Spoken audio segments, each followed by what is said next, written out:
A change in the cabinet by H. Belloc. Strive, however we strive. Youth declines at 55. Old Saw. Chapter 1. So or to speak more correctly, the Right Honourable Sir T. Charles Repton, Bart. MVO. O.M. Warden of the Court of Dowry, a man past middle age but in the height of industry, sat at breakfast in his house, a large house overlooking Hyde Park from the north, close to the corner of the Edgware Road, and therefore removed by at least 100 yards from the graphic representation which marks the site of the old permanent gallows that once stood at Tyburn. I have said that he was warden of the Court of Dowry, and the reader, if she has any acquaintance with parliamentary affairs, will remember that at the time of which I speak, the month of March 1915, that post commonly carried with it cabinet rank. The experienced in political matters will certainly induce that he was also in the House of Commons.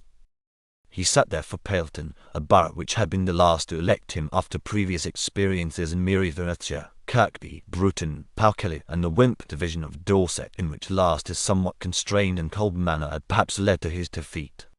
It was not his first experience of office, but he had never stood so high in the councils of the nation, nor had his presence in cabinet ever more weighed with the young and popular Prime Minister, who was suffering slightly from his left London at this moment. For though Charles Repton did not belong by birth to the group of families from which the Prime Minister had sprung, he was of those who, as they advance through life, accumulate an increasing number of clients, of dependents and of friends who dare not trifle with such friendships. In figure he was tall and somewhat lean, he was clean-shaven, his brilliant white hair was well-groomed, his brown eyes were singularly piercing, and, in contrast with his head, two thick, very dark and strongly arched eyebrows emphasized his expression. He was by persuasion at this time of his life a second-day Wycliffite, and had indeed professed his connection with that body since at least his 40th year, before which period in his career he had permanently resided in a suburb of Leicester, to which in turn he had removed from Newcastle. By profession he was, or rather had been, a solicitor, in which calling he had ever advised those clients who had the wisdom to accumulate wealth to leave the investment of it at his discretion, nor were they disappointed in the regular receipt of a moderate but secure income calculated at a reasonable rate, while to those who for whatever reason lay under the necessity of borrowing, he was ever ready to advance at somewhat higher rate such sums as he had at his disposal. But this humdrum course of professional life could never satisfy abilities of his calibre. Shortly after his entry into political life he had undertaken the management of numerous industrial ventures, several of which had proved singularly successful, while those which had been less fortunate came to grief through the action of others than himself. Nay, it was often shown when the winding up order came that such risks had attracted but little of his spare cash. He was that morning in March 1915 eating an egg. He had before him a copy of the Times, the affairs of which newspaper were among his most valued connections. The moments he could spare from its perusal were given to the methodical cutting open of envelopes and the glancing at their contents, an exercise which it was his rule most methodically to pursue before he permitted his secretary to deal with the answers. Indeed, some one or two of these missives he put into his pocket to be dealt with at his private leisure. He was alone, for his wife Maria, Lady Repton, would commonly affect to come down after he had left the house, and this, no matter how late the visions might have kept him upon the previous evening, he invariably did at the hour of 9:30. I may add that he had no children, but could boast no less than 5 horses in town and 16 in the country, all his own property, and used to drag in the country I know not how many vehicles, in London 3, each suitable for its own function. Of motor cars he kept but one, but that large and in colour of very bright sky blue. As he had no proficiency in riding, he did not indulge in that exercise, but he was fond of golf and was acquainted with all the technical terms of the game. To do him justice, he was not without means, nay, he was what many would call wealthy, and the salary of 5,000 to which, amid the enthusiastic cheers of the legislature, the wardenship of the Court of Dowry had recently been raised was of no great consequence to his position. To another, alas! In the vast and heartless city, such a salary was shortly to mean far more, and George Mulross Domain, upon whom I will not for the moment linger, would have been even more benefited in pocket than in status by the handling of it. Careless, however, as Sir Charles Repton might be of a fringe of income obtainable only while his own party were in office, it was imagined that he was not a little attached to other advantages connected with his wardenship. It is doubtful whether a man of this firm, reticent and dominating character could really be attached to such accidents of his post as the carrying of a model ship, bareheaded in a great procession upon Imperial Day, the wearing upon state occasions of shoes which curled up at the toe and were caught back to the ankles by small silver chains, or the presence upon these ornaments of several tiny bells that jingled as he walked. Anachronisms of this kind can have produced little but discomfort in one of his stern mold when, upon the rare occasions of court functions, he was compelled to adopt the official dress. But there was more. The wardenship of the Court of Dowry carried with it something regal in that great world of affairs in which he moved, and bitter as had been the attacks upon his colleagues in the Nationalist cabinet, especially during the futile attempt to pass the broadening of the streets bill, Sir Charles had always been treated with peculiar and exceptional respect, though he would never have used methods so underhand as to foreclose upon any newspaper with whom he might have a political difference, or to embarrass by official action any considerable advertiser of patent medicines whose manufacture came under the purview of his department. It would be an exaggeration to say that he had raised one of the minor government posts to the level of the Foreign Office, but at any rate it had under his reign become almost as prominent as it had been when Gherkin had first raised it to the rank of a principal function in the state. It was one of the great spending departments. Repton saw to that. Sir Charles Repton prepared to leave his house, I say, at 9:30. His mind was intent upon the business of the morning, which was a board meeting of the Van Diemen's. It need not yet concern the reader. It is enough for her to know, and the knowledge is concerned with Repton's character, that the company was prepared to develop all that northeastern littoral of the Australian continent for which it had obtained a charter, but which no enterprise had as yet succeeded in bringing into line with the vast energies of the Empire. Of the strategical advantages such a position can give, I need not speak. Luckily they were in the hands of patriots. A comparatively small sum of $4 million which by its charter the company was permitted to raise would have been subscribed 20 times over in the rush for shares 7 years before, and it is common knowledge that at a particular moment during which values must surely have been inflated, they reached a premium of between 800 and 900%. The cool process of reflection which often follows such errors had by this time driven them if anything too low, and the original £1 share, which had twice all but touched 9, having for now many months unsellable at a nominal price of 16/3. There exists a sound rule of public administration of this country inaugurated, I believe, by Mr.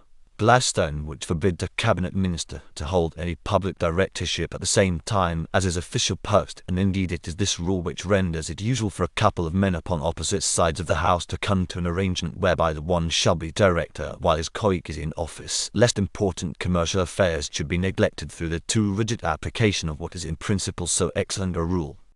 But there had been no necessity for this arrangement in the case of so great an imperial business as the Van Diemen's. It touched too nearly the major interest of the country for its connection with a cabinet minister to be remarkable, and all patriotic opinion was sincerely glad when, in the preceding January, Sir Charles Repton had consented to acquire without direct purchase a few thousand shares and to take an active part in raising the fortunes of the scheme. It was recognized upon all sides that the act was one of statesmanlike self-sacrifice, and there were perhaps but 2 papers in London, 2 even papers of large circulation, but of no high standing, which so much as alluded to Sir Charles' labours in this field. Of these, one, the Moon, catered especially for that very considerable public which will have England mistress of the waves, which is interested in the printed results of horse racing, which had formerly triumphantly carried at the polls the demand for protection, and which was somewhat embittered by so many years of office during which the Nationalist party had done little more than tax the parts of motor cars, foreign unsweetened prunes, moss litter, and such small quantities of foreign sulphuric acid as are used in the manufacture of beer. The other, the Capon, to give it its entire name, was of a finer stamp. All the young enthusiasts read it, and it was enormously bought for its notes on gardening, its caricatures, its clever headlines, and its short, downright little leaders not 20 lines unprinted, by successful innovation, in capitals throughout, and in a red ink that showed up finely against the plain black and white of the remainder. Both these papers had continually and violently attacked the connection of one of our few great statesmen with the last of the vast enterprises of Empire. The Capon, whose editor was a young man with very wild eyes and hair like a weeping willow, attacked it on principle. The Moon, whose proprietor was an intimate friend of Sir Charles, was more practical, and attacked the connection between Repton and the company with good old personalities worthy of a more virile age. Well then, at this hour of 9:30 on that March day of 1915, Charles Repton rose from his breakfast. He touched the crumbs upon his waistcoat so that they fell, and those upon his trousers also. He looked severely at the footman in the hall, who quailed a little at that glance. He rapidly put on his coat unaided, and asked briefly to see the butler. The butler came. "I'm out to lunch." "Yes, Sir Charles." "Tell Parker that if one of my letters is ever left again on the table after I have gone, I shall speak to Lady Repton." "Yes, Sir Charles." "The car is not to be used on any account." "No, Sir Charles." He turned round abruptly and went down the steps and into the street, while one of his large footmen shut the huge door ever so gently behind him. He was a man of such character, who conducted his household so firmly, that the man, though now 5 months in his service, dared exchange no jest with the butler, who went quietly off to his own part of the house again. It was a singular proof of what rigid domestic government can do. From her room Maria, Lady Repton, when she was quite sure that her husband was gone, slunk downstairs. With a cunning that was now a trifle threadbare, she discovered from Parker the housekeeper, from the secretary, from the butler, by methods which she fondly believed to be indirect, what plans her husband had formed for the day. She sighed to learn that she might not have the car, for she had designed to go and see her dear old friend widow Mrs. Hulker, formerly of Newcastle, now of Ealing, a woman of great culture and refinement, and one who gave Maria, Lady Repton, nearly all her information upon books and life. Of course there was always the tube and the underground, but they greatly wearied this elderly lady, and it was too far to drive. She sighed a little at her husband's order. He, meanwhile, was out in Oxford Street, and with the rapidity that distinguishes successful men, had decided not to take a motor bus but to walk. The March day was cold and clear and breezy, and he went eastward to Happygate. He did not need to be at his work until close upon 11, and even that he knew to be full early for at least one colleague, the stupidest of all the directors, a certain Bingham, upon whose late rising he counted. The intolerable tedium of arguing against a man who invariably took the unintelligent side was one of the few things which caused Sir Charles to betray some slight shade of impatience. The day pleased him, as indeed it pleased the greater part of London, from its fineness. He walked upon the sunny side of the street, and his smile, though restrained and somewhat sadly dignified, was the more genial from the influence of the weather.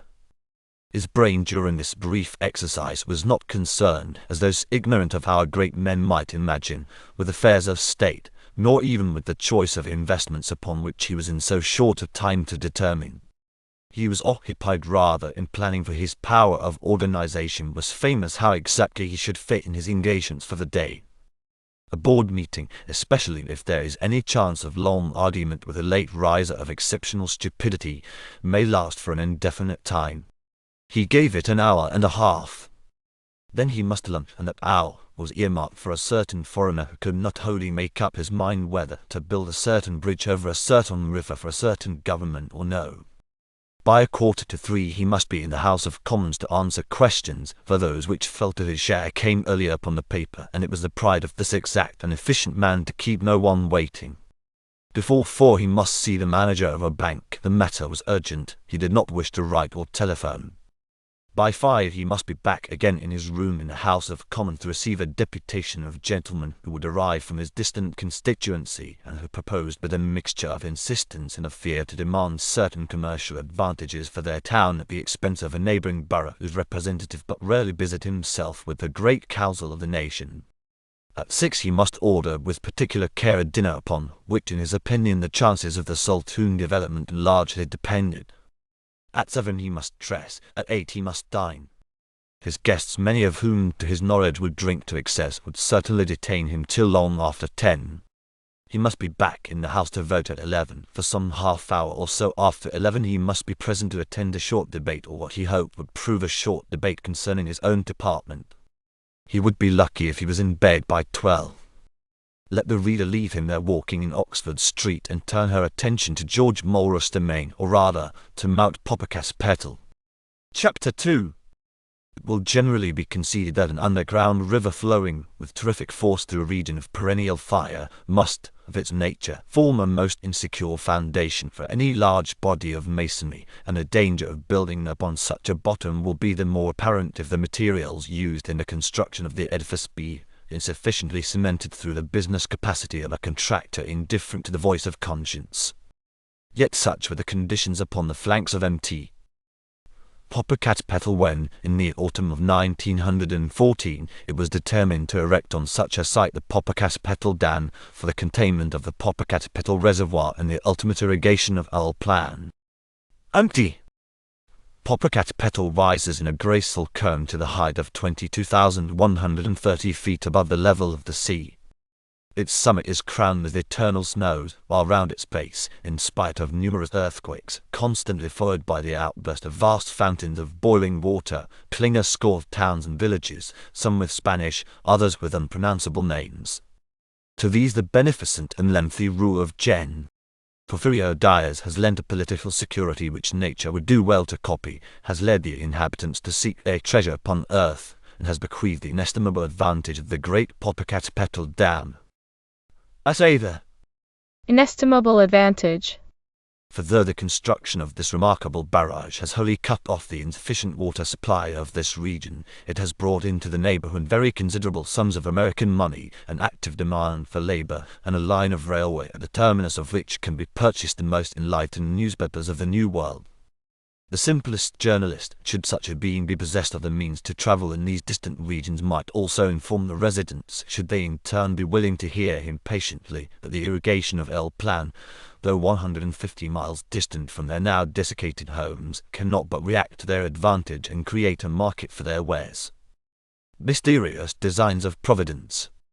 This mountain, among the noblest of volcanic phenomena, was destined to threaten with ruin a great English family, to precipitate onto the treasury bench a young man of unassuming manners and of insufficient capacity to shake half the finances of the world, and to determine a peerage for a man to whom such ornaments were baubles.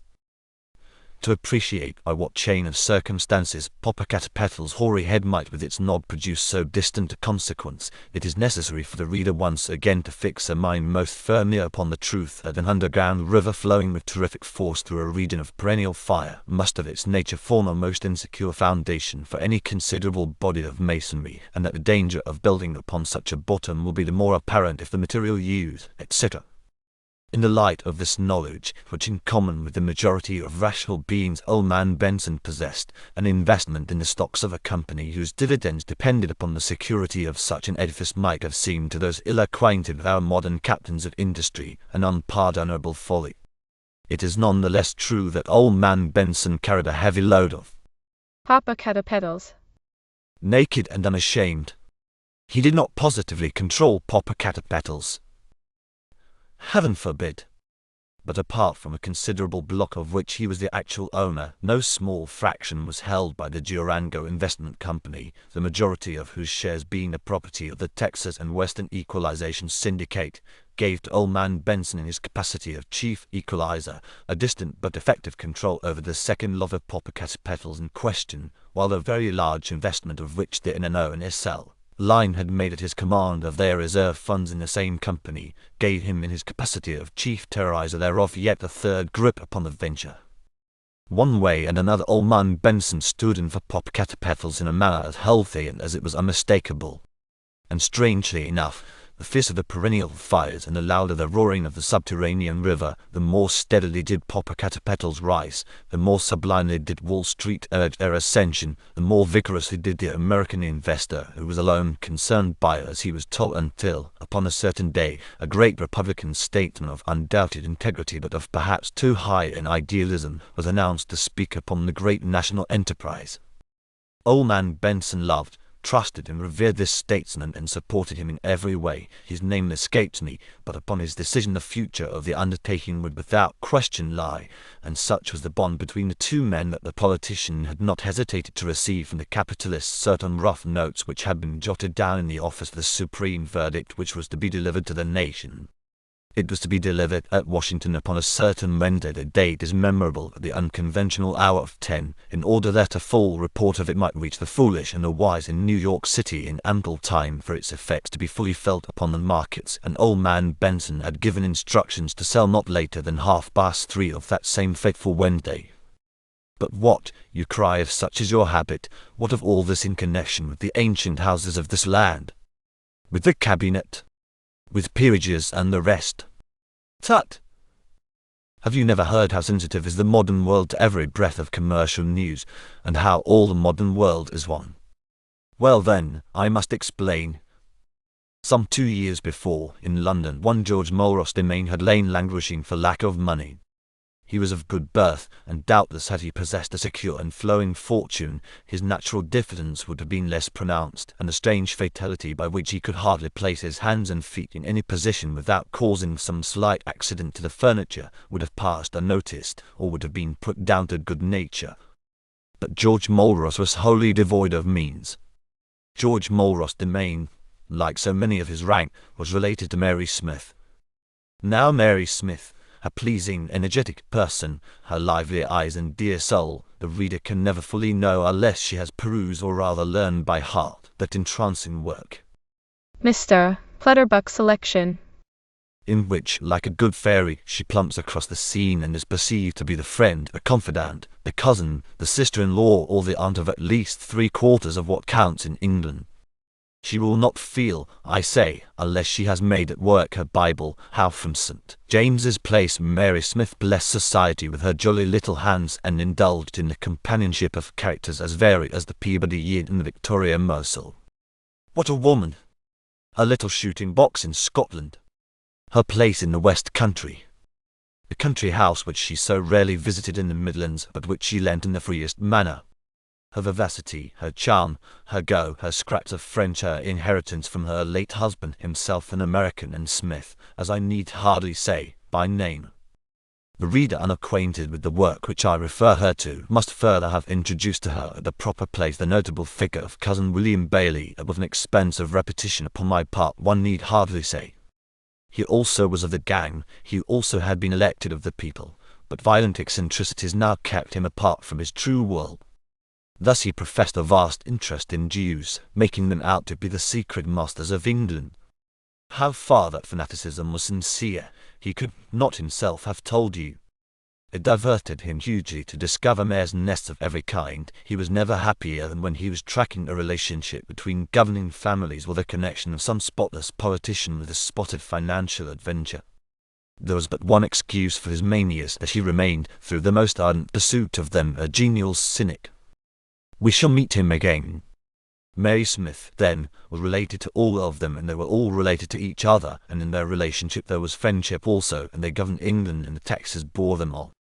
That the leader of the opposition should be Mary Smith's close friend goes without saying. Much closer and dearer to her was her other cousin, the young and popular Prime Minister, to his friend Stoy, to the world a more dignified name, who suffered slightly from his left lung.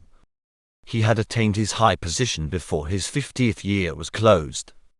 For over 4 years he had conducted with consummate skill the fortunes of the Nationalist Party, and was at that very moment when Popocatepetl nursed so sullenly its internal rage, piloting in distant Westminster the broadening of the Streets Bill through an excited session of Parliament.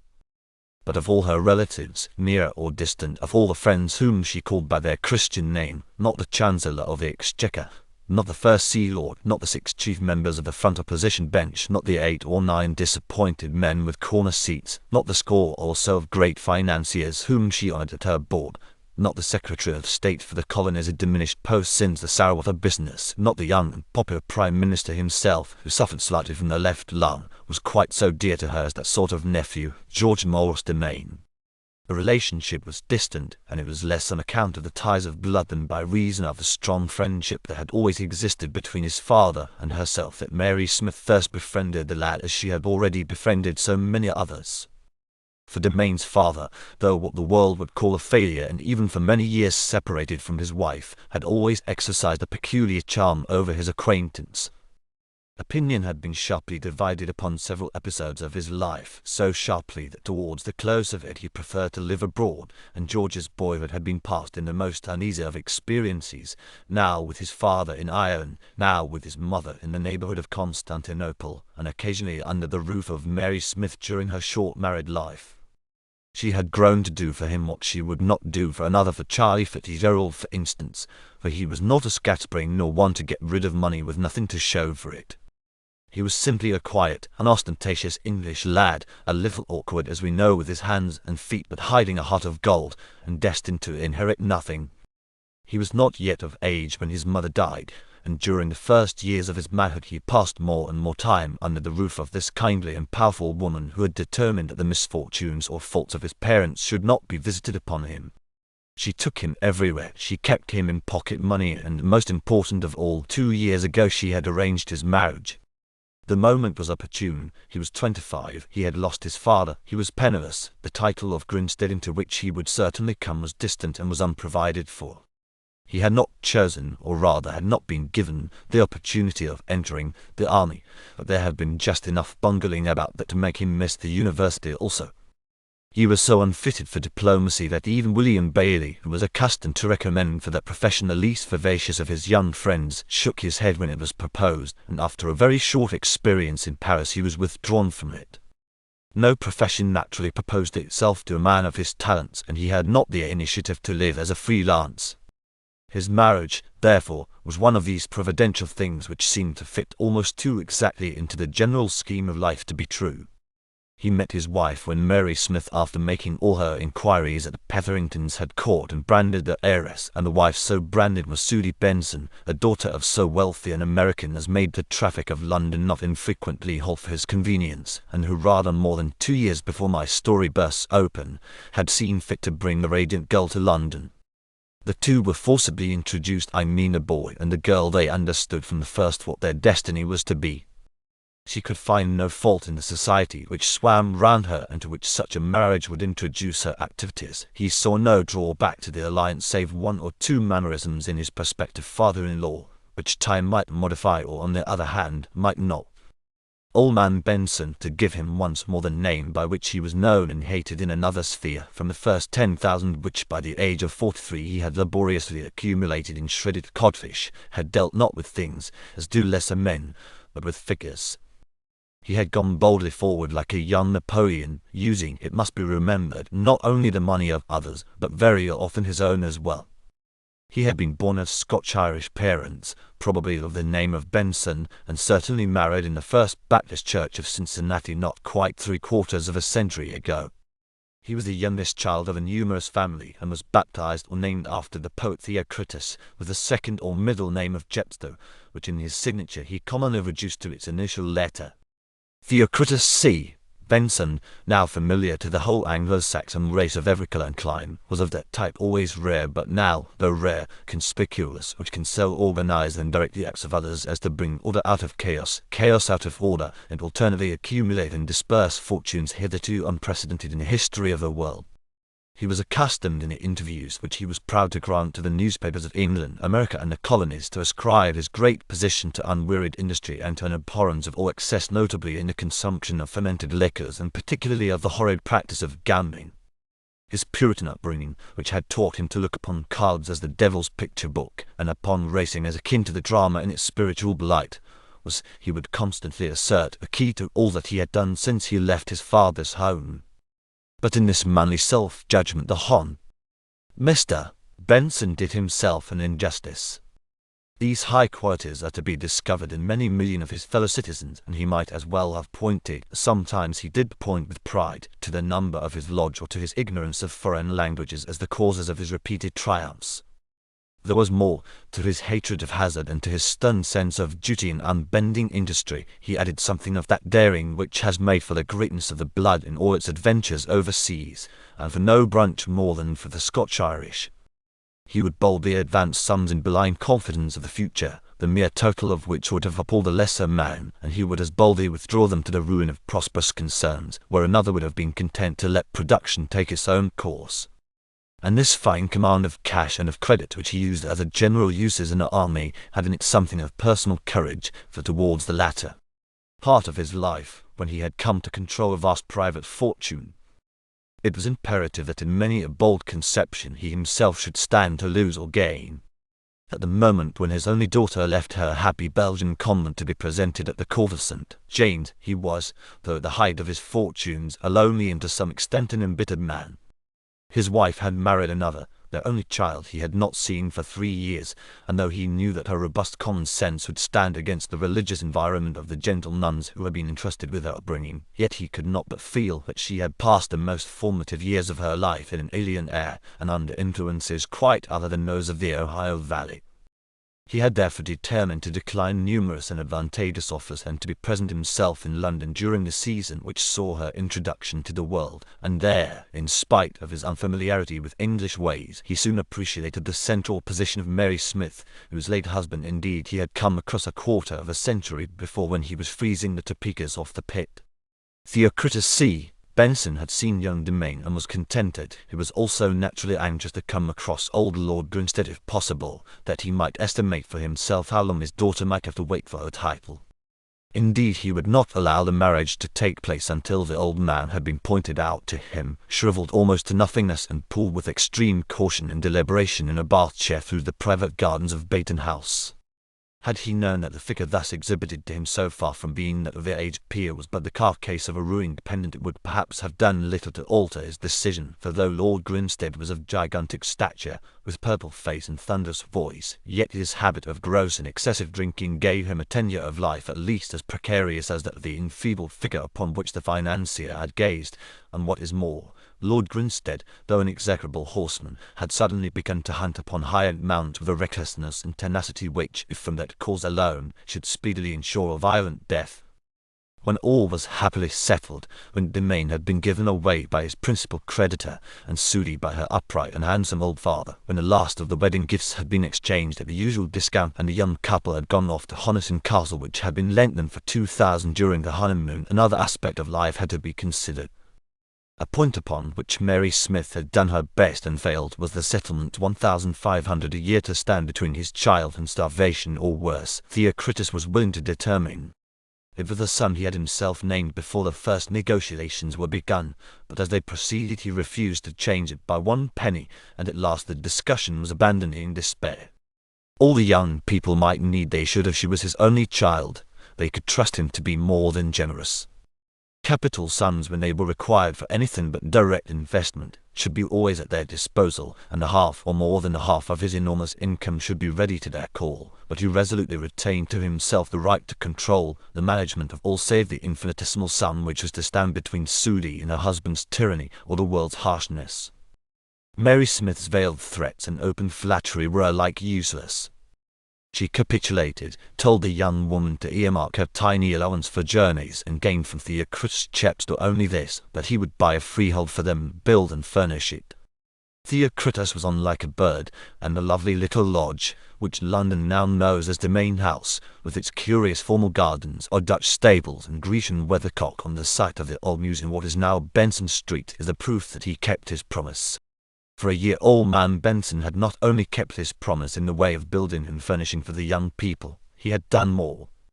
He had floated them upon London with all the revenue that could be reserved from the new venture upon which he designed to double the colossal sums which directly or indirectly stood to his name, and every penny that he could spare from his first early purchases of Popocatepetls went into the status and future social position of his daughter. Now, after 2 years, Popocatepetl Dam was finished, and yet greater things lay before them. Demain was put into Parliament by a majority comparable only to the financial advantages which had secured it. His birth, her voice, and its timbre gathered into Demain House all that so small a great house could hold. So things had stood to within a week of the March day upon which we saw that very different man, Charles Repton, walking into the city of London. But from the name of Charles Repton let me rapidly slew off to the sombre pyramid of that peak in the neighbourhood of Darien, and recall the caprice of Popocatepetl upon which so much was to depend. It was a Wednesday in that March of 1915 that the statesman was to speak in Washington at 10. For 2 years Demain House had thriven. It slept that Tuesday night unconscious of its fate. It was for the Wednesday at 3.30 that the order to sell stood in old man Benson's name. Well, Chapter 3. Late upon that Tuesday night, old man Benson boarded the Louis Roman 15 Rosewood Express Deluxe as it steamed out of the Chicago depot of the M&C. He was off to his mountain property in Idaho, and in the privacy of his section, old man Benson slept. Not so the forces of nature, so often destructive of the schemes of pygmy man. An appalling convulsion, altogether exceeding anything heard or dreamt of since the beginning of time, totally destroyed the Popocatepetelian landscape in the small hours of that same morning, and as, 1,000 miles to the north, the Louis Roman 15 Rosewood Express Deluxe rolls in a terrific manner upon its insufficient rock ballast, a subterranean river, the perennial fires and the unscrupulously erected edifice of the great dam, shot aloft in a vast confusion and were replaced by chasms some quarter of a mile in breadth and of a depth unfathomable to mortal plummets. It was March 1915. In Iowa in March it snows. The locomotive and two of the cars attached to the Louis Roman 15 Rosewood Express Deluxe were buried a little beyond Blucher in a drift of snow, the height and dimensions of which exceeded the experience of the oldest settler in that charming prairie town. The same storm which had caused the misadventure had broken the wires for many miles around.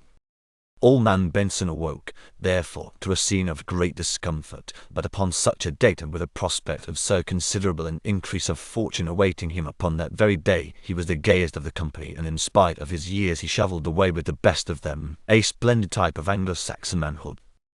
By 1 o'clock that noon the telegraph at last was working, and the first messages came through to the little depot. They concerned a right in a local home for paralytics. Next, before 2, news was conveyed of an outbreak of religious mania in the town of Omaha. It was not till a late hour in the evening that old man Benson, waiting anxiously for the report of the great speech, heard the earliest tidings of the practical joke which Providence, in spite of Gen. Dies equable and masterly rule, had played him in the distant tropics. The same rapidity of thought which had enabled Theocritus to accumulate his vast fortune enabled him in that moment to perceive that he was ruined.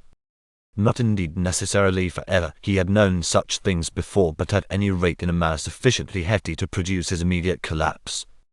When, next morning, he could bring himself to read the papers, the disaster appeared before him in its exact proportions and tremendous scale. That speech, that statesmanlike speech, had never been delivered, and for the best of reasons Popocatepetl had unbosomed first. In the wild fall of prices nothing had done more to ruin the market than the heavy selling of agents acting on account of Theocritus C. Benson. There were dozens within the roaring walls of the building in Wall Street, thousands in the anxious streets without, who saw in the Benson selling yet another move of diabolical cunning proceeding from that Napoleonic brain. His agents had done their work thoroughly and well. They had anticipated his orders with such promptitude that no stock was left unsaleable upon their hands, and when, before the end of that black day, Popocatepetls were offering at the cost of haulage, they could proudly say that every interest of their clients in the ruined concern had been disposed of. And Theocritus C. Benson, henceforward known as the Earthquake King, was left with no unsaleable paper upon his hands, but on the contrary with a solid cash result equivalent to at least 3 cents on the dollar of his yesterday's fortune. This it is to be faithfully served in the intricacies of modern speculation. A truce to old man Benson. If I have introduced his wretched commercial adventures at such length, it is but to explain the portentous effect which they had upon the fortunes of one British statesman. Far off in London, George Mulross Domain saw nothing in his morning newspaper but the news, to him a serious matter. A pink eye was scratched for the Grand National. His wife, whom her father had shielded from the vulgar atmosphere of commerce, noted indeed the news from the Western Hemisphere and was for a passing moment concerned, but old man Benson did not telegraph, for there were no flies upon him, nor did old man Benson even write, and for the same entomological reason. Oh, no! Old man Benson proceeded to New York, had certain interviews with certain people, took certain drugs, went through a certain cure, laid as he hoped the foundations of yet another scheme, and not until 30th of March, a full week after the matter I have described, did Theocritus dictate a brief note to his daughter, which I will here transcribe. If not delivered, please return 2909 Kanaka Building within 3 days to NEW York City Theocritus C. Benson, 30/3/15. Coming across on Potassic. Depart force probable arrival Plymouth 11th. Shell Capel. Signed Father. With true business instinct, the great organizer dispatched the cable upon the 4th of April, so that his daughter received upon the evening of the same day in her London house the reassuring word 11th. which her reception of the letter a few days later easily enabled her to comprehend, and on 11th of April, sure enough, old man Benson in a grave and sober manner embraced his daughter on the landing stage at Plymouth. George Morris Demain was also there, standing a little behind the affectionate group, clothed in a large green ulster and a cap of the same cloth and colour with an enormous peak. They got into the train together, and all the way up to London the master of Empty Millions said nothing. As they were driving to Demain House he spoke. "Any o' your folk to supper?" He said. His daughter with filial gaiety assured him that she had waited his orders, to which he replied, "Good girl, Sooty." During the meal he was as silent as he had been upon the journey, and at the end of it he gave his son-in-law to understand that he desired to talk business with his daughter and preferred to be alone with her, and George Morris went out, taking his wine with him, for his wife's father drank none, but only tocsin. The message old man Benson had to deliver to Sooty was simple enough. There would, for he could not say how long, be no more money forthcoming. He hoped the position might be retrieved. He was confident it would be retrieved before the fall, by Thanksgiving at latest. Till then, Nit. Sooty had all her father's readiness. She pointed out to him at once that under the conditions of English politics a total cessation of an income, the source of which was familiar to her husband's friends, would at once affect her father's credit in future transactions, and clearly showed that no investment could be more to his advantage than the placing of sums at her disposal for the proper upkeep of his daughter's position in the society of London. To this powerful argument Theocritus immediately replied that those who looked for hen's teeth were liable to be stung, that cigars containing explosive matter had been offered him too frequently in the past for him not to entertain the thought of consuming them, and that when he was bullying London he would advise. By which parables he intended to, and did, convey to his daughter his fixed conclusion that it was up to her to bear futures, and lest she should have failed wholly to seize his point, he told her briefly and in the plainest terms that whatever rocks were going were wanted badly to sling at something with more dough in it than Mayfair. With that their brief discourse was ended. This little conversation over, Demain was given to understand that he might re-enter the room. He was a little shy in doing so, for interviews of this sort usually meant some new gift or subsidy, but it was shyness of a pleasant sort, and he had little doubt that he should hear in a moment the extent or at least the nature of the new bounty which his young household was to receive. He was therefore only puzzled by the novelty of phrasing when his father-in-law, looking at him in a manner rather humorous than severe, remarked, "Well, I've stacked it up with Sooty, and she may stack it up with you." Then in a kinder tone he added, "You cash?" "Yes, sir." said George untruthfully. "Why then, 'nuff said," concluded the captain of industry, and very thoughtfully he picked his teeth with a long fine silver point which he habitually carried in his waistcoat for that purpose of the toilet. "It's no call to last long," He muttered half to himself and half to the bewildered Demain, "Anyhow the pump's sucking and there's no more oil." To elucidate which somewhat cryptic phrase, Sooty begged her husband not to stand gaping there like a booby, but to sit down and understand as much of it as he could. Whereupon, in the clearest possible language, punctuated by her father's decisive and approving nods, she translated into all their idioms exactly what had happened and exactly what it meant. They were worth just 1,500 a year between them from that day onwards, for well, till there was a change. It was not tact but nervousness that prevented George at the end of this dreadful passage from suggesting that his father-in-law could do again what he had done before, that the strain was temporary, and that he for his part hoped for the best. But his wife, who was by this time fairly well accustomed to follow his thought, was careful to point out that whatever the future might do for them, the present was dull black, and the present meant at least 2 years. "At least 2 years." To her father. To which her father very simply and plainly answered her, "Yep." There was much of the splendid blood of Theocritus in Sooty. Indeed, it is often observed that the genius of the father will descend to the daughter and vice versa. The very next sentence, therefore, with which Sudi prodded her disconsolate spouse, was a demand for a list of those who might be ready to take the main house, to take it at once, to take it furnished, to take it high, to take it by the year, not for the season, and, when they had taken it, to pay. Domain immediately suggested the name of such of his acquaintance as might most desire to occupy such a position in London, and were also least able to do so, but he was careful to add after each name some such remark. Well, of course they won't do. Oh. But I don't think he can afford it. Until his father-in-law in a pardonable lassitude went out. The best thing you can do, said his wife with renewed decision when they were alone, is to get up right here and go round to Mary's. For it was a notable circumstance in Sudi's relations with Mrs. Smith that while that lady gave her full title, she would invariably allude to Mrs. Smith by the more affectionate medium of the Christian name. Domain assented.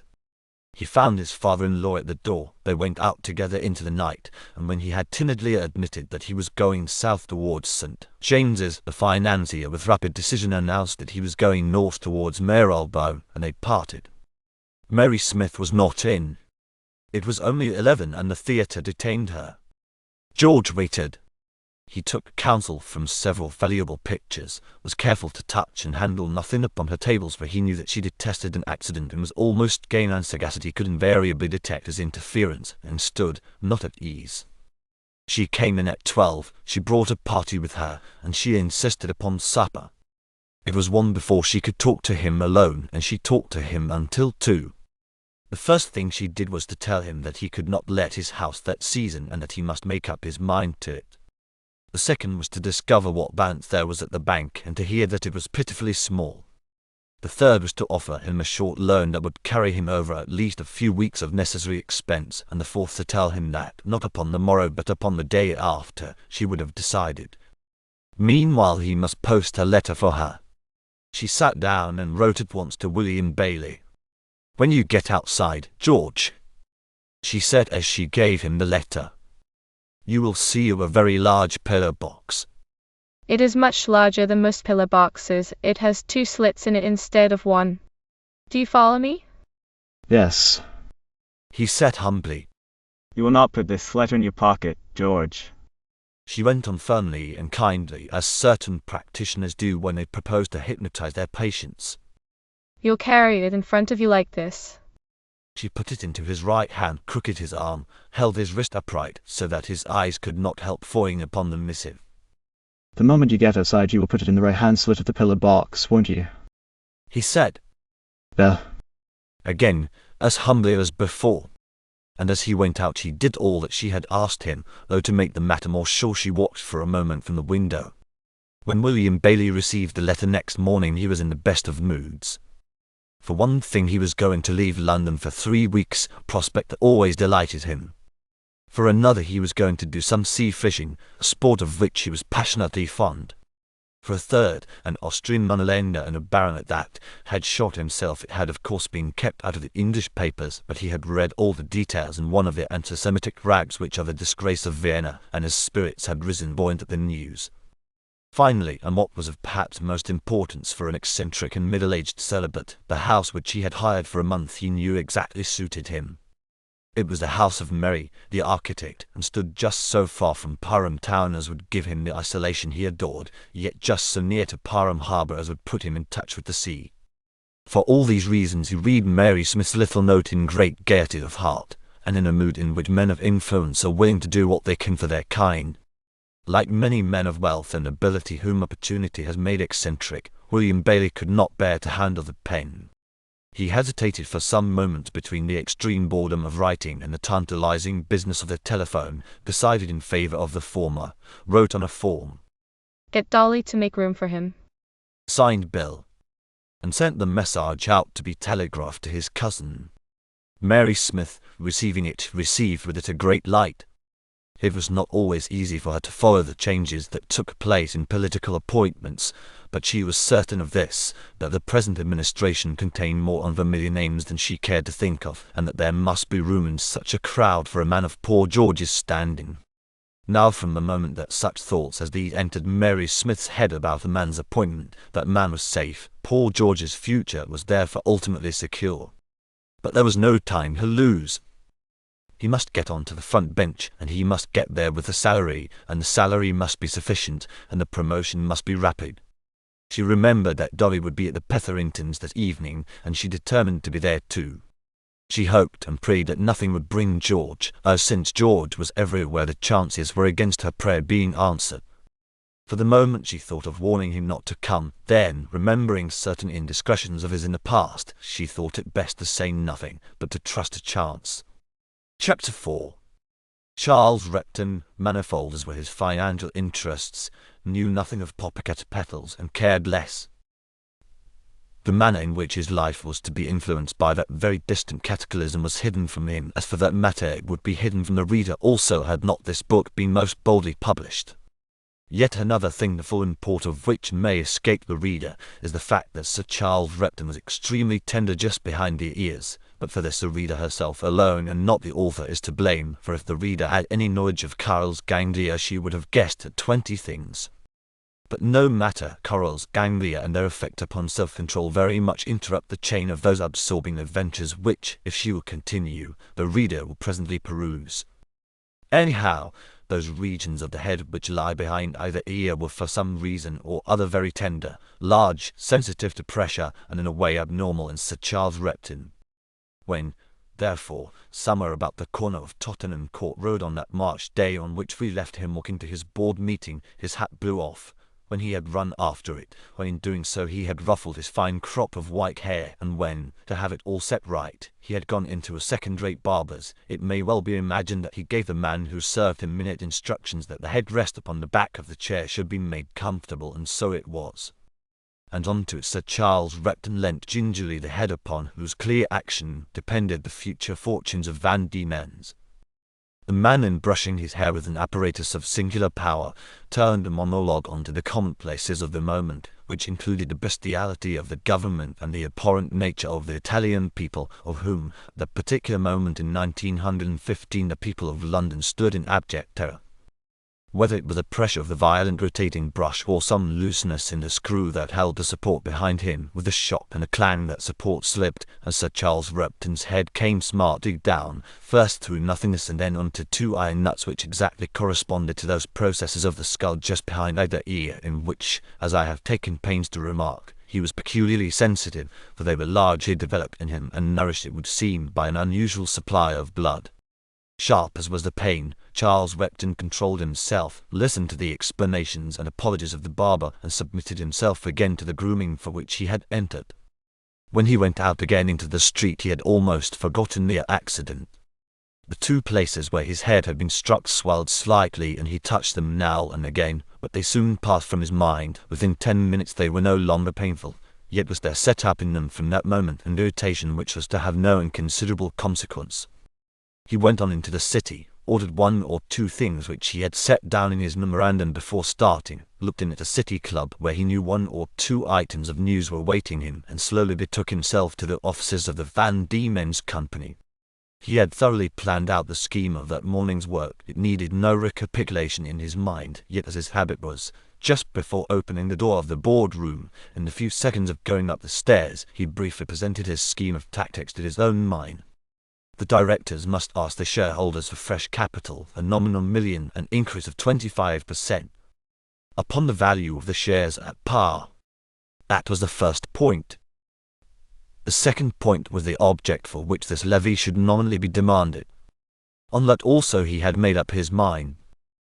Patten had quite unconsciously suggested to him the master idea, a little belt of untravelled and unknown country locally known as the Attendau.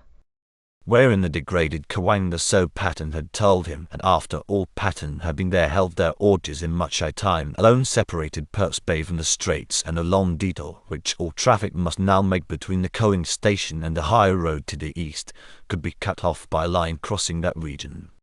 Patten had assured him with immense enthusiasm that such a line would give its possessor the strategic key to the gate of everything east of the Bay of Bengal, and what was more important in Sir Charles' eyes than Patten's own opinion, a vast mass of gentlemen in the suburbs of London, and perhaps 5/6 of the journalists in Fleet Street, were ready to rally to the idea.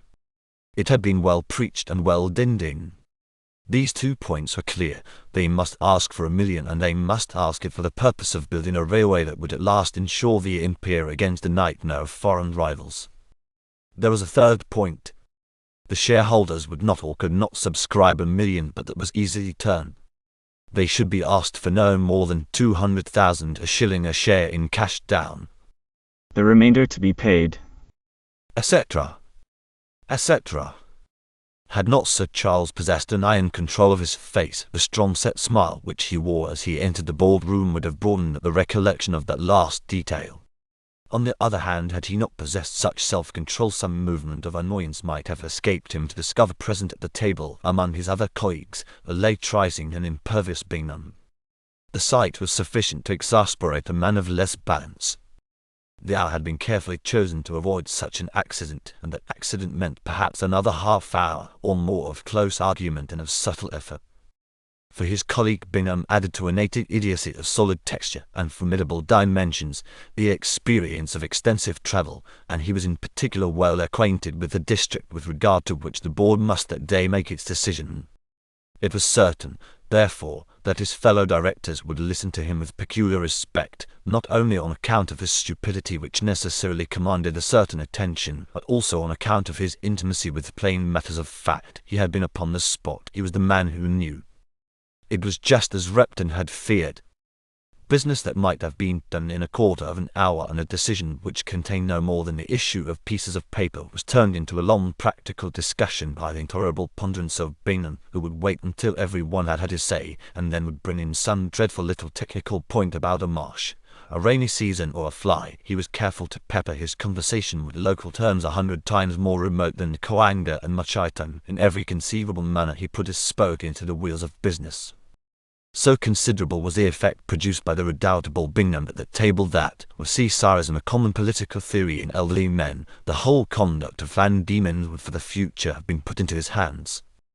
Luckily for the company, its forms were not so democratic.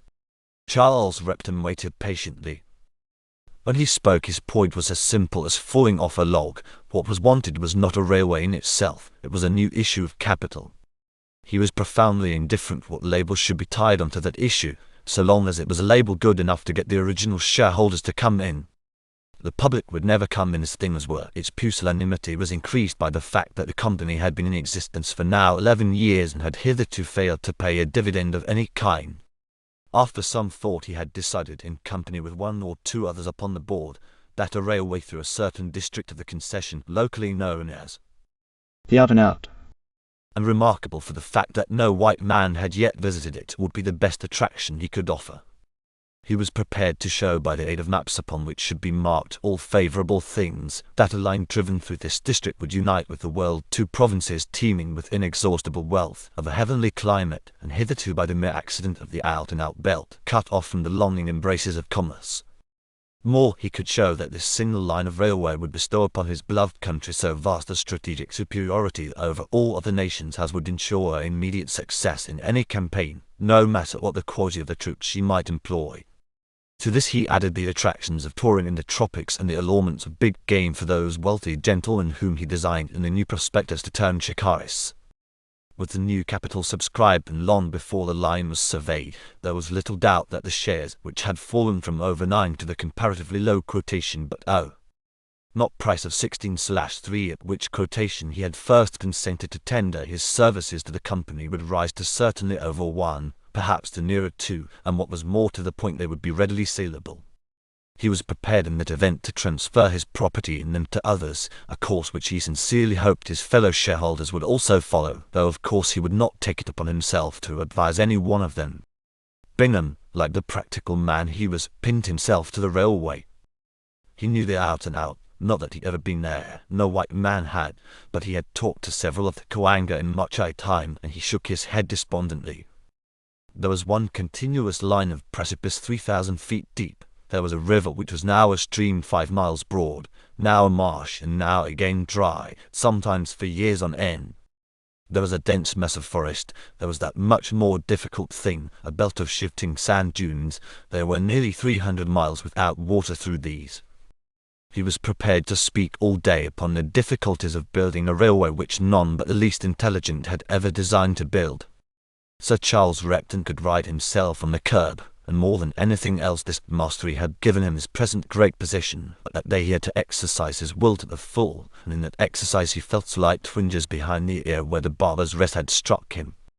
It was all he could do to prevent himself from drumming on the table or from making those interruptions which only serve as fuel to the slow criticisms of the dull. At last, and heaven knows with what subtlety and patience he conquered. There was a vote, a thing he had wished to avoid, but he carried it by two, and it was agreed that the issue of new capital should be made, that a general meeting of the shareholders should be called for Tuesday the 2nd of June, and that he, Repton, should have the task of laying the scheme before them. The new prospectus, which he had already drafted, was passed round and with a very few emendations accepted. Then, after as heavy a bit of work as had ever been undertaken in the way of persuasion, the principal brain in that company was at last free for other things. It was 1:30. He had just time to meet and to convince yet another fool upon another matter, the foreigner acting as agent for his government on the matter of the bridge, a bridge which the foreign government might or might not build, and if they built, might or might not order from a firm which Repton had reason to befriend. Repton must lunch with that foreigner, he must persuade him to build, he must get the order, then he must be in his place in the house in time for questions. The foreigner was as wax in his hands, not as good warm wax, adulterated wax, kennel wax, but rather as beeswax, very ancient and hard. It was a full hour before that wax was pliable, but once again the unceasing, managed, strict watchfulness, the set face which had always in it something stern but never anything aggressive, the balance of judgment, conquered.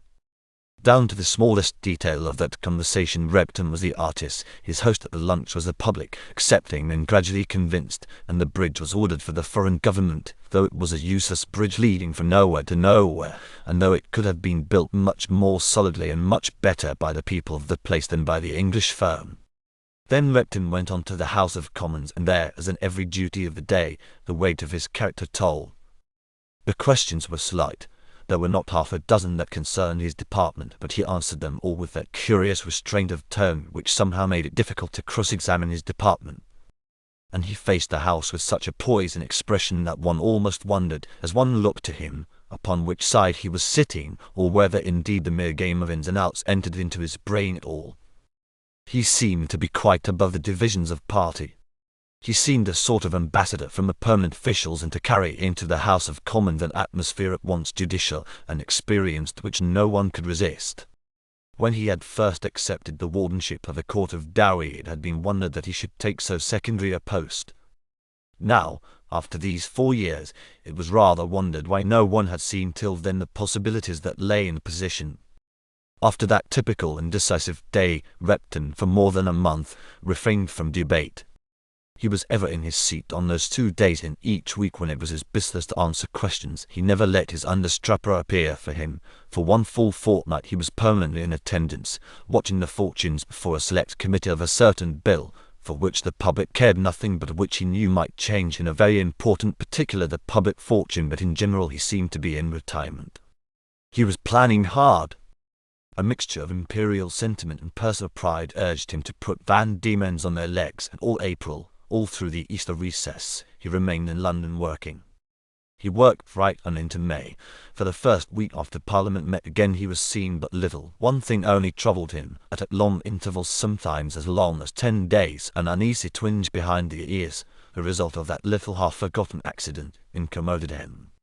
These twinges came a trifle more frequently as May advanced. After the last of them he had felt a little dazed no more. And still he worked and worked, holding 20 reins in his hands. Before the end of May the fruit of all this labour began to appear. Camptons were reconstructed, arbitration had been forced upon the Docks Combination in the north just in time to prevent the wholesale transference of shipping abroad, and more important than all, perhaps, there had begun to crop up in the papers, here, there, and everywhere, the flattering mention of Van Diemen's, and the wealthy were already familiar with the conception of a certain railway in the land which was under the Van Diemen's charter. The wealthy, but as yet only the wealthy, it is as fatal to be too early as to be too late, and that brain which knew how to drive and compel, had also known so well how to restrain, that the shares still remained unsaleable with the meaningless quotation of 16 shillings and a few fluctuating pence still attached to them in the market lists. Sir Repton stood in the middle of May 1915 when he became aware that an obscure member, obscure at least in the House of Commons, and Repton noticed little of and cared nothing for, the merely luxurious world of London, an aristocrat of sorts, one of the Domain, George Domain it seemed, was being talked about. He was being pushed somehow. Repton hardly heeded so commonplace a phenomenon, save perhaps to wonder what job was on. He continued to push Van Diemen's. Chapter 5. The Petheringtons' house, to which Mary Smith drove on the evening of 12th of April, under the two pretty little electric lights of her car, one for either side of her face, was one of 100 similar London houses, a huge brown cube in the middle of Grosvenor Square. It was no longer called Petherington House. It had once again regained its more familiar appellation of No. 89, under which it had been famous for the complete lack of entertainment of any sort which had distinguished the short session of 1912. Then old Hooker had died, the changes in the cabinet had come, Hooker's wife had married the bishop and also died immediately, and finally the Petheringtons had taken the place, foolishly called it by their own title for a few months, and finding it unknown to cabmen and to their friends chauffeurs also under this appellation, they slowly reverted to the old name. If hospitality is a fault when pushed to an extreme, the Petheringtons exhibited that fault. But so excellent were their arrangements for business without, even in the smallest details of domestic life, that no one suffered in the crush, and that it was perfectly easy in the time a guest ordinarily allowed himself for the function to go up the stairs and down again, though perhaps too much time was wasted at the necessarily narrow entrance when men must seek their hats and coats. The movement of society in this particular case was rendered the more facile by the emptiness of the hall, from which everything had been taken except the great stuffed bear which had been shot by the servant of a trapper who had sold it to the correspondent of the Furrier of Lady Petherington, and which now stood holding a tray with an expression of extreme ferocity and labelled The Caucasus, 17th June, 1910. For in those mountains Mr. Petherington, as he then was, had travelled. Mary Smith was not disappointed. Mooning aimlessly about the crowded rooms above, in an atmosphere surcharged with Moravian music, the loudest of its kind, shuffled the anxious and slightly bowed form of Dolly, the young and popular Prime Minister. A foreigner might have thought him to have few friends, so slowly did he proceed, and with so curious a gaze from one group to another, seeming half stunned by the vigour of the band and fascinated by the vigorous contortions of Mr. Otherworth, who conducted it for all he was, with his utmost capacity of gesture and expression. That foreigner would have suffered an illusion. The Prime Minister was perfectly well known in face and figure to every one in that room, and there were few who did not hope for some advantage from his presence, but fewer, far fewer still, who attempted to obtain it. I must of course except Professor Khan. Dolly knew his Mary Smith and resigned himself to suffer. She had not come there that night for nothing. She got up to him within half a minute of the view, and found him with peculiar dexterity through a maze of wealthy people. She quietly took him away and sat him in a large chair that stood in a remote recess, where the light was subdued. She took advantage of a deafening crash in the music to which its previous successors were child's play, and shouted, When are you going to have your next move? The Prime Minister implored her not to talk shop. Then somewhat inconsequently he added, weakening, What do you want to know? The music was now whining, and part of it was taking breath for another charge. It was therefore in quite a low but exceedingly businesslike tone that Mary Smith remarked, Because I want you to do something for dinner. The name suggested to the Prime Minister one of 20 little jobs. He thought of a jolly little one in Ireland. But she added, You know what has happened? He didn't. She told him briefly. Old man Benson was broke. The Prime Minister remembered the explosion of Popocatépetl. He had vaguely connected the news with something at the time. Now he knew what it was. He looked extremely grave. And when Mary went on to tell him that Mrs. Domain had only 1,500, he looked graver still. There isn't anything of a big sort going just now, Mary. He said in quite another tone. But he was thinking his clearest. I don't know him as well as you do. He added. Can you do anything? No. Said Mary Smith decidedly. He can't, but he'd go well in harness. The Prime Minister seemed to live more actively as he considered the problem. The warm air, the scent of clothes and flowers suited him well. The trouble with his left lung, which had so endeared him to his fellow citizens, he felt far less keenly in the beginning of a warm spring than at any other time, and evenings such as this rewarded him for the sacrifice he made every winter to his duty and to England. Of the 4 years during which he had held the highest of human offices, he had spent but one winter on the Riviera, and though it had been necessary in 1 year to forego an autumn session, such a session had not in the other 3 years delayed the meeting of Parliament beyond the end of February. His youth stood him in good stead during this ordeal, but there were those, and they were they who loved him most, who looked with anxiety upon the frail form and thought, although they dared not say, that the years were slipping by, and that what a man could do with impunity when still upon the right side of 50 would become another matter when his 55th year was past. There was of course always the hope of opposition and its leisure. The broadening of the street bill had roused a tempest of party passion. He had already been publicly stoned in the north. But no matter, for the moment the Prime Minister was full of appreciation, and for his cousin's purposes in the kindliest of moods. Nevertheless he thought, and his cousin read his thoughts, that she was asking the impossible. An idea struck him. Has Dimmy been called to the bar? He asked. She looked up, puzzled. I don't think so. No, I know he hasn't. I put up 100 for him in 1908 and he buzzed it. I should certainly have heard if he had done anything more before his marriage. Naturally since then. Yes, naturally, said the Prime Minister sympathetically. He mused. He wouldn't go abroad? He said, looking round. What on earth's the good of that? Said Mary Smith a little testily. Well, answered the Prime Minister vaguely as he reviewed certain posts in his mind. no. there isn't much in there. Anything that could be of any use once leading up to. And he plunged into thought again.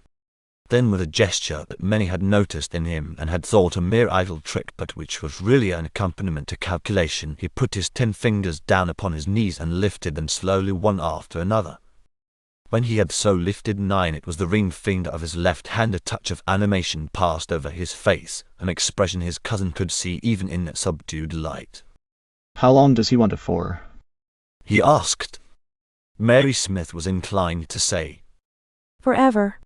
but she checked herself. She remembered the face and manner of Theocritus C. Benson. She trusted his future fortune, and she said, I think even a little while would make a difference. They were both thinking of the same thing. But the Prime Minister understood what perhaps she did not, that there is no such thing as autocratic intervention in our public life, that time is required for every innovation, and that he who leads must also follow. He was reviewing as she spoke the prejudices and the ambitions of perhaps 20 men, and the power of each. When he spoke again, it was as though his decision were final. I don't see how I could do anything for him in the house. He's hardly ever spoken, and when he did he made a fool of himself. Of course. Said Mary sympathetically. He's the only man, went on Dolly reflectively. Whom I've ever seen fall right off a bench in the House of Commons. You mean he's physically awkward? Replied Mary in the tone of a woman who knows how to despise such trifles, but she scented danger. I've never known Dimmy betray one word that was confided to him. She continued gravely. If one were beginning all over again, said Dolly as though thinking aloud. But then, He added, getting up from his chair and making as though to walk away. That's impossible. There's Repton. It has been said that women are inconsequent in their conversation, and that if they desire to obtain a favor they do so by disconnected hints which men cannot follow. It may be so, but perhaps on this very account do they succeed. At any rate, from the moment that the Prime Minister had let drop the phrase, There's Repton, Mary Smith's plan was formed. She did not like Sir Charles Repton, largely because he had not known her well. She had half forgotten him. She understood now that in some way he stood as an obstacle to what she desired for poor George, and from that moment she determined that Repton should be thrust into the House of Lords. All she said was, Yes, I forgot Repton. and then she went back into the crowded rooms, pushing the friend of her girlhood playfully before her with her forefinger pressed into the small of his back, until they reached the open door and entered the main rooms. The music of Mr. Arthur Worth's band rose, triumphant tyrant over the howling talk, when During a sharp, momentary and calculated pause in the tornado of violins came the loud and unexpected crash of some heavy object falling violently in the hall below. Mary Smith moved very rapidly and silently downstairs towards the sound. It was as she expected. George Mulross had come. A little flushed and very much annoyed, he had upset a great stuffed bear which stood near the door of the house. George was looking at the prostrate monster with angry defiance, and nothing but his dignity forbade him to attempt to raise it. The accident was enough to decide Mary. She dreaded the impression Dolly might receive if the poor lad went up now and was flurried again. She went up and put her hand on his shoulder as he stood there. He jumped round and discovered her. "A what?" he said. "Dinny?" She commanded firmly. "Go out at once." A great deal depends on it. Go out at once. Don't wait. He began to say something about his wife and a carriage. "Go out at once," said Mary Smith. He tried to say something about his hat and coat. Some yards before them, at the open door, the noise of a carriage was heard and there were servants waiting. Behind them more servants. But Mary Smith knew her world. It was a choice of evils, and George Mulross Domain went out into the night hatless and coatless. The policemen were pleased to see such familiarity among the great. They doubted not that the gentleman was taking the air, but they wondered why he walked so very rapidly eastward through Mayfair. Meanwhile, from the carriage, the daughter of Theocritus C. Benson came out, not without decision, and very soon the rooms of that house were filled, and even its Moravian music dominated by the acuteness of her laugh and the tremendous decision of her tread. When every one had gone, one hat and coat remained. The footman pawned them. They were those of George Mulross Domain.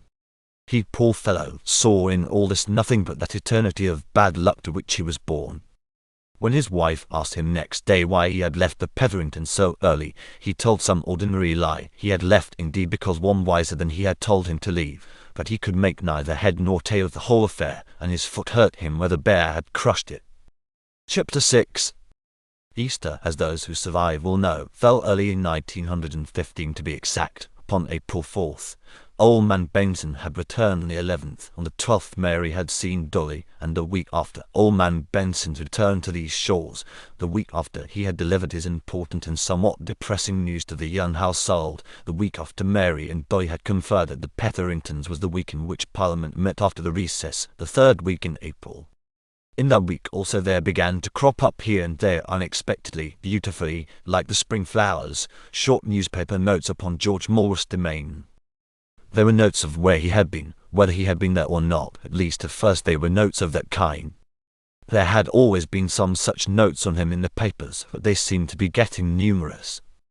The public would hear that George Mulross loved his great poodle dog. Next, that the pressure of his engagements forbade him to open an enormous institution for the cultivation and study of virulent diseases, and in connection with this news the institution was described at great length, and the passionate regrets at the absence of George Mulross Domain sounded like a small but perceptible dirge in the corners of the daily press.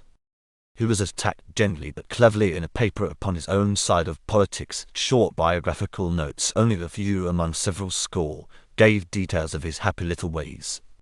He was fond of riding, said one author, who can have had but little intimacy with a subject. He was fond of children, said another, who had even less. He had "An eye for black game," said a third, whose lack of intimacy included not only George himself but certainly black game as well. Later came anecdotes of his goodness of heart, how he had run over a boy in the park with his motor and had then picked him up, and how he had good-humouredly refrained from telling people he was in a railway accident, and had permitted the wounded to be taken to hospital before he himself would accept conveyance. Finally, as the month ended, and as May brought in the London season, George Mulross began to find himself uncomfortably prominent. For he very sincerely and very heartily hated fame. He could not so much as upset a glass of wine or stumble over public stairs without hearing his name whispered, and once when he had called at the wrong number, the servant, recognizing him from some caricature in the papers, had mentioned his own name to him with reverence, though the door was the door of a house whose occupants he did not know. Meanwhile the tiny balance at the bank had gone. The overdraft was large, and at any moment there might come a note which he dreaded. and Mary Smith had compelled him to look for a small house in Westminster and to make every preparation for leaving the main house. He kicked feebly, but she insisted, and even Sudi gave way. You haven't enough to keep the house dry, Mary said, and she compelled them both to a sense of business which Theocritus himself would have failed to make them feel. All this business was well advanced when Mary Smith proceeded to the next stage of the campaign. She carefully looked up the nature of the court of dowry, and when she had learned all that she could learn from the books, it took her half a day. Though she was a woman of exceptional intelligence and excellent education, she set herself to learn all that could be learned from living men. The court of dowry, in its very survival, and still more perhaps in the functions today attached to it, affords an admirable example of the value of fixed institutions in the life of a people. It was originally instituted to try cases falling within the jurisdiction of that Queen Mother of the Middle Ages to whom the poet Gray so pathetically alludes in the striking lines, "She will for France with unrelenting fangs tearing the bowels," etc. It had cognizance of all escheats, novels, tabulate and malprisons regardant in the county of Ponthieu and the seigneury of Luc. But when active jurisdiction over these continental territories was interrupted under King Henry VI, there remained no function for the court but the trial of cases arising in or without foreign ports upon deck subject to the Crown of England. It lingered thus into the beginning of the 16th century, at which moment it was reduced to a clerk known as the manger and a warden, each holding what were virtually sinecures and not highly paid sinecures at about the palace. Henry Roman VIII, whom we cannot call a good but whom surely we may call a great man, rudely suppressed the office of manger with a cruel jest at the executioner's expense, and only permitted the wardenship itself to survive on the strict understanding that the salary should be paid to himself. The title, however, remained a minor distinction among the numerous baubles of the time, and was, if I may so express it, resurrected from obscurity by the great family of Highgate at the moment of the restoration of Charles Roman II.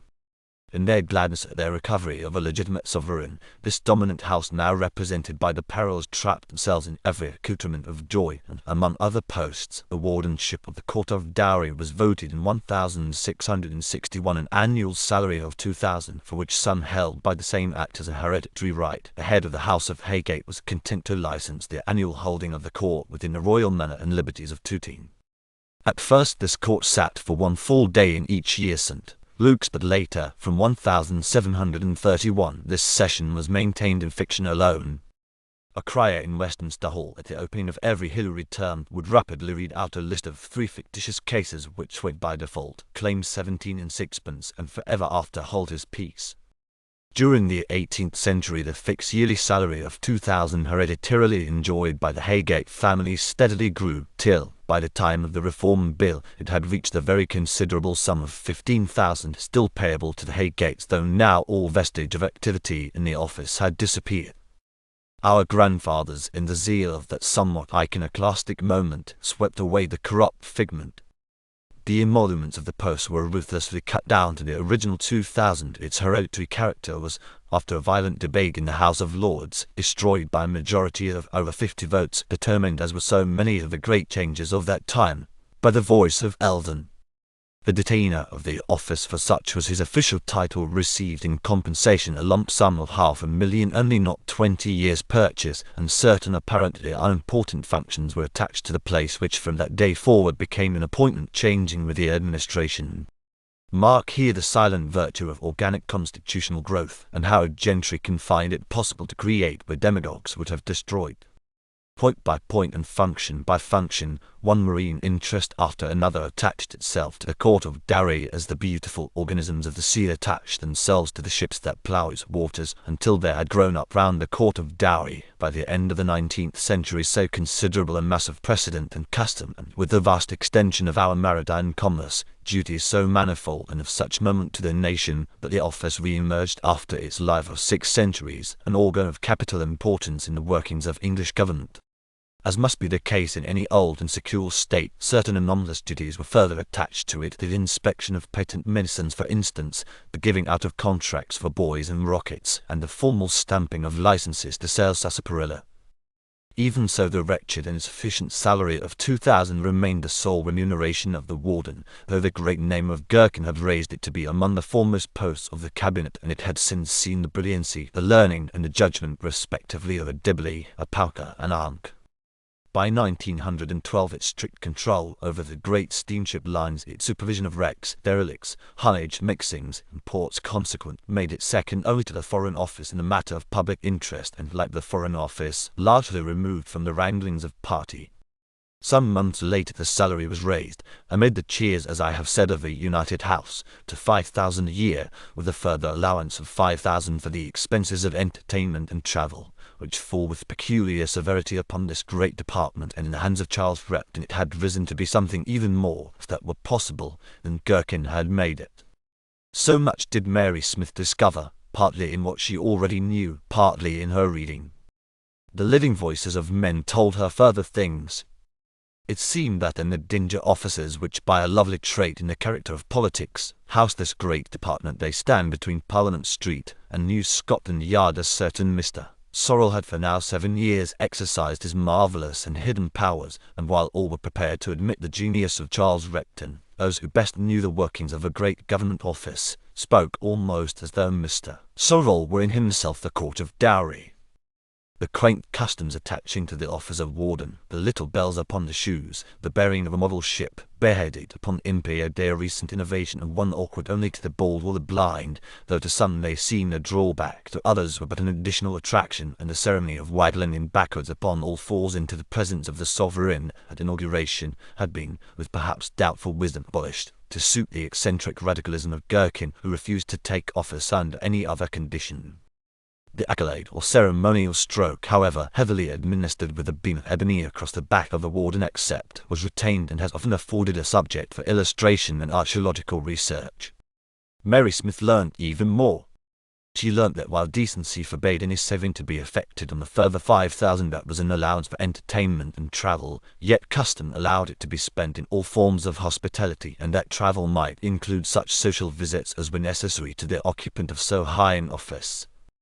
When she learnt this, she was but the more confirmed in her determination that Charles Repton, who for the moment encumbered the post of warden, should accept the barony, and that quickly, for she saw the agony of the main house already begun.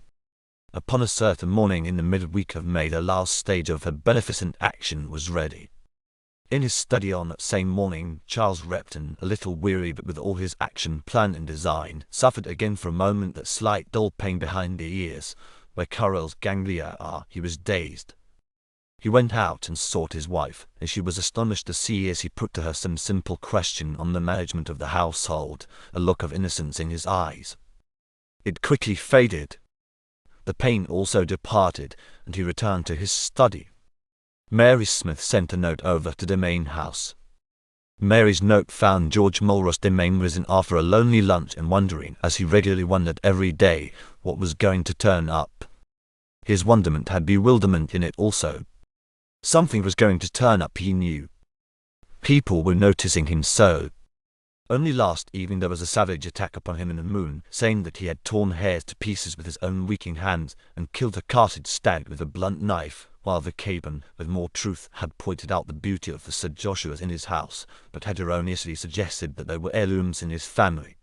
He was still gazing at the May morning and gloomily considering the buds in the formal garden, when Mary's note was forced upon him by a huge dependent.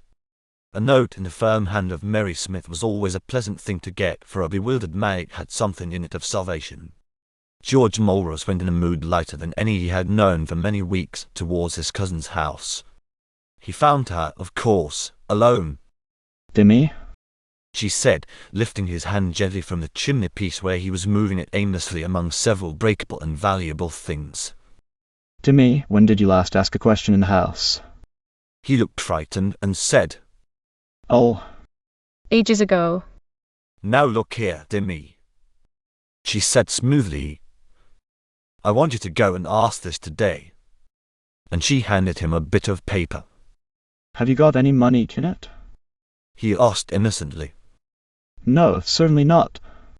She answered, You silly ass. What could that have to do with it? Read it. He read, Mr.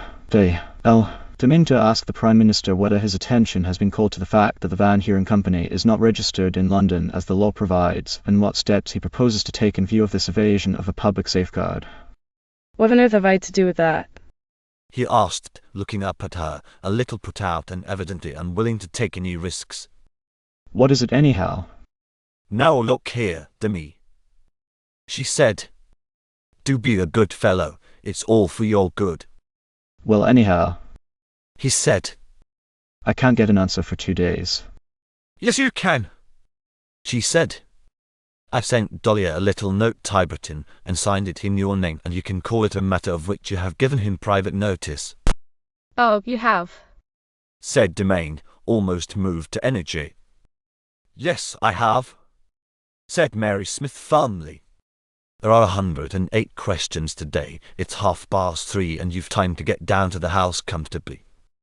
I'll take you there. She did, and amid the general indifference of most members in a crowded house, the amusement of perhaps a couple of dozen, and the red-hot silent rage of at least 2 G.M., Demain in a half-audible voice mumbled his query.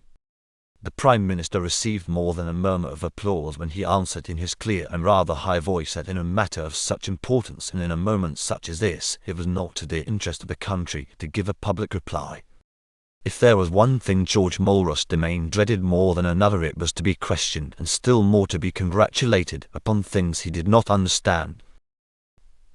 Luckily for him, a scene of some violence connected with the religious differences of the Scotch prevented the immediate opening of the debate at the end of questions, and he had the opportunity to slip away. But to his terror he found the motor waiting for him, and Mary Smith beckoning him from within. Like the fascinated bird of the legend, he was captured. He hoped that she would drive him to some more congenial air. But no, she produced from a large and businesslike wallet, which she only carried in her most imperious moments, 2 questions to be set down for the day after the morrow. He took them with a groan and yielded as yield he must to her command that he should set them down. They were of no importance. The one was to his uncle by a second marriage, the first civil lord, to ask him the name of a company that had proved less able than was expected in the manufacture of armor plates, the other to his cousin the Chancellor of the Exchequer, asking if the action of some obscure servant of the Treasury in a peaceful Buckinghamshire village had received the attention which his recent services seemed to require. The day and hour came round. George Mulross, in a voice perhaps a little more assured than that of 2 days before, said when his turn came. 29. To his surprise, the Chancellor of the Exchequer answered with some tartness that he had nothing whatever to add to his predecessor's answer of July 9th 10 years before, and added amid general approval that insinuations such as were those contained in the question were greatly to be deplored. A man of excitable temperament had already leapt to his feet to ask a supplementary question when he was sharply checked by the chair, and the curious incident closed. Some 10 minutes passed, and once again, sweating with fear, Demain heard his name called out and said in a voice still audible, 54. I mean 45. The First Lord of the Admiralty rose solemnly in all the dignity of his great white beard, adjusted his spectacles, looked fully at the intruder upon his piece, and said with his unmistakable accent that the name of the company could be discovered through the ordinary source of information. So the game continued for 10 days. In vain did his friends assure him that he was losing position in the House by this perpetual pose of the Puritan and the sleuth hound. Mary Smith was a woman who must be obeyed, and of 23 questions which she put into his unwilling lips, at least 1 had gone home. And the First Lord of the Admiralty, in the same dignity of the same white beard and with the same striking accent, had admitted the necessity of striking from the list of contractors the name of the firm of which, until that moment, the unhappy George Mulross had never even heard. He knew, he felt, that he, the most blameless of men, was making enemies upon every side.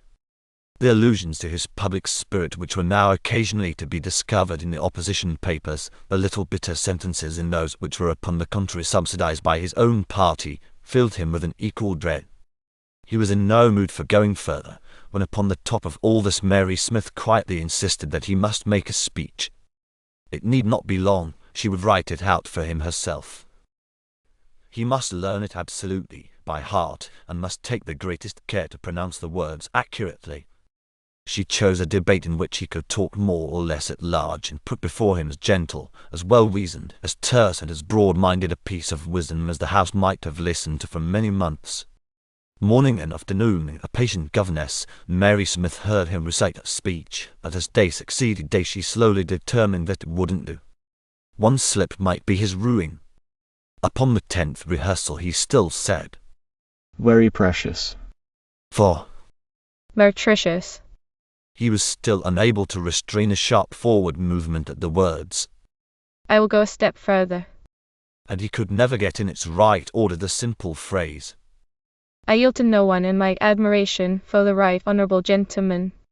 First he would yield to a right honourable gentleman, then no one would yield to him, then he would yield to no admiration, and at last she gave it up in despair. A woman of less tenacity would have abandoned her design, not so Mary Smith. She discovered with careful art that there was no reason why Warden of the Court of Dowry should speak in the house at all. He might hold his post for 3 years and do no more than answer questions, leaving to a subordinate the duty of speaking upon those very rare public bills, which, however distantly, concern his office. She had already made him a name. She was determined not to destroy it by following up this false scent of training into public speaking. At last, as the month of May was drawing to a close, she determined to put him upon the rails.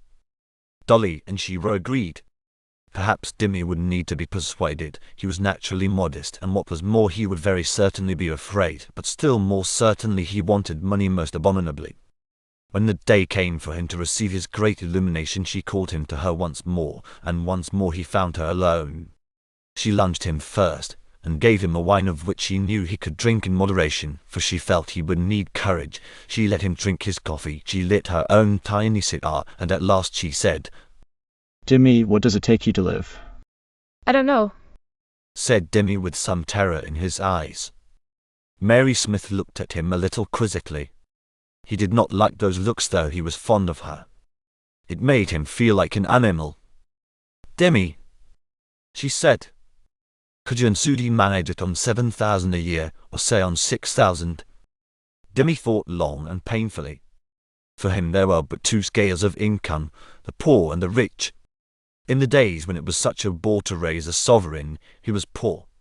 For nearly 2 years, with an unlimited capital behind him and about 20,000 a year for his wife to spend, he had considered himself positively and fixedly among the rich. He had felt comfortable. He had had elbow room. £6,000 puzzled him. It was neither one thing nor the other. A brilliant thought struck him. Can you tell me, Mary? He said gently. Someone who has got about 6,000. I think I could judge then. I can tell you one positively, said Mary Smith. Charlie Fitzgerald and his wife. Till the old he dies, they've got 6,000 exactly. I ought to know, considering that I went over every scrap of paper in order to make sure of Charlie repaying me. Oh, said Demain judicially. Charlie Fitzgerald and his wife. He thought for a long time. Well, they're pretty comfortable. He said suddenly. Of course they haven't got a place and grounds. I suppose if they had a place and grounds they couldn't do it. No, said Mary. But the house in Westminster is very large when you get inside through the narrow part. when are you going into Westminster, Dimmy? I don't know. Said Dimmy hopelessly. Sudi's got all muddled about it. She saw City of Westminster stuck up on one of those khaki dreadnought hats that the street sweepers wear, and a man was getting hers into a cart right up by our house, and she said that where we were was Westminster anyhow. And then when I argued with her, she shoved me to the window and pointed out his hat. She was quite rough. And George Morris sighed. Mary Smith got testy. Don't talk rubbish, she said. And don't bother me about your wife. Have you looked at anything in Westminster at all? I don't know, said Demain humbly. You must know, said Mary sharply and with a strong inclination to slap him. Have you looked in Dean's yard, for instance? Yes. Said Demain, slowly reviewing his perambulations of the last few days. Yes, I've looked at Dean's yard. There's nothing there. All the rest seems to be so slummy, Mary. There are some exceedingly good new houses, said Mary severely. And everybody's going there, and the old houses are perfectly delicious. Anyhow, Westminster's the place, and I'll tell you something else. You've got to take office. George Mulross, worried as he always was when she began drilling him, on hearing the word, Office. said simply, Well, I won't, that's flat. I don't believe in it. I've seen lots of men do that kind of thing. They get to the city and they think they're learning business, and they're ripped before. I said take office. Shouted Mary Smith. Take office, get a post. Dolly will give you a post. Now do you understand? What? Said Demain vaguely. Dimmy, she said more quietly but with great firmness. Look at me. He looked at her. It was a muscular strain upon his eyes to keep him fixed under her superior will. That's right. Now listen carefully. The salary of the wardenship of the Court of Dowry is 5,000 a year in X's. Yes. Said Demain. When the wardenship of the Court of Dowry is vacant, if you play up worth tuppence, it's yours for the asking. Do? Will? Understand? I don't know. Repeated George Demain. It was as though he had been told that he had been asleep all these years, that his real name was Jones and that he lived in Australia, or as though he had discovered himself to be covered with feathers. He was utterly at sea. Then he said slowly. Repton's warden of the Court of Dower. He was proud of knowing this, for he often blundered about the cabinet. Will you not fix your mind upon what I have said? Said Mary Smith. The full absurdity of it grew increasingly upon Demain's imagination. The house would think Dolly was mad. He remarked with a really beautiful humility. Nonsense. Said Mary Smith in disgust. The house will know nothing about it one way or the other. The house doesn't meddle with government, thank God. You're popular enough, I suppose. Oh yes. Said Demain. And you never speak, do you? No. Said Demain. Only once 3 years ago, the time I fell down, you know, and that was quite short. How many people do you know in the house? She asked. I don't know. Said Demain. Oh nonsense. I mean, how many people would write to you, for instance, and congratulate you? Demain gave it up.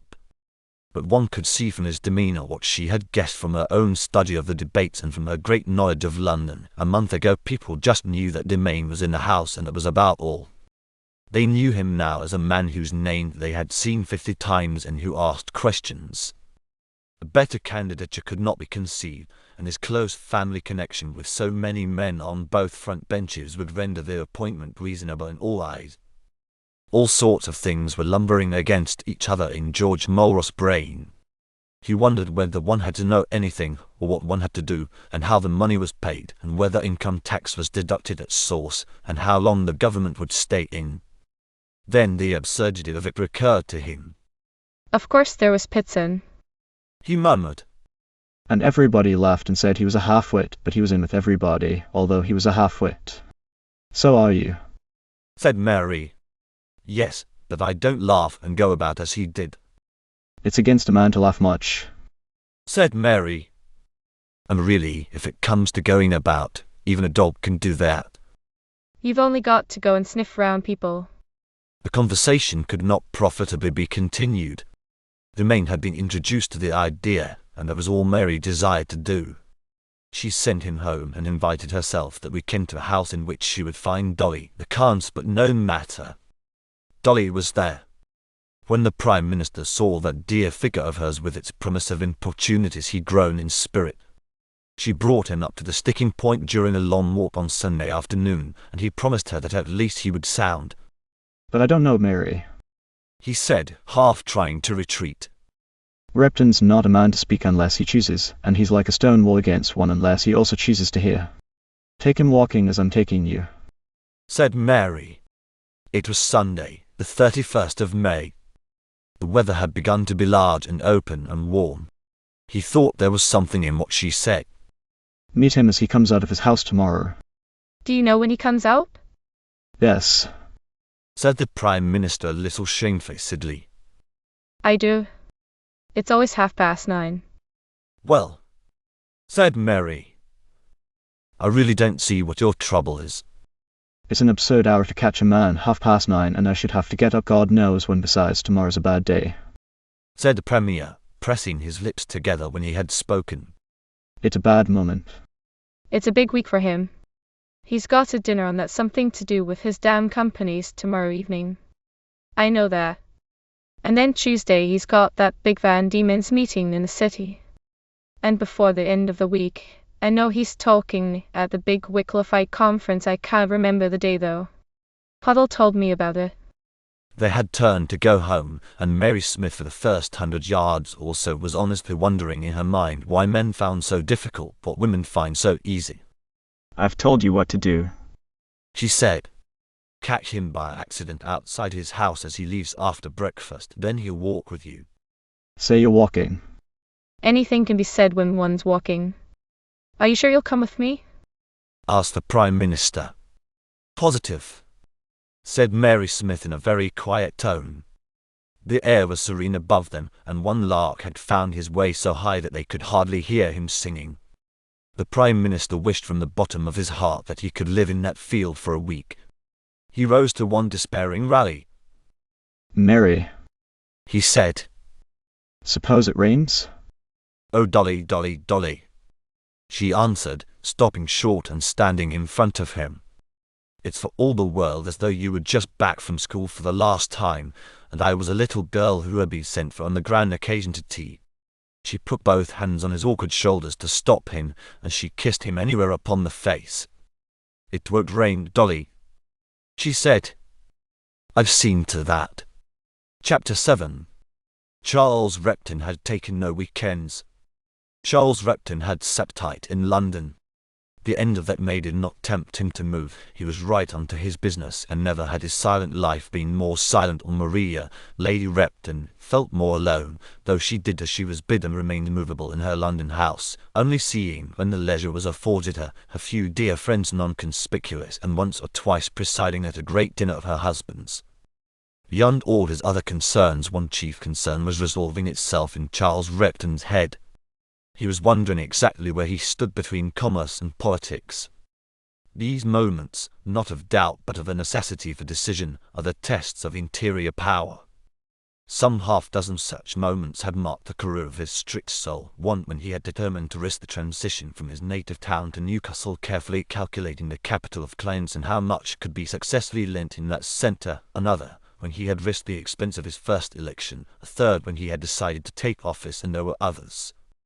Now, as May drew to its close, as the discussion on the budget was in full swing, and as the eager public notice of Van Diemen's was on the point of filling the press, he was in some balance as to whether the precise proportion of activity which he gave to the House of Commons, it was a large proportion, might not be absorbing just too much of his energy.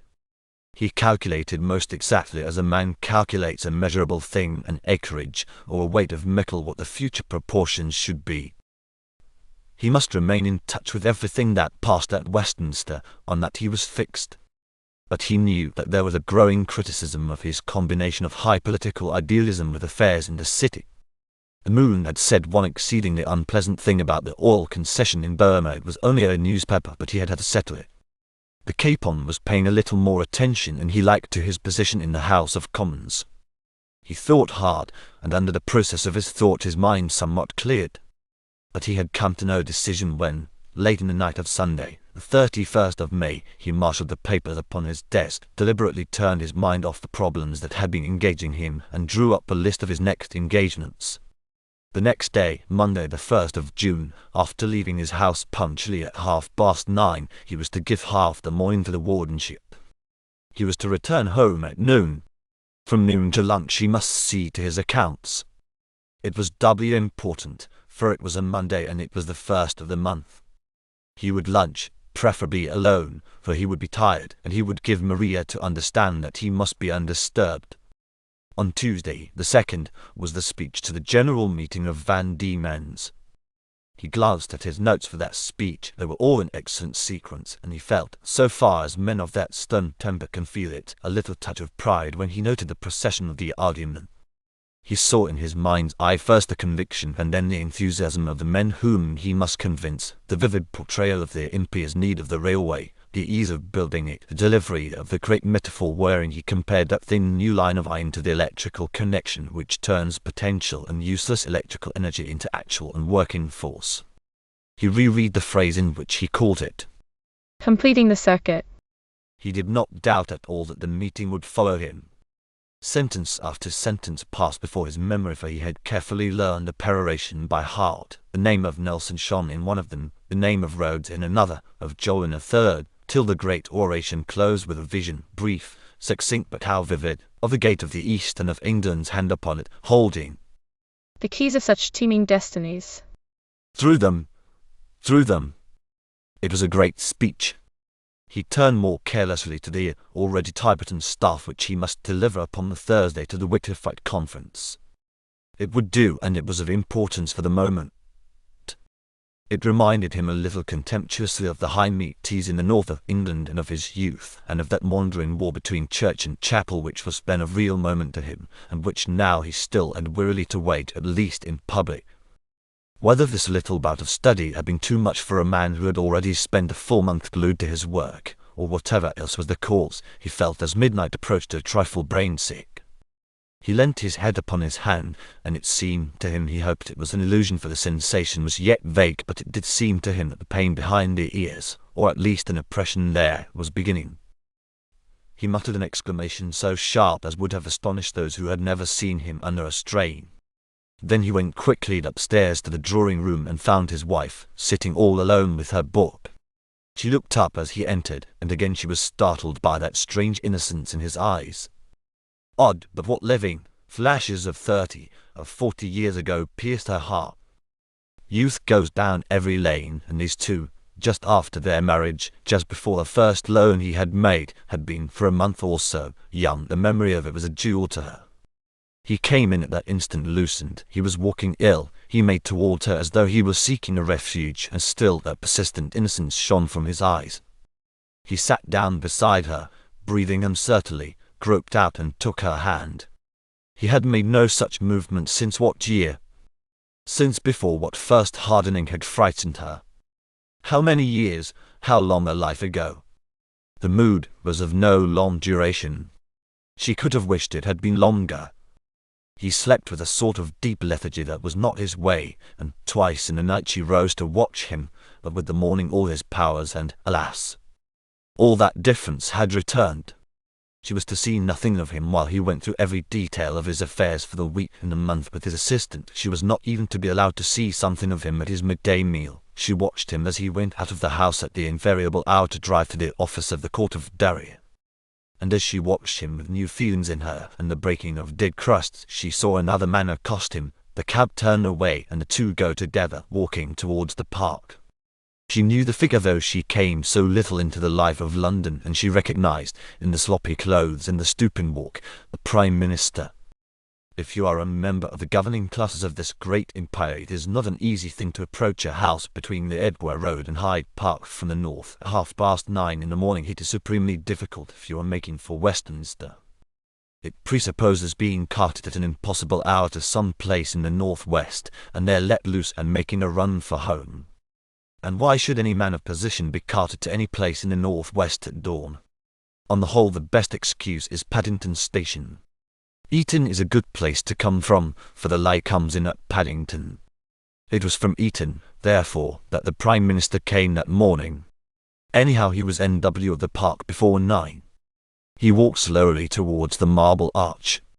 As he approached Charles Repton's house he walked somewhat more slowly, but he had timed himself well. The tall straight figure came out and hailed a cab. The Prime Minister crossed before him, turned round in amiable surprise, and said, "My dear Repton." And Repton greeted, with somewhat less effusion, the Prime Minister. "I was walking from Paddington," said the Prime Minister. Have you eaten? Said Sir Charles, as he paid the cabman a shilling for nothing. Yes, I breakfasted before I started. "I was walking down to Westminster. Can't you come with me?" Sir Charles found it perfectly easy, and the two men walked through the park together towards Hyde Park Corner and Constitution Hill. To most men the difficulty of the transition from daily converse to important transactions is so difficult that they will postpone it to the very end of an interview. The Prime Minister was not of that kind. They had not got 200 yards beyond that large arena near the Marble Arch wherein every Sunday the Saxon folk thresh out and determine forever the antinomy of predestination and free will, not to mention other mysteries of the Christian religion, when the Prime Minister had reminded Charles Repton of the absolute necessity of a new man on the government bench in the House of Lords. Charles Repton heartily agreed, and for 10 minutes gave his reasons. He hoped, he said in an iron sort of way, that he was talking sense and that he was not meddling with things not his business. He was warmly encouraged to go on, and he minutely described the kind of man whom he thought was wanted. They had too many business men as it was, and there were too many men fresh from the House of Commons. The government forces in the upper house had come to be a sort of clique, half of them very intelligent, but now and then, especially in big debates, out of touch with their colleagues. Could not some man of real position, a man with a long-established title, wealthy and thoroughly well known if only in a small world for some proficiency of his, be got to take an interest in a government program? A man like Pulborough, for instance? If Pulborough had had to earn his living, he would have been the best bantam breeder alive. And then, look at his talents, why, he designed all the new work at Harbury himself, etc. And so forth. As they were crossing by the Wellington statue, the Prime Minister, in the uneasy intervals of dodging the petrol traffic, explained that it was not in his mind. He mustered someone who had heard everything in the cabinet for the last 2 years. Repton, He said. As they left the refuge pavement, a taxicab all but killed him. Repton, have you thought of? 2 gigantic motor buses swerved together and the politicians were separated. The Prime Minister saw the warden far ahead, a successful man, whole upon the further shore. The Prime Minister leapt in front of a bicycle, caught the curb and ended his sentence. A peerage yourself. They had come through all the perils of that space and were walking quietly down Constitution Hill, though he could develop his thought more freely and in the most natural way in the world. He put it that they could not do without Charles Repton. He was very careful not to force the position. Charles Repton was absolutely essential. They must have him or they must have nobody. An Egyptian smile, a smile of granite, could be guessed rather than seen upon Charles Repton's firm lips. would you propose that I should be master of the horse? He said. No, Said the Prime Minister, smiling very much more easily. Nor manager of the King's thoroughbred stud, either. But I know that a Benford is mortally tired of the household, though what there's to be tired of. He added. To the Prime Minister's very great surprise, Charles Repton simply replied. If I went to the Lords, I should go without office. At this unexpected solution, the Prime Minister was in duty bound to propose 100 reasons against it. He implored Repton to remember his great position and the peculiar value that he had for him, the Prime Minister. It's never more than 3 men that do the work, Repton, whether you're dealing with 10 in committee or half 1,000. You know that. But Charles Repton was firm. These solid masters of finance are glad to think out their world. In a sense, nothing comes to them that is unexpected when it comes. Their brains may be compared to the great new War Office in Whitehall, where 100 minutely detailed plans for the invasion of Germany, France, Russia, Spain, Italy and the Baltic states lie pigeonholed in perfect order, ready to be put into immediate execution at the pronouncement of the stern words "Qui mobile."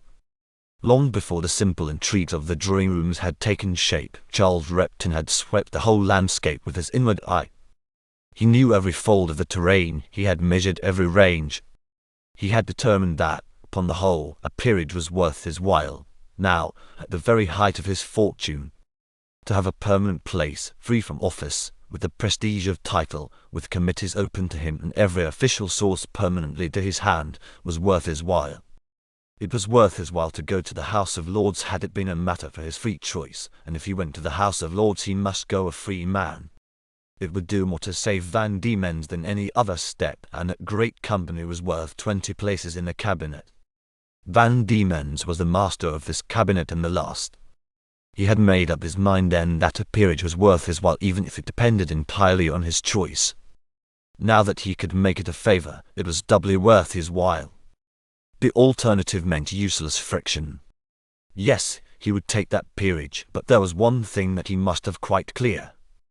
The two men walked together in silence past the palace. They went through the superb new entrance to St. James's Park, crossed the bridge and turned towards Westminster. It had been a shock. The relief of the Prime Minister was somewhat too great, and the last thing that Repton had to say was awkward, but he was accustomed to leap such hedges. He began boldly. Do you happen to know what I have set aside for the regular purposes of the party? He asked. The Prime Minister shook his head. If there was one thing he detested, it was the kitchen side of politics. Well, I'll tell you, said Repton. I put exactly the same sum aside every year for 15 years, whether we've been in office or out of it. Not a large sum, only £500. Pottle will tell you. The Premier made such a movement with his head as show that he did not care. Only £500, but exactly £500. Continued Repton firmly. Now Pottle must understand quite clearly that the subscription will neither be increased nor diminished. He spoke as men speak in a shop, and in a shop of which they had the whip hand. That's between you and Pottle, said the Prime Minister in the tone of one who doesn't want to go on with the subject. Yes, said Repton, looking straight in front of him. it has got to be understood quite clearly. I made it a standing order. Pottle's never pestered me, but he can pester like the deuce. And I've absolutely made up my mind. Of course, said the Prime Minister. I think it's wise. He went on. It isn't my business, but I do think it wise to keep in touch with the central office. But it's between you and Pottle. There was another long silence as they went down Great George Street. That's all, said Repton, opposite the Pugin fountain. The two men walked on. The statues of great men long dead looked down upon them. The statues were unused to such conversations. One of the statues must have thought Charles Repton a tactless fellow, but Charles Repton had calculated everything, even to his chances of life and to the number of active years that probably lay before him. And nothing would have more offended or disturbed him than any ambiguity upon the business side of the transaction. They parted, one for the Court of Dowry, the other for Downing Street, and the affair was settled. That afternoon the Prime Minister asked Demain to come and have a cup of tea. He said he would rather it was in his own room. He took Demain's arm and led him round. Have you anything on tonight, Dimmy? He said. Dimmy thought. I don't know. He answered after a long examination of possible engagements. Well, you've got to be here for the division anyhow. Oh yes, said Dimmy. His high record of divisions was the sheet anchor of his soul. He had sat up all night 16 times. Well, said the Prime Minister, hesitating, as though after all he didn't want to drink a cup of tea. You might see me then. no, come along now. And as they drank their tea he told his companion that there was to be a change in the cabinet. Now, He said. I want to leave you perfectly free. He seemed to be suffering a little as he said it, but he went on tenaciously. I want to leave you perfectly free. But of course you know your name has been put before me. I don't know. Began Demain. The Prime Minister stopped him with his hand. Well, anyhow it has. He paused and thought. I can't tell how it would suit you, but I think I can tell how you would suit it. Now on that point I'm satisfied, Demi. You know the kind of work it is. But Demain didn't know. Well, said the Prime Minister, leaning back easily and joining his hands. it's like all those things you've got your staff. In one way the work's cut and dried. It's very varied work. No man can be expected to grasp it all round. But, Leaning forward. like all these things, it wants a sort of general point of view, you understand me. Dimmy did not dare to shake his head. It wants a sort of. The Prime Minister swept his hand over the table. A sort of what I may call a well, or common sense, especially about certain things. You have to decide sometimes. But you'll soon get into it. He added in a tone of relief. You'll have Sorrel with you all the first few days. He's exceedingly easy to get on with. He's been there for years, that is, of course, if you take it. Yes. Said Demain a whirl.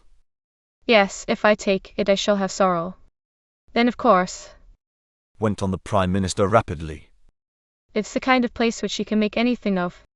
It can count enormously. It counted enormously under Gherkin until he died. And Repton, of course, has made quite a splash in it. Demain shuddered slightly. But there's no necessity. Continued the other quickly. It's really better without a splash. It's a plodding sort of attention that's wanted. He ended wearily, then with an afterthought he added, Why not go to Sorrow now? Couldn't you give me a note? asked Demain nervously. Oh, nonsense, Answered his cousin, upon whom the strain was beginning to tell. Just go up and see him in his office. He's the mildest of men. All right, said Demain, sighing. He finished his tea and went out, and as he left the Prime Minister called after him. Don't forget to find me after the division tonight. Then I can tell you if anything is settled. Demain walked undeterminedly towards the Dowry offices behind Scotland Yard. His heart failed him. He did not go in. He stood aimlessly in Whitehall, staring at the traffic. His knees were not quite straight and his mouth was half open. Past him, as he so stood, strode, full of vigour and of will, the fixed form of Sir Charles Repton, walking towards Trafalgar Square. The younger man followed him with his eyes and felt in his heart what a gulf there was between them. He was by no means of those who dare, and the thought of office appalled him. Then suddenly he remembered the salary. His legs straightened beneath him, and he forced himself up the stairs to where he might ask to see Mr. Sorrel. Chapter 8. Sir Charles Repton strode up Whitehall. His day's work had been heavy in the hours since that morning conversation, and he was suffering. It was no spiritual suffering which affected that strong character. His life was fixed, the decision he had taken was final. Nay, every circumstance surrounding that decision delighted him. The peerage had been offered at precisely the right moment. He himself could have chosen no better. It was the moment when he particularly desired to be at once more powerful, if that could be, and yet free, more fixed in his political tenure, yet more at large to catch the hand of opportunity. For all his strategy was centred upon the company which he was determined to save. That from which he now suffered was physical. He suffered that pain at the back of the head. It had a novel intensity about it. It was not exactly a headache. It was a sort of weight, an oppression, and as he went on northward the pressure got worse and more concentrated just behind either ear. He would not relax his pace. He saw a taxi which had just discharged a fare at Cox's Bank. In spite of the trouble in his head which was rapidly increasing, he was clear enough to note that the little flag was up, that the man was free and was about to go away. He signalled to him and got in, and gave the address of his house, bidding him call at the club on his way.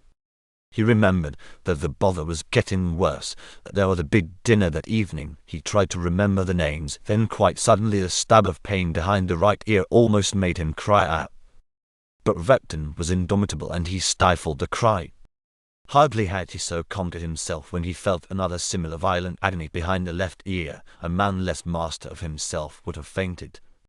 It was over in a moment, but he was white and actually uncertain of his steps when he got out at the club and went up to the porter's box to ask for letters and messages. "There were none," Are you certain there are none? he asked in a weak voice.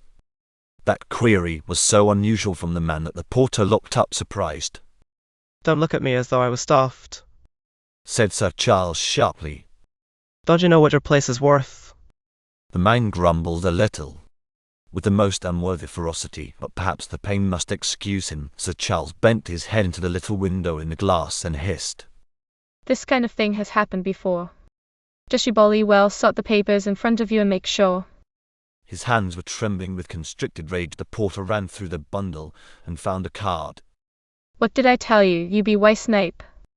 Stuttered the now uncontrollable baronet. Then recovering himself he said with no shame but in a little confusion. I've had enough of this. He looked at the card. It was an advertisement inviting him to spend a week for 11 guineas in lovely Lucerne, and there was a picture of the Rigi Culm. He tore the card up savagely, threw it into the waste paper basket, hurriedly went down the steps of his club, bolted into the taxi and slammed the door behind him. The driver had let the engines stop. Sir Charles sat tapping either foot, his eyes alight and his hands working nervously. The man was working the barrel organ in front of the machine. The piston started once or twice vigorously, then died down again. Sir Charles got out. If you can't make your down kettle go, He said, Then he suddenly smiled. What a good-natured face you have, he remarked with an abrupt transition of tone. It's a brutal thing for men like me with enormous incomes to bully people who have to be out in all weathers, though I must say you tax men are a privileged lot. You've always got a herd of poor fellows round you, running messages for you and whatnot. You know, He went on still more familiarly. If you didn't look so jolly good-natured I wouldn't get into the cab again, but I will now. I will now. He nodded reassuringly to show there was no ill feeling, and he climbed again into the taxi, which at last started off upon its journey. Sir Charles, within that vehicle, preserved for some moments the expression of strong silence which was at least one half of his fortune. Suddenly that expression broke down, something tickled him hugely. Such a merry look came into his eyes as had perhaps not visited them since he was a child if then. It occurred to him to look out of the window. The fact that the window was up in no way incommoded him. He butted his head through it and then very cautiously drew it in again. That's dangerous. He muttered. Might have cut myself. The driver of the taxi heard nothing. Sir Charles looked through the star of broken glass for a moment, then cautiously lowered the sash. He put his head out again, smiling almost to the point of laughter, and asked the driver whether he had noticed the absurd pomposity of the two sentries and the policeman outside Marlborough House. The taxi man simply said, Yes, sir. and went on driving. For a few minutes Sir Charles was silent, ruminating and smiling within. Then he put his head out again. Yes, but did you? He asked. And just at that point the traffic was stopped to allow a cross-current from another street to pass. What a fool a man can make of himself, Said Sir Charles suddenly to nobody, commenting half aloud with his own soul. It's an amazing thing. I can't conceive why I should put my head out of a window like that to tell him the way. I suppose I was telling him the way. But my head is so bad. What a fool a man can make of himself. The sternness of his expression returned. He remembered that the taximan knew his address and he bethought him how to escape from humiliation. When they had driven up to his house he would pretend it was the wrong number and drive somewhere else. Yet again his mood changed and he burst into an explosion of laughter as he remembered the sentries. Then the name over a shop which recalled to him certain mortgages tickled his fancy. He almost stopped the taxi to get out and have a bout of fun with the proprietors of that shop, but he was going swiftly through the streets and he preferred his ease. Long before they reached the Marble Arch he had forgotten all about his intention of secrecy. Nay, he had forgotten about his dinner, he only knew he was going home. And when he got out he saw upon the little machine the notice. 1/10. The register marks 1 and 10pence. He said slowly and gravely to the driver, upon whose honest and happy face the tendency to astonishment was hardly controlled. Now I don't think these machines are infallible, far from it, but it isn't worth my while, you understand, to argue it. So there's 1 and 10pence. He laboriously counted out the money. Wait a moment. He said. Give me back 3 coppers. The man hesitated. Give me back 3 coppers. Snapped Sir Charles testily. I want to get rid of a threepenny bit. And he handed over the offensive coin. Now wait a minute. He added. Don't be in a hurry. I always give a tip to taxi drivers, I really don't know why. He said with a sudden change of expression. There's no particular favour, and they earn lots of money. But one's got to, I suppose, if one didn't. He continued in a ruminative tone. They mark 1 in some way, same way they do the boxes in hotels, in your watch, me boy, when you pawn it. He ended with an explosion of mirth, digging the man sharply in the ribs. Eh? He pulled out 2 pence, added another penny and then another, took out a 6pence, put it back again, finally put the 3 pence into the man's hand and went up to his door. The taximan, as he was driving off, nodded familiarly to a policeman, and, by drawing up all one side of his face while he left the other in repose, gave it to be understood that he had grave doubts of the mental balance of the gentleman whom he had just conveyed to his residence. Alas for simple men! The policeman strode up to him, rated him soundly, asked what he meant by it, and in general gave him to understand that he was dealing with no ordinary household. and the taximan, who was but recently landed from the sea, went off pondering as far as the congested traffic would allow him upon the mysteries of London. The policeman solemnly returned to his duty, which was that of guarding the residence of so great a citizen, and Sir Charles, putting his hat upon the table in the hall, went past the two servants upon whose presence in that vestibule he insisted, and walked majestically up the staircase, as though the last half hour had not been. But he felt during this progress unaccountable desires. Before he was halfway up they were too strong for him. He stopped, leaned over the banisters, looked at the two well-trained domestics who stood like statues below him, and said, Henry. Henry, with a perfect turn of the head, answered, Yes, Sir Charles. William. William, with a precisely similar change of attitude, said, Yes, Sir Charles. What does it feel like to stand like that when another man who simply happens to be richer than you is going by? The well-trained domestics made no reply. Are you dumb? He shouted angrily. What's it feel like, I say? Blasted fools. He muttered when he had endured for a few seconds their continued silence. He went on up the stairs, saying half to himself and half to them, Catch me doing it. Why, there's more money in a Wilk stall. He found his wife reading. She put down her book and asked him timidly what had been going on in the house. His only answer was to put his hand to his head and say that he was suffering. And so he was, for the pain, though less violent, had returned. She suggested, though very hesitatingly, that he should lie down. He made no reply. He put his hand before his eyes and waited with set teeth until the first violence of the pang had passed, and then said to her gently, I beg your pardon, dear, what did you say? It was nearly 20 years since she had heard that tone from him. She was frightened. Did you ask what was going on in the house? He sighed. Well, I can tell you. He put his hands on the chimney-piece and looked down at the fender. There's going on there. He said decidedly. As crass, imbecile, and hypocritical a piece of futility as God permits as Almighty God permits. Oh, Charles! She cried. Charles! Is there any trouble? No. He said, looking round at her with mild surprise. Just the usual thing. Nobody has the slightest idea what they're talking about, and nobody cares. Charles. She said, feeling the gravity of the moment, for he was evidently suffering in some mysterious way. Have you left it all right in your room? Haven't you any appointments or anything? I never thought of that. He answered. His eyes had in them an expression quite childlike, and he said suddenly, One can still see what you were like when I married you, Maria. Turn your face round a little. She did so, with her face full of colour. Yes. He said, They keep their profiles best. You can remember them by their profiles. Charles darling, said Lady Repton, getting up, her white hair shining against the flush of her forehead. Let me look after you. She had not used such a tone nor dreamed of such an endearment for many, many years. I don't mind, old girl. He said, I don't mind. And the innocence of his eyes continued. Then, as though something else were battling within him, he began abruptly. Maria, have you got a full list of the people who are coming tonight? I thought not. I'm sorry to have to speak of it again. I told you when we first came to town, and I've told you 50 times since, that I can do nothing without such a list. But I've got it, she said in great suffering. I've got it, Charles. His eyes changed again. You've got what? The list of the people who are coming, Charles. Oh, I didn't understand.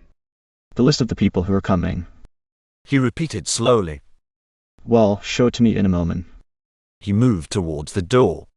I'll come with you, she said. For the first time since her husband had decided to enter Parliament and had entered it 20 years before, while their child was still alive, Lady Repton had to take a decision of importance. She decided in favour of the dinner. It was too late to change it, and she must trust to chance, but evidently some terrible thing had befallen the warden of the Court of Dowry.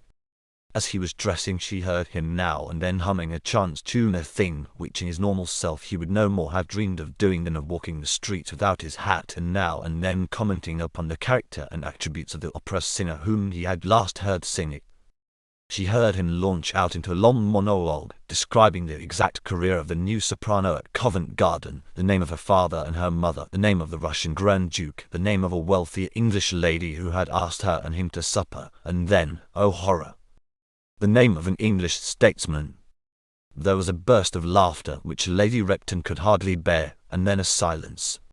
When they met again and their guests had begun to come, he seemed right enough, except that now and then he would say things which everyone in the room knew well enough to be true, but which were by no means suitable to the occasion. It was thought eccentric in him, especially by those who knew him best, that he should comment somewhat upon what man was paired off with what woman in a procession, and it was thought exceedingly coarse by his partner that he should explain a strong itching upon his right ankle to be due, not to a flea, for his man was most careful, but to some little skin trouble. The noise of talking during the dinner covered any other indiscretions, and when the men were alone with him over the wine, he sat gloomily enough, evidently changed but guilty of nothing more exceptional than a complete ignorance of where the wine came from or what it was. There were the beginnings of a quarrel with a pompous and little-known fellow member of his own party who attempted to talk learnedly on wine. Repton had begun. What on earth do you know about wine? Why, your old father wouldn't allow you swipes when you went to fetch the supper beer. He had begun thus, I say, to recall the humble origins of the politician, when he added, But there, what's the good of quarrelling? You're all the same herd. His evident illness excused him. He led them back to the women, a gloomy troop. They began to leave uncommonly early. The one who lingered last was a very honest man, stupid, straightforward and rich. He was fond of Charles Repton simply because Repton had once done him a very cheap good turn in the matter of a legal dispute. He had stopped a lawsuit. And this man ever, since it was now 5 years ago, was ready to serve that household. His name, I should add, was Withers, and he was a commoner. He sat for Ashington. He had not only this loyal feeling for Charles Repton, which he was perhaps the only man in London to feel. He had also a simple admiration for him, for his career, for his speeches, for his power of introducing impromptu such words as Well,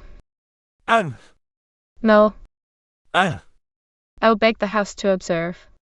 into his careful arguments.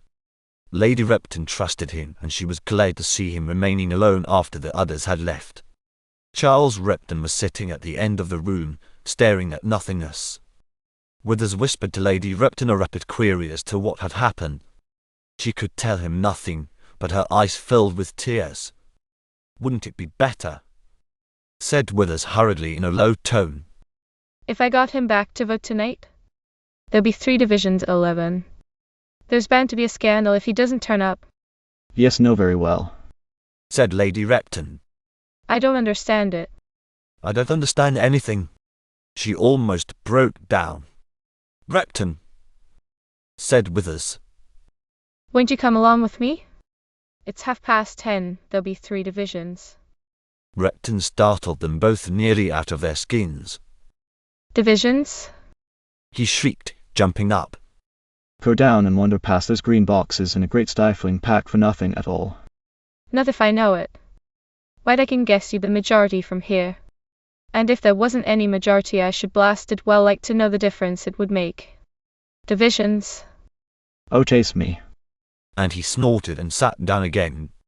Withers did not know whether to stay or to go, but before he could reply, Charles Repton in the most ordinary of tones went on.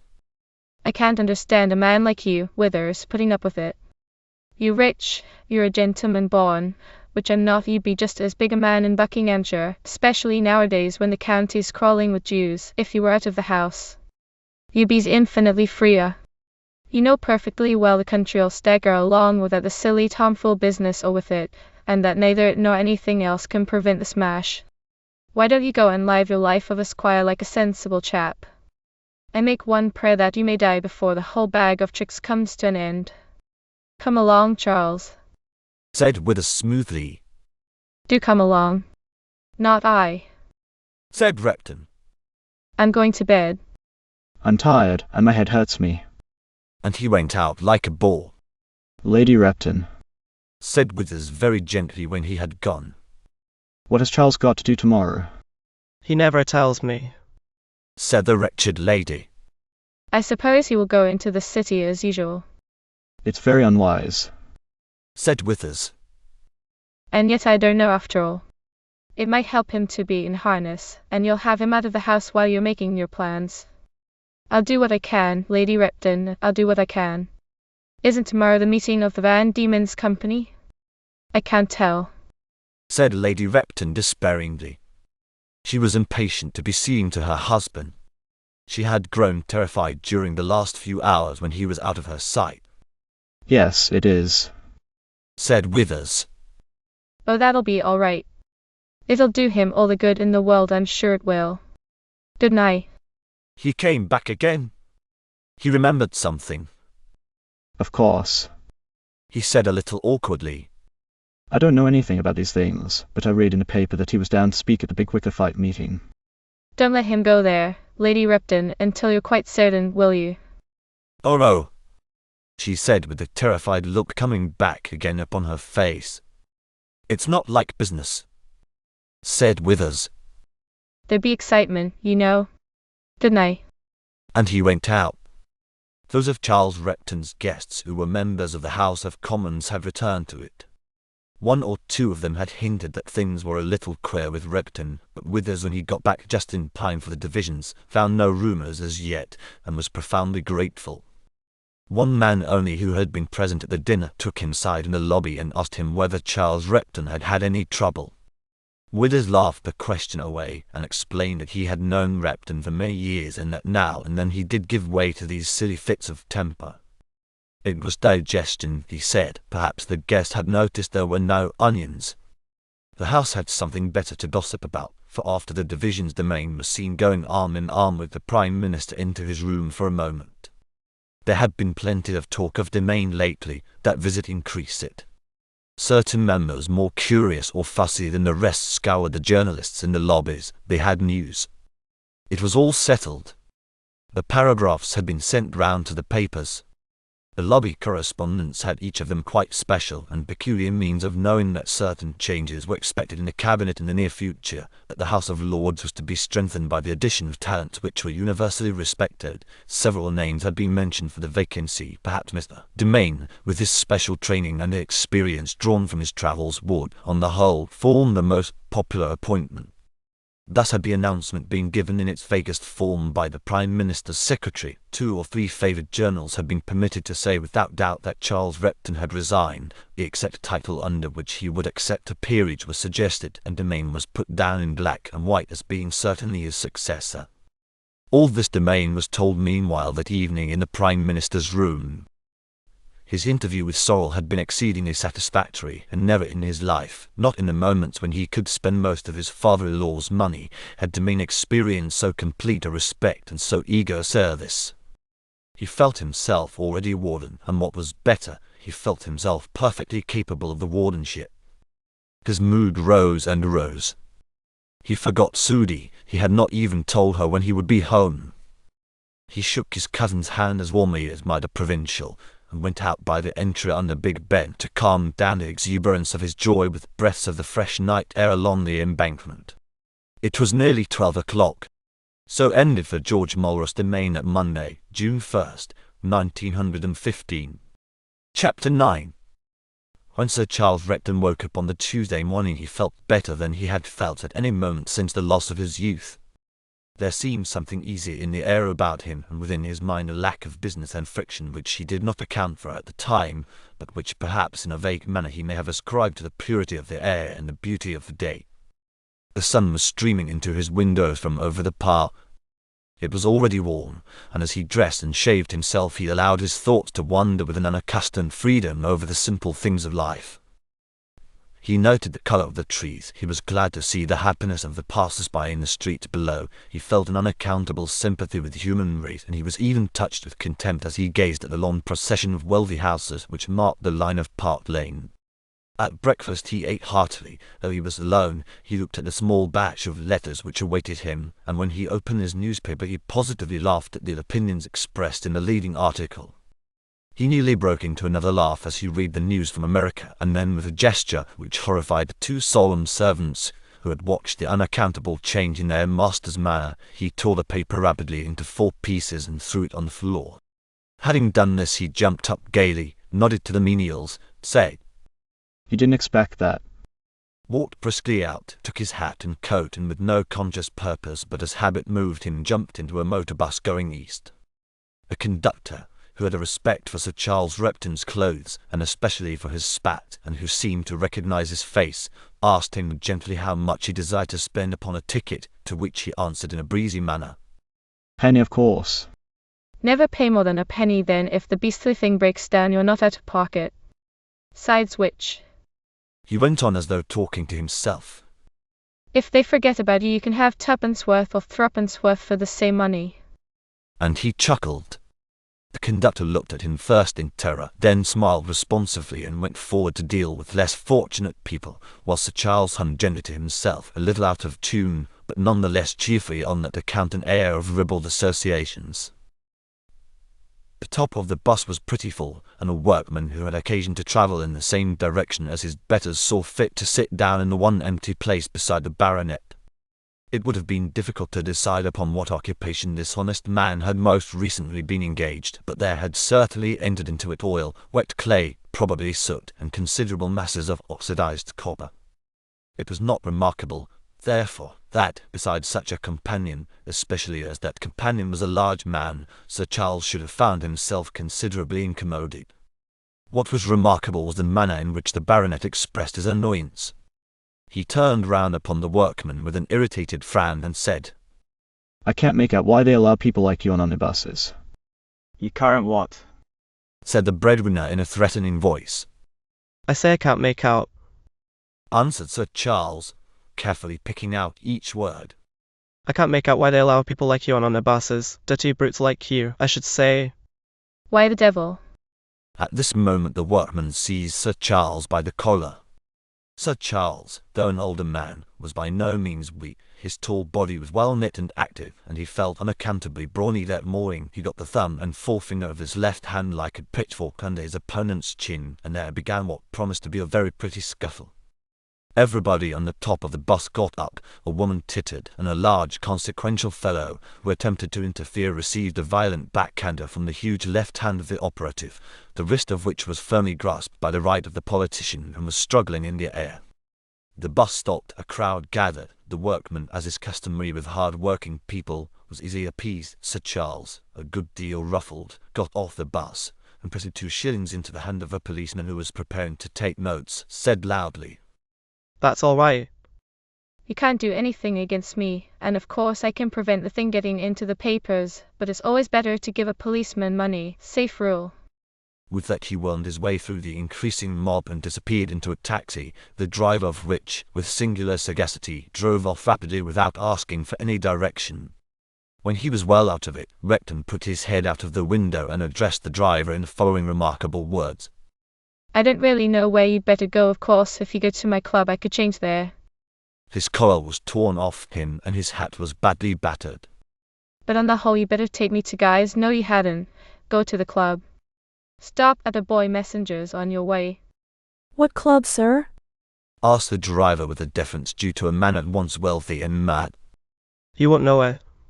Said Sir Charles kindly and still craning in a constrained manner out of the window. By the way, why don't they have a speaking tube or something from inside to you people? It's awkward turning one's head outside like a snake. You won't know it, but I'll shout to you when we get to the bottom of St. James's Street. The driver, now convinced that he had to do with something quite out of the ordinary, touched his cap in a manner almost military and fled through the streets of London. At a Boy Messenger's office, Sir Charles sent home for clothes and for a change, got to his club, informed the astonished porter that it was a very fine day, that he had just had a fight on the top of a bus, that by God the Johnny didn't know who he was tackling. He, Sir Charles, was no longer a young man, but he would have shown him what an uppercut was if he could have got a free swing. He proceeded to illustrate the nature of this fence, then suddenly asked for his letters and for a dressing room. After this, which had all been acted in the most rapid and violent manner, he ran up the steps, stood for a few moments with his hands in his pockets gazing at the telegrams and forgetful that he had no collar on, that his coat was torn, that there was blood upon his hands, and that half of his waistcoat was wide open with 2 buttons missing. He found the telegrams of some interest. He did not notice the glances directed towards him by those who passed in and out of the building, nor the act of a page who in passing the porter's box tapped his forehead twice with his forefinger. He stood for a moment in thought. Then it suddenly occurred to him that it would have been a wiser thing to have gone straight home. He got another taxi and drove to his house. There, after a brief scene with the footman in which he rehearsed all that he had already given them at the club, he ordered his clothes to be put out for him and took a very comfortable bath. Luckily for him, he found lying upon his table when he came down a note which he had left there the night before with regard to the Van Diemen's meeting. Forgot that. He said a little seriously. Good thing I found it.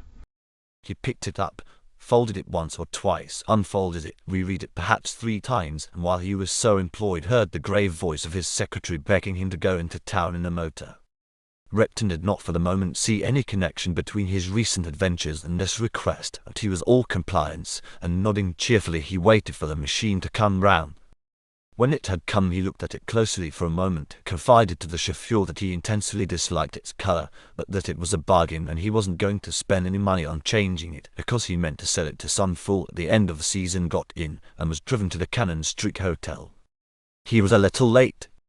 The platform was already occupied and his empty chair was waiting for him.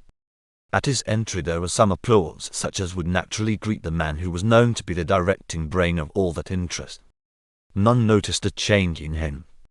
His clothes were perhaps a little less spick and span. It was unusual to see him stretch his arms 2 or 3 times before he sat down, and those who knew him best, in his immediate neighbourhood upon the platform, were astonished to see him smile and nod familiarly to several of the less important directors. On the whole, he behaved himself in a fairly consecutive manner, and if he did whisper to a colleague upon his right that he looked as though he had been drinking a little too much of night, the unaccustomed jest was allowed to pass without comment. When the moment came for him to speak, he jumped up, perhaps a little too briskly, faced his audience with less than his usual solemnity, nay, with something very like a grin, and struck the first note of his great speech in a manner which they had hitherto never heard from his lips. It was certainly calculated to compel their attention, if not their conviction, for the very first words which he shouted into the body of the hall were these: What are we here for? After that rhetorical question, delivered in a roar that would have filled the largest railway station in London, he repeated it in a somewhat lower tone, clenched his fists, struck them squarely on the table, and answered as though he were delivering a final judgment. Money. Ladies and gentlemen, he went on, raising his right hand and wagging his forefinger at them. We are here for money. And don't you forget it. He blew a great breath, watched them quizzically a moment, and then continued. What most of you most lack is the power of thinking clearly. I can see it in your faces. I can see it in the way you sit. And people who can't think clearly don't make money. No one can think clearly who hasn't got a good grip of his first principles and doesn't know first of all what he wants before he tries to get it. Well, I repeat it, and I challenge anyone to deny it. What we want is money. Let us make that quite clear. Let us anchor ourselves to that.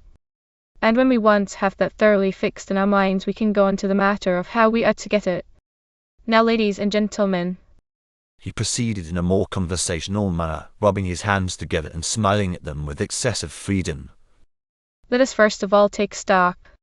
Sitting here before me and round me here upon this platform, he waved his right arm in a large gesture of £4 million of Van Diemen's stock. £4 million, ladies and gentlemen. But wait a moment. At what price was that stock bought? I'm not asking at what price I bought. Here he looked to the left and the right, sweeping the hundreds of faces before him. I am not asking at what price I bought. My position differs from yours. My heart is I'm in the middle of things, and my official position obtains me even more knowledge than I should gather with my own very excellent powers of observation. I've spent a whole lifetime in watching markets, and I have never cared a dump, I repeat, ladies and gentlemen, a dump, for anything except the profit. I have never listened to any talk about the development of a country or possibilities or the future, or any kid of that sort. I bought paper and sold paper. And I've done uncommonly well out of it. He paused a moment, more for breath than for anything else, for he had been speaking very rapidly, and in the terrified silence round him Bingham was heard muttering as though in reply to some whispered question. You leave him alone. It may be unconventional, but the question is, ladies and gentlemen, at what price have you bought? On the average? Many of your country parsons, many of you ladies with far more money than you have knowledge what to do with it. Not a few of you stockbrokers, an exceptionally inexperienced class of men. You are a fair average lot of British investors, and I'd ask, at what price did you buy? He looked at them fixedly for a few moments, then pulling out a scrap of paper he read it briefly. From figures that have been laid before me, I find that the average price at which the present shareholders bought was £8.16 and a few pence. And then added, We'll call it £8. Always be on the conservative side. At this remark, which was supposed to contain a political jest, 2 old ladies in the second row tittered, but finding themselves alone, stopped tittering. I say take it at £8. Well, that 4 million of stock stands for £32 million. £32 million. He said with a rising voice. £32 million. He roared, banging the table with his fist and leaning forward with a determined jowl. And what's left of it? Nothing. There was another dead silence at the end of this striking phrase, and Bingham was again heard to mutter. You leave him alone, he knows what he's at. A certain uneasy shuffling of feet behind him caused Repton to turn his head snappishly, then he looked round again and resumed his great oration. I say nothing. Oh, I know there are some of you stupid enough to think that you have still got 16 and threepence a share. That was the quotation in the paper this morning. Dig. He sniffed sardonically. You try and sell at that and you'll soon find what you've got. No. You haven't even got that 16 and threepence. You haven't got 2 shillings in the pound for what you put in. You've got nothing. Nothing. Nothing. Put that in your pipes and smoke it. And so, gentlemen, he added, leaning his body backwards and putting his thumbs into his waistcoat, the business before us is how to get out of this hole. There are perhaps some of you. He went on, frowning intellectually. There are perhaps some of you who imagine that the government is going to buy. Well, I'm a member of the government, and I can tell you they are not. At this appalling remark the elements of revolution upon the platform all but exploded, but the solid weight of Bingham was still there, and if I may hint at a phrase with which the reader is already familiar, he suggested that Sir Charles knew what he was about and should be let alone. Even if they did buy, Repton went on seriously and argumentatively, they could hardly buy at more than par. I'm the last man. He continued rapidly, to do about public opinion or things of that sort. The real reason why they won't buy is the Irish. But even if they did buy, they could hardly give more than par. And what's par? he said with great disdain. No, that cock won't fight. Mind you, I'm not saying you couldn't have got the government to buy a little time ago. I think you could. But you can't now. I don't think there's a single man on either front bench. This was said meditatively and tapping off the fingers of one hand with the forefinger of the other. He was personally interested, and I don't think there's any direct connection since Cook died between the cabinet and anyone who is except me. No, that's not the way out. What you've got to do, ladies and gentlemen, is to throw a sprat to catch a whale. A sprat. He meditatively repeated. To catch a whale, a great whale full o' blubber. And how are you going to do that? Now listen. His tone had become very earnest and he was leaning forward, bent and fixed and holding them with his fine strong eyes. Listen, there are 3 steps. You've got first of all to show the public that you believe in the future of the company. Next, you've got to decide upon a dodge to show that something that'll make everyone think that you, the shareholders, do really believe in that future. What's the 3rd step? Right up goes the price, real price, money offered, then you can sell. That's my opinion. He concluded, clapping his hands together and laying them upon the table before him, and he let it sink in. Now you'll notice. He went on. In the prospectus you have received some talk of a railway. We're asking money from you to build a railway. Now why are we doing that? Please follow me carefully. The hundreds of heads bent forward and the intelligences they contained were prepared to follow him carefully. He was a great man, We have asked you to build a railway. he pronounced, leaving a little space of time between each word. Because a railway still catches on. I don't know why, but it does. Mines don't. You might discover ore all over the place, and they wouldn't go. I've got 2 men of my own, engineers, experts, who'll discover ore anywhere, and they discover tons before 3 o'clock this afternoon, and you might swear your dying oath to them, but the public wouldn't believe you. As for agriculture, piff. And as for climate, boo. But railways still work. Very well. You raise your capital for your railway. What that railway may be imagined to do is set out in full before you, and I won't go into it. But I will ask you especially to note the passage in which it is described as giving a strategical supremacy to the empire. You know what the empire is. You may know, some of you, what strategy it is. Looks as if there were a fleecy general or 2 among you. But that's as maybe just note the phrase. It's safety. That's what it is. No odds. No blighter to run any risk of having to fight anyone anywhere. Brand. I think also. He mused. Something could be done with the Taurus side. There are falls and mountains and things. But no matter, the point is the railway. He drank from a glass of water on the table, turned round angrily and said, Good Lord, what water. It's bad enough to have to drink water in public for show, but it needn't be tepid. If the place wasn't so public, I'd spit it out again. Then facing the audience again. However, about that railway. First understand clearly, ladies and gentlemen, that railway is not going to be built. There is no intention of building it. There is no intention of surveying it. 2 or 3 voices rose in protest at the back of the hall. Sir Charles leaned forward and put out his hand appealingly. One moment, pray. Hear me out.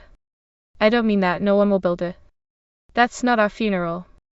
I mean that we won't. The company may, whatever that means. But you and other people who have got into this hole, we won't. It won't beat our money. Seize that. Get a hold of that. It's the key to the whole business. Little gasps and one profound sigh, but no interruptions followed this explanation, and Sir Charles with perfect coolness continued. What we want is 5 shillings a share, only 5 shillings a share. 5 shillings where most of you have already given 160. 5 shillings a share. 4 million shares. That's a million. And mind you, only a nominal million. We don't want your 2 half-crowns, bless you, no. All we want in cash is a shilling. For the rest, you'll see in a moment. Well, there you are then, a shilling, a miserable shilling. Now just see what that shilling will do. In the first place, it'll give publicity, and plenty of it. Breath of public life, publicity. Breath of finance, too. We'll have that railway marked in a dotted line on the maps, all the maps, school maps, office maps. We'll have leaders on it and speeches on it. And good hearty attacks on it. And TZHN. He lowered his voice to a very confidential wheedle. The price will begin to creep up. Oh. The real price, my beloved fellow shareholders, the price at which one can really sell, the price at which one can handle the stuff. He gave a great breath of satisfaction. Now Jersey? It'll go to 40 shillings right off. It ought to go to 45. It may go to 60. And then, He said briskly, suddenly changing his tone. Then, my hearties, you blasted well sell out, you unload. You dump him. Plenty more fools where your lot came from. I won't advise, sell out just when you see fit. Every man for himself, and every woman too. He said, bowing politely to the 2 old ladies in the second row. And the devil take the hindmost. But you'll all have something. You'll none of you lose it all as it looked like last week. Most of you'll lose on your first price late comers, least a few you'll make if you bought under £2. Anyhow I shall. There. If that isn't finance, I don't know what is.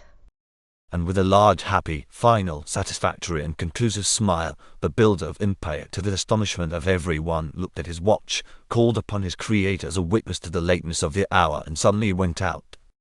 It would be delicious to describe what happened in the vast body of the hall when the chief had left it. how the shareholders made a noise like angry bees swarming, how a curate who had done no man any harm was squashed against the wall and broke 2 ribs, how 5 or 6 excited and almost tearful men surrounded the reporters and fought for their notebooks, how Bingham continued to reiterate that Charles Repton knew what he was at, and how a certain quiet little man with a bronze face and very humorous eyes slunk out and got rid of his block of shares within the hour to a young haughty colonial gentleman who was wealthy and had come to London to learn the business ways of our city. But I must follow Sir Charles in his rapid drive to the House of Commons. I must mention his unconventional remark to the policeman to the effect that he hoped that old fool Potwell hadn't come in yet and is taking his place on the front bench just after prayers with a look so merry and free that it illumined the faces opposite like a sun. The questions to which he had to reply came somewhat late on the paper, and he caused not a little scandal by suggesting in a low tone such answers to his colleagues for their questions as seemed to him at once humorous and apposite. The aged Home Secretary especially afforded him fine sport, and when a question was asked with regard to the new Admiralty docks at Bosham, he went to the length of chucking a cocked hat note to the principal contractor, who sat solemnly upon the benches behind him, nodding cheerfully over his shoulder and whispering loudly, "It's all up." All this boded ill for what might happen when his own turn came, and indeed the scene that followed was of a kind entirely novel in the long history of the House of Commons. It was a simple question, question 63. Not 10 minutes of question time were left when it was asked. It was put by a gentle little man who had put it down for the sake of a friend who lived on the south coast, and it was simply to ask the Right Honourable Baronet, the Warden of the Court of Dowry, whether his attention had been called to the presence upon the Royal Sovereign shoals of a wreck which endangered navigation, and what he intended to do in the matter. Charles Repton jumped up like a bird. He jovially and rapidly read the typewritten answer which his permanent officials had given him to the effect that he had nothing to add to the reply given 3 years before with regard to the same wreck, which was then, they were careful to point out, far more dangerous than at the present day. But when he had finished reading the official reply, he looked up genially at his interlocutor and said, "We don't want to interfere with that wreck, it's full of gin." An angry fanatic, hearing the word Jen, rose at once and put the supplementary question. may I ask whether that gin was destined for the unfortunate natives of the Lagos hinterland? Yes. Said the Warden of the Court of Dowry politely. Yes, sir, you may, but they will never get it. However, several thousand tons of gin, I am glad to say, have gone out to the Negroes of our colony since the ship was lost, to the no small advantage. He added. My friend Mr. Gary, whom, by the way, he continued with conversational ease. We all hope to see it in this house shortly, for old Southwick, who's up against him, hasn't got a dog's chance, and you probably know that we are forcing Pips to resign. Bound to be an election. He sat down. It was 3:45 and the House was saved. But though the decorum of that great assembly prevented one word from being uttered as to what had passed, the lobbies were full of it, and when the first division was taken, men who ordinarily filed past the Treasury bench avoided it, often distant and dark corners where one cannot be observed. Long and intent looks were darted at the happy Warden of the Court of Dowry. He sat there gay and quite unconscious of the effect he had produced, passed with his party into the lobbies for the division, greeting with familiar joy men who appeared rather anxious to avoid his eye, and making, I regret to say, such unseemly jests upon the party system as had never been heard within those walls before. The young Prime Minister, though suffering so considerably from the left lung, was never at a loss where tact, and especially tact combined with rapid action, was necessary. A horrified servant called him from his room and described what was passing. He did not stop to ask why or how the thing had happened. He came in rapidly through the door behind the Speaker's chair and beckoned to Sir Charles Repton, who was at that moment occupied in drawing a large caricature of the leader of the opposition, with his hands deep into the pocket of an amiable flower-like gentleman in top boots and whiskers, who made a presentable image of John Bull. Charles Repton got up at once and went out to his chief. "What do you think of this?" he said, showing his picture. The young Prime Minister smiled as death would smile. It's very good, it's very good, he said hurriedly. "Have a color." Color it yourself. Oh, do what you like with it. Come with me. Come into my room, do. No, I'll tell you what, I want to speak to you. Let's get out into the air. He walked his subordinate away rapidly, arm in arm, across Parliament Square towards St. James's Park, talking about 1,000 things and never giving Repton time for a word. Then he said suddenly, "What I really want to say to you, Repton, is..." He abruptly broke off. "Is Lady Repton at home?" Yes, Said Repton, a little puzzled. "Or she will be by this time. I make her show me her plan for the afternoon at lunch, and she's got to suit me, or there's a row." "Well now," said the Prime Minister. "Will you do me a great favour?" He put his hand on Repton's shoulder and looked candidly into his eyes. "Certainly, my dear fellow," answered the Warden of the Court of Dowry in the utmost good humour. after all, my position depends upon you, and a good deal of my income depends upon my position. It isn't likely I should put her back up, even if I didn't like you, which is far from being the case, though I must say I don't think you're a man of very exceptional talent. I think you owe most of your position to birth." Yes, Said the Prime Minister hurriedly. I understand. Now what I want you to do is this: jump into the first thing you see and go straight home. You will see why when you get there. It's absolutely urgent. Will you?" "Certainly," said Repton, more puzzled than ever. "All you politicians are such liars that I make a point of believing the exact opposite of what you say, but if you tell me it's of any service to you, it certainly does me no harm." And whistling gaily, he walked off towards a cab that was meandering across the parade. When the Prime Minister had seen him well off, he went as rapidly as dignity would allow into Downing Street, took the telephone from his secretary, and in an agony of apprehension lest he should be too late, at last heard Lady Repton's voice. He told her that her husband was the victim of a most distressing malady. She would understand it when she saw him. He implored her to save so valuable a man for the country by managing in some way or other to confine him to the house until he should be medically examined. It was a great relief to the young fellow to have got this duty done. His 54 years seemed to weigh less upon him. For the 10 minutes between leaving the house and seeing Repton off, he had been on a grill. There was still ridicule to be faced, but he had a sentiment of having achieved his end and of having just saved as difficult a situation as ever the chief of a state had had to meet.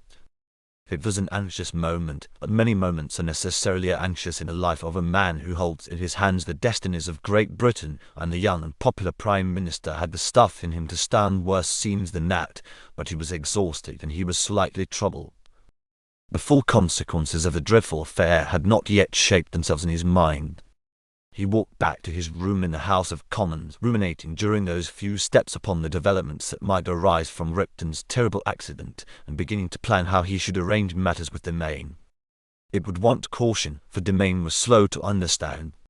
But then there was a corresponding advantage to that, for like all slow men, Demi could hold his tongue.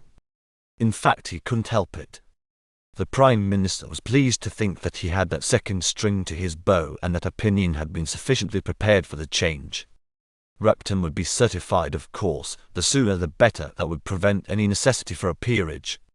Demain's taking the place would seem more natural, and those gadflies, the Moon and the Capon, would not fall into a fever about the appointment. Perhaps after all the Repton business would be an advantage in the long run. The more he thought of his choice of Demain, the more pleased he was, and he had almost persuaded himself that the appointment was due to some extreme cunning upon his own part, when, coming round from his room into the lobbies, he casually asked a colleague where Demain was at the moment. The colleague didn't know. "I have my back turned to the benches behind us, you know," He'd explained elaborately. The Prime Minister cast upon him a look of contempt, and asked the doorkeeper whether he had seen Mr. Demain. Demain, Said the doorkeeper solemnly, running his finger down a list. The Prime Minister was almost moved to reprove him, but dignity forbade. "Not in the house," said the man curtly, addressing as an equal the chief power in England, for his post was secure, the Prime Minister's precarious. "You mean not on the benches, I can see that for myself," said the Prime Minister sharply. "I mean he hasn't passed this door, sir," said the official with quiet dignity, and Dolly went off considerably nettled, and looked into the tea-room and the libraries, and even wasted a little time in going round by the smoking-room. The policeman in the central hall had not seen Demain. Nay, a constituent with an exceedingly long black moustache and fierce eyes had been waiting by appointment with Demain for 2 hours, and Demain had not been found. The Prime Minister condescended so much as to speak to this man, and the man, not knowing whom he might be addressing, told him plainly that if Mr. Domain interpreted his duties in this fashion, he couldn't answer for his seat, that was all. the Prime Minister further condescended to go out of the house in the ordinary way, and the policeman who guarded the ordinary portal had not seen Mr. Domain. It was really very awkward and exasperating, though it was only the detail. He must see Domain that afternoon, it was imperative. But it was also important that he should see him as soon as possible. He wanted to keep him out of the way till he was coached. There is nothing in this happy English life of ours more soothing to the brain in moments of anxiety than the perusal of any one of those great organs of opinion which are the characteristic of our people and the envy of Europe, and of these it must be admitted none stand on quite the same intellectual and moral plane as the best 2 or 3 of our London evening papers. One of these the Prime Minister had always found particularly soothing. He bought it of the newsman at the corner of Parliament Square, and opened it as he walked along at leisure towards Downing Street. There was one corner of this sheet which was always a recreation to Dolly in the few moments he could spare from the house. It was the corner in which prizes were offered for the best pun, on condition of course that nothing coarse or personally offensive should be sent in by the competitors. To this he had turned an indifferent eye when for the second time that day he received a shock which was almost like a blow in the face. There, in great letters, with a flamboyance surely unworthy of a paper that professed to support his own party, was the headline. Disappearance of a minister-elect. And his forebodings did not deceive him. It was the permanently unlucky Domain. He cursed the crass imbecility by which such a thing could have got into the papers at all. He strode to his house and to his room, crumpled the paper which he was still holding, unfolded it, and then read the news again. There were but a few lines of it. Domain had disappeared, and the full detective power of London was attempting to solve the mystery of his disappearance. What madness to let such things get out! Why, 20 things might have happened. He might simply have stopped in the house of a friend and not bothered to tell his wife that he was not coming home. He might simply have fallen ill and have been taken to a hospital or to a hotel. What a piece of idiocy to put it into the press at all! Much as he hated the exercise, he rang to be put through to Domain House, and heard from Sudi herself, whom he knew but distantly, that her fears had done all. She had sat up for George till nearly 5 o'clock in the morning, underrating perhaps her husband's talents, and notably his ability to find his way home. She thought it possible he had fallen a victim to an unscrupulous taxi driver, or that any one of 1,000 other fates might have befallen him. With too little comprehension of the social forces that build up the society of the motherland, Sudi had communicated at once with Scotland Yard, and on learning that her husband had last been seen leaving the House of Commons and walking towards the river, she had taken the unpardonable step of sending messages to all the evening papers, in the hope that such publicity would advance the solution of the mystery. It was perfectly damnable. As though the cares of his office were not enough, the Prime Minister found himself upon this Tuesday afternoon with a doubtful and anxious division awaiting him in the evening, with one of his ministers gone mad, and his success of the subject at the best of a vulgar mystery, and at the worst of a hopeless disappearance. Chapter 10. The phrase, Intoxicated with pleasure. too common in our literature, would most inexactly describe the condition of George Mulrose Domain as he left the Prime Minister's room upon that Monday midnight. In the first place, he was not and never had been intoxicated, and even when he exceeded as in youth he frequently had in the matter of wine, spirits, liqueurs and fancy liquids, the effect of such excess had rather been atrophy than intoxication. Nor had he ever felt what poets finely call the sting of joy. But he was pleased, he was very pleased. Thoughts that in another more volatile and less substantial brain might have crowded, appeared slowly separated one from another and in a solemn procession. They comforted rather than exhilarated him. First of all there was the 5,000 a year. That was something. He ruminated on that about as far as Cleopatra's Needle. There, as he leant upon the parapet of the embankment and looked down into the water, a second thought rose upon the horizon of his mind. The 5,000 a year would be his, not Sudi's. In the first stage of this nightly ramble he had barged into 2 men, one a poor man who had made the accident the excuse for the delivery of money, the second a rich one who cursed him abominably, but George was in too equable a mood to mind. Now, as he left Cleopatra's Needle behind him and strolled still farther eastward, ruminating upon the fact that the 5,000 a year would be his and not Sudi's, he had the misfortune to cannon against yet a third, to whom he apologized, but it was a post, not a man. He looked at it with those slow, sensible eyes of his for perhaps 30 seconds, and saw in large red letters under the electric light, "Motors to the right of this post." He repeated the phrase mechanically, as was often his wont upon reading anything, and it set up a new train of thought. Post. The post offered him was not permanent. But he considered the careers of his friends, and he could remember none, neither Ted nor Johnny nor old Bill Curtis, nor Fittleworth nor Blake, who from the moment they had received such promotion had not gone forward. It always meant something, even when one was out of office, and then who knows? One might be in office again. A party may be in office twice running. Stranger things had happened. And then, even if they went out of office, old man Benson would have brought something off by that time. Look at it how he would, heaven was smiling on him, and he in return, and as though in gratitude, smiled at the gaunt front of Blackfriars Station, opposite which he had now arrived. Between him and it there lay the street, and he was naturally too cautious to attempt to cross until he had gazed carefully to the front and right. At midnight there is no pressure of traffic in the city of London, and when he had allowed a belated dray and a steam roller to pass in at their leisure, he hurriedly crossed over with a vague intention of taking the train. Like many men of the governing classes, whose mental activities are naturally divorced from the petty details of London life, and who are independent of the daily round which makes the less fortunate only too familiar with our means of communication, George More's domain was not quite certain where the Underground went to, nor what part of London precisely it served.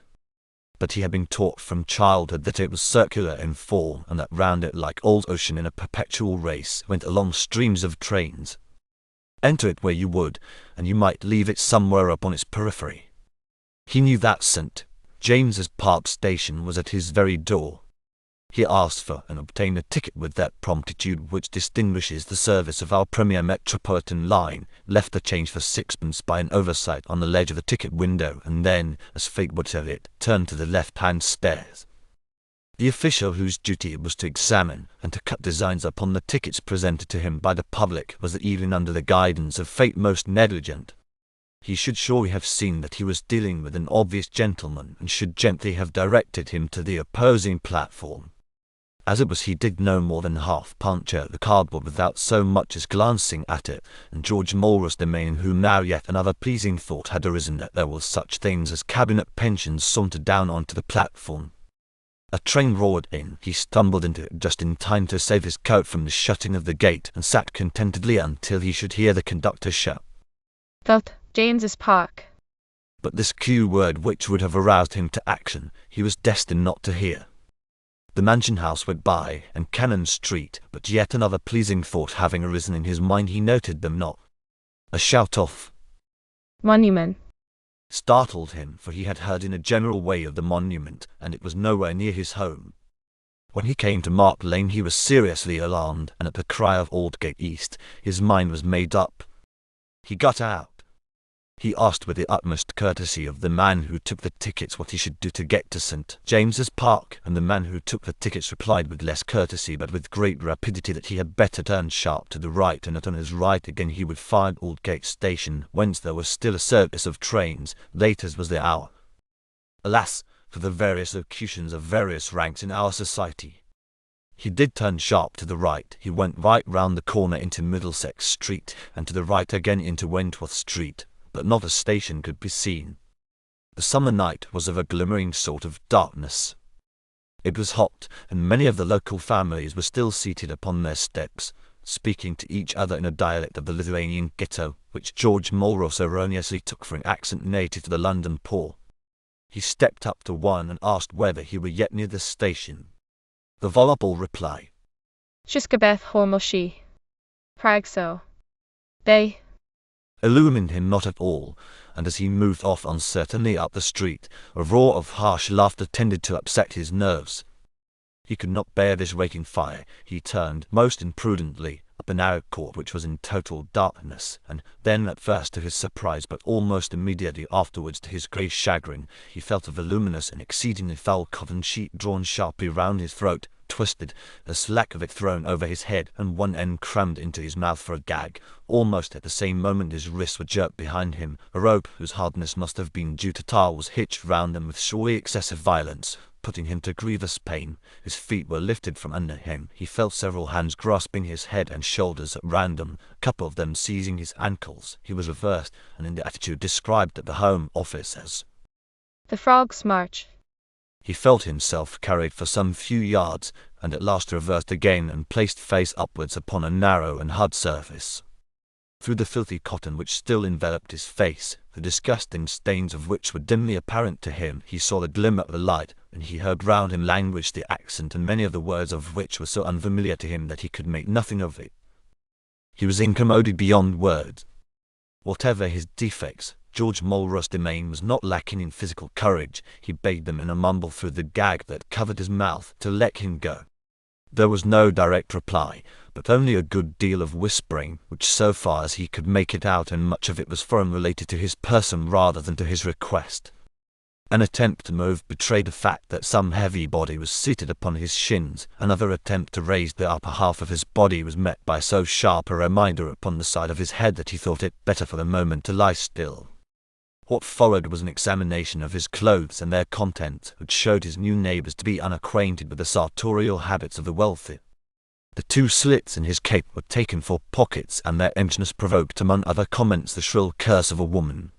His trouser pockets, wherein it was fondly hoped that metal might lie hid, and wherein he would rather have died than have put anything, similarly drew blank, and to their disgust, of the 2 little lines on the waistcoat, one was a sham and the other contained nothing but a spare stud.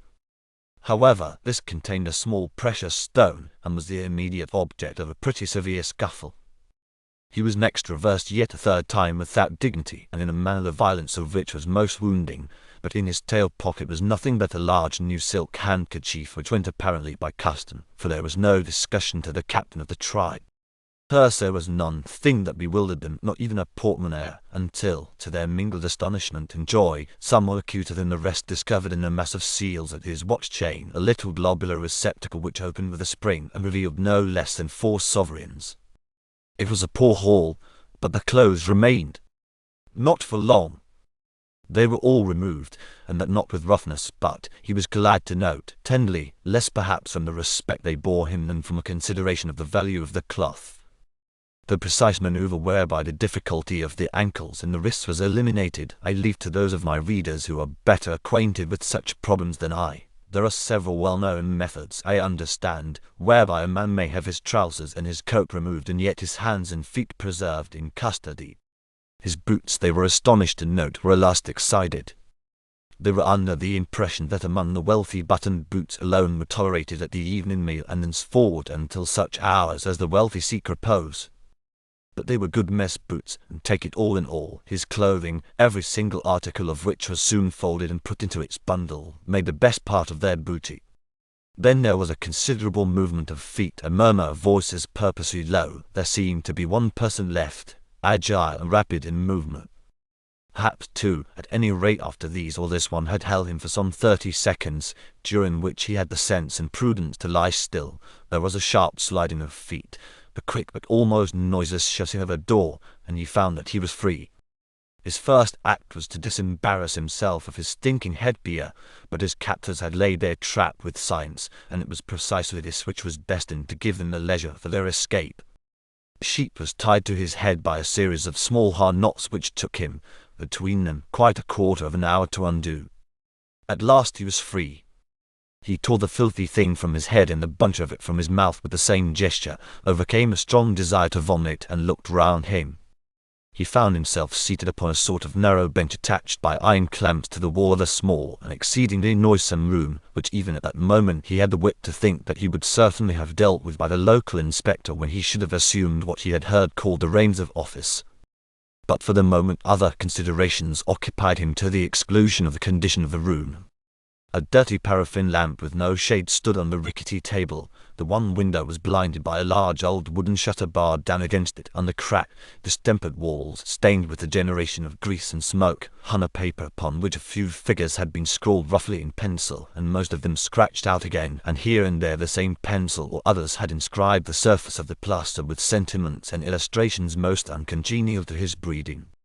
The next thing that met his eye was a peculiarly repulsive pair of breeches, an old green-black torn overcoat, and a pair of workmen's boots, cracked, grey with weather, laces and apparently as stiff as wood. He had no choice. His first business was to find aid. He must put these on, break his way out of this den as best he could, and summon the police. He had never had his feet in such things as those boots before. It was like shuffling in boxes. He hated to feel the clammy grease of the trousers and coat against his skin. He left the lamp burning and made for the door. To his astonishment the latch was open. To his further astonishment it gave into an open passage like a tunnel, with no door but a plain arch opening into the court beyond. He shuffled out. He was glad that it was not yet day. Fortunately it was not cold. He turned, he knew not whither, following the streets aimlessly, but more or less in one direction, until he saw in a blotted silhouette against the darkness of the walls, the glad and familiar form of a policeman. It was like coming home. It was like making a known harbour light after 3 days of lost reckonings and a gale. He went up to the man and began in that pleasant but not condescending tone in which he had ever addressed members of the force. Policeman, can you tell me? He got no farther. The agile though weighty custodian of order, with a low and determined remark, I know you had seized him by the shoulders, whirled him round and away so that he fell, bruised and a little dazed, against the steps of the house. George was angered.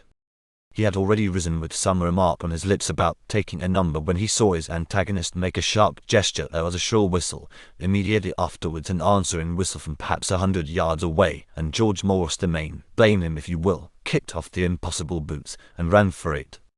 They let him run, and it is not for us to criticize.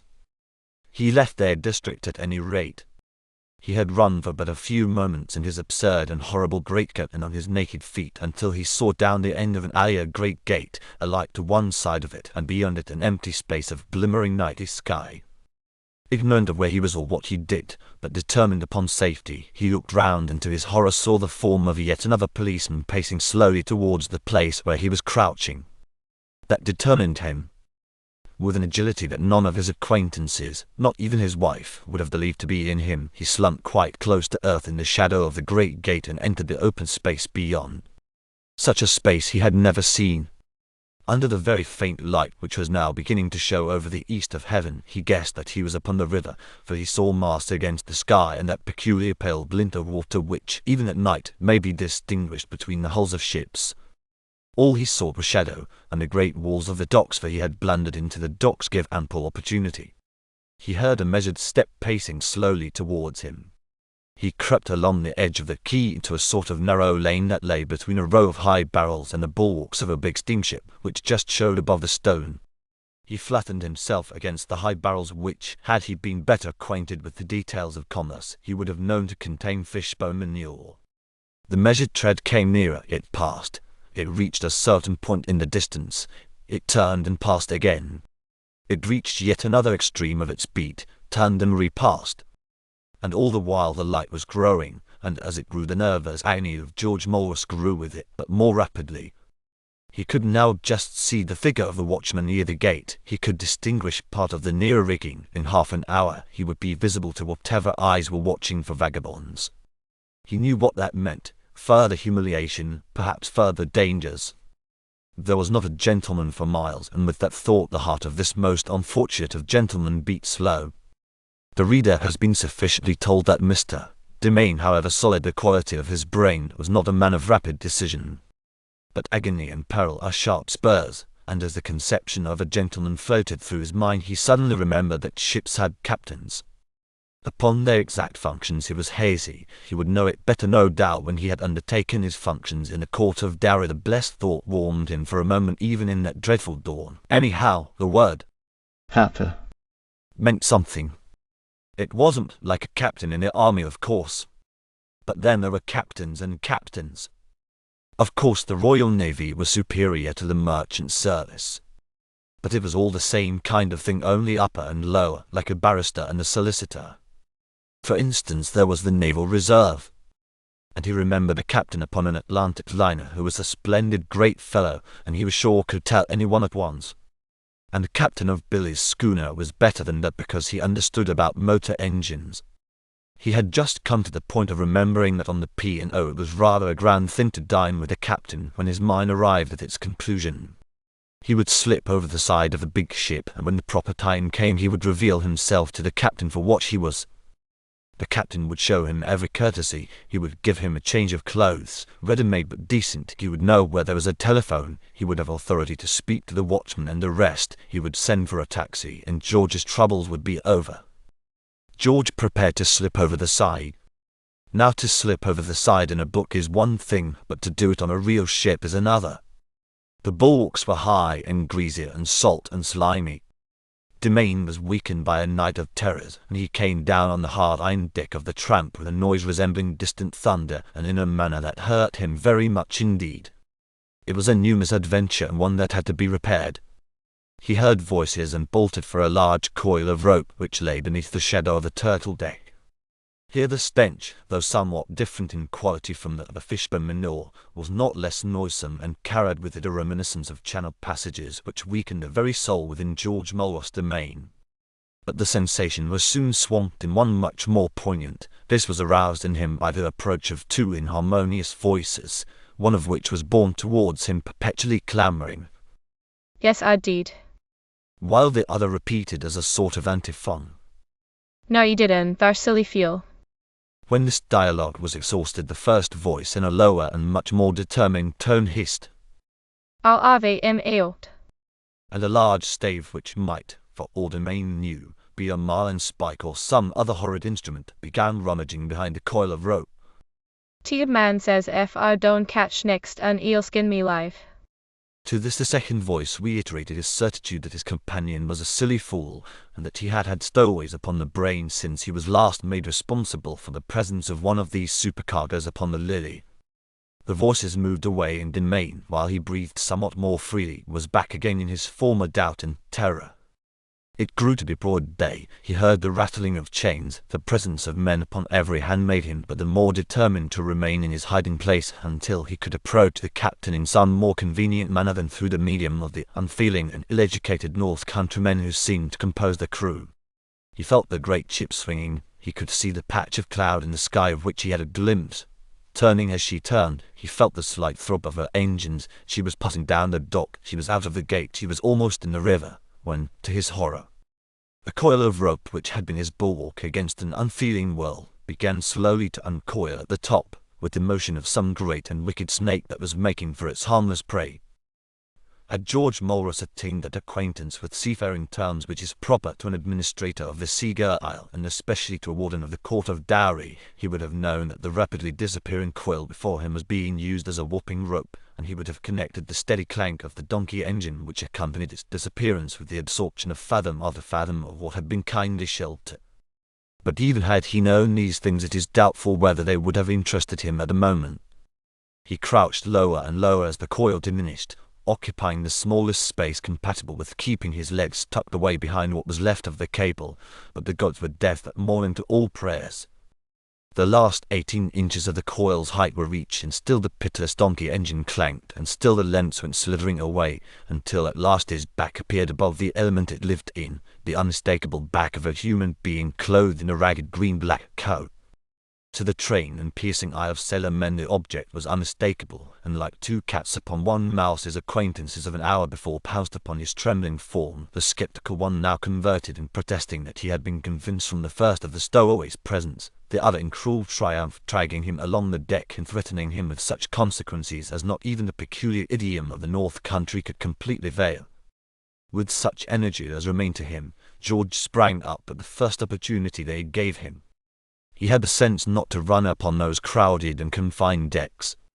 The button torn off his coat collar in the scramble showed his bare neck and chest. Masses of grime, tar and dust streaked his face. His hair was most untidy, and his bootless feet were caked in mud. I want to see the captain. he said between his gasps. Thou once. Began his irate captor, then plain words failed him, and he took refuge in a few oaths. The other said more quietly, Thou'lt seen him, laddo. Thou'lt seen him. And he nodded twice gravely in a manner which George would have found reassuring had he not already begun to suspect that the lower classes were capable of sarcasm. Thou'lt see him. He suddenly repeated with the utmost ferocity, and catching Demain sharply by the back of the neck, he ran him into the semi-darkness under the bridge where, as luck would have it, the first officer in a somewhat surly mood was going down off duty. I should overweight these pages were I so much as to attempt the language of the first officer when he cast eyes upon the unfortunate figure before him. A stowaway. It was the second time it had happened in 3 months. One stammering attempt to make himself heard so dreadfully increased the power of this man's passion that George perforce was silent. The first officer's rage rose into a sort of typhoon, and had the law or even the custom of the sea permitted him to do 1/4 of that with which he threatened the poor vagabond, a British ship would certainly be no fit place to live in. As a matter of fact, when his tirade was over, he confined himself to a general curse upon the town of London and its inhabitants, to a particular one directed with menace against the able seaman who had captured the stowaway, and at last, with directions that he should be shown to the captain when the ship was in the fairway and the anxious business of getting her out was over. For some little time, therefore, Demain still stood above for the occasional but half-exhausted ribald of his 2 guardians, and not until the waterman's boat had dropped away from alongside and the warping rope had splashed into the slime of the Thames, not until the donkey engine had clanked once more and got it aboard, horrible with all the horrors of that water, and not until the engine was going fairly and the Lily dropping swiftly down the tide, was the captain ready to sit in judgment. Captain Higgins was a man who had made method and self-control the hinges of success in life. His corals ganglia were all right. Accuracy in accounts, faithfulness to employers, and strict discipline aboard were, as he was proud of repeating, his motto. And when he heard that yet another stowaway had claimed the hospitality of the Lily, he betrayed no unusual perturbation, but sat down at his little desk and ordered the prisoner to be brought in. George, somewhat hurriedly introduced by both arms between his now silent captors, perceived sitting at that table a sight very different from that which he had expected. He saw a very small, thin man with a little pointed red beard and the eyes of a weasel, wearing a well-used and somewhat dirty peaked cap, upon the front of which was embroidered a coat of arms long indistinguishable, and surrounded by a scroll of tawdry and threadbare gold braid. This was the individual upon whom Demain's hopes of speedy restoration depended. He was determined not to speak first, though he was certain that the superior education of the officer would pierce through his involuntary disguise. Captain Higgins pulled out a large, official-looking paper divided into certain mysterious compartments, each headed with a printed rubric, and said briefly, without looking up and with his pen ready to write. Name? Demain. Said George, with all the dignity he could summon. Oh. Silence. Commanded Captain Higgins sharply, still without looking up from the paper on which he scratched rapidly and in an official manner. Main. First name. He chanted musingly, his pen suspended to write further. George Morris. Enunciated that individual, and George Ross. went down onto the sheet. He began once more by clearing his throat, although he had not yet said a word. Captain Higgins looked up with such an expression in his small and unpleasing eyes as would brook no nonsense. George Ross, Maine. Said he, speaking through his nose. You have been discovered on my ship, the Lily, 1,320 tons burthen, London rating, bound from London to Portland with agricultural and general cargo. Captain Higgins loved these formalities, I have no jurisdiction in the matter. and here he began speaking by rote out of a dirty little book in which were laid down the elements of his trade.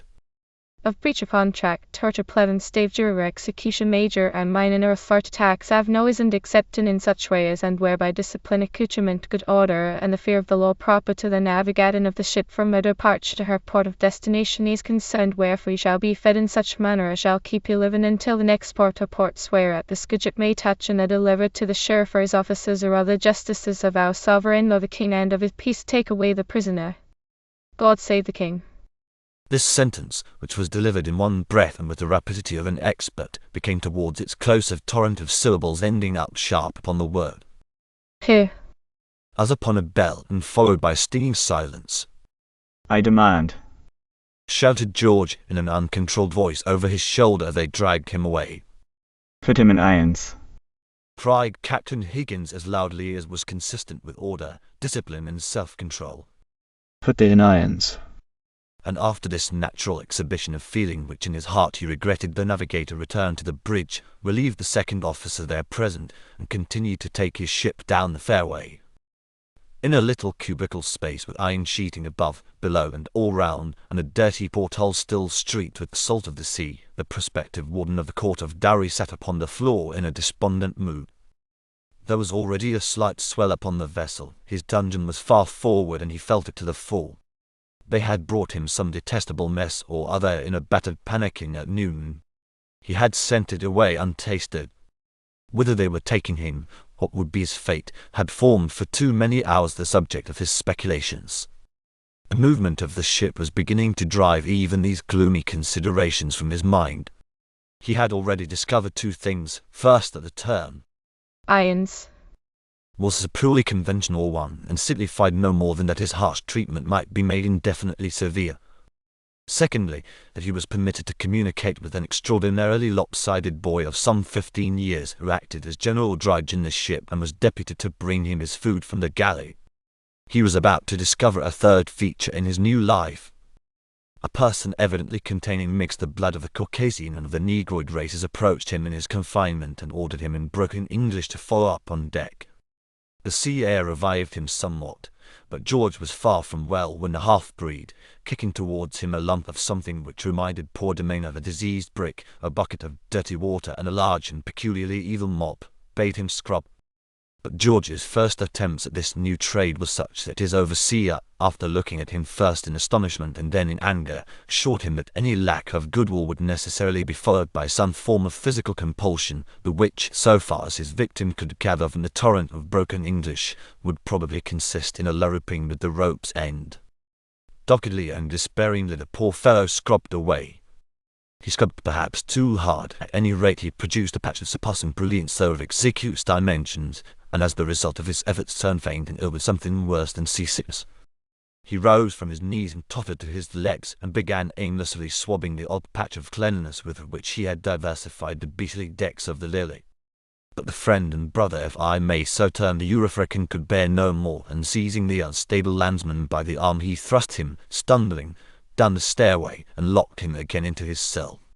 The exhaustion of nature had caused the unfortunate politician to fall into a troubled doze, when he was aroused by a gentle kick and saw before him the boy, a battered pannikin, a piece of bread which had unfortunately dropped upon the deck after the funnel on its way, and, within the tin, a peculiarly loathsome liquid compound upon which, like the magic iron of Delos, floated at large a considerable glob of fat. I don't want it. Said George feebly.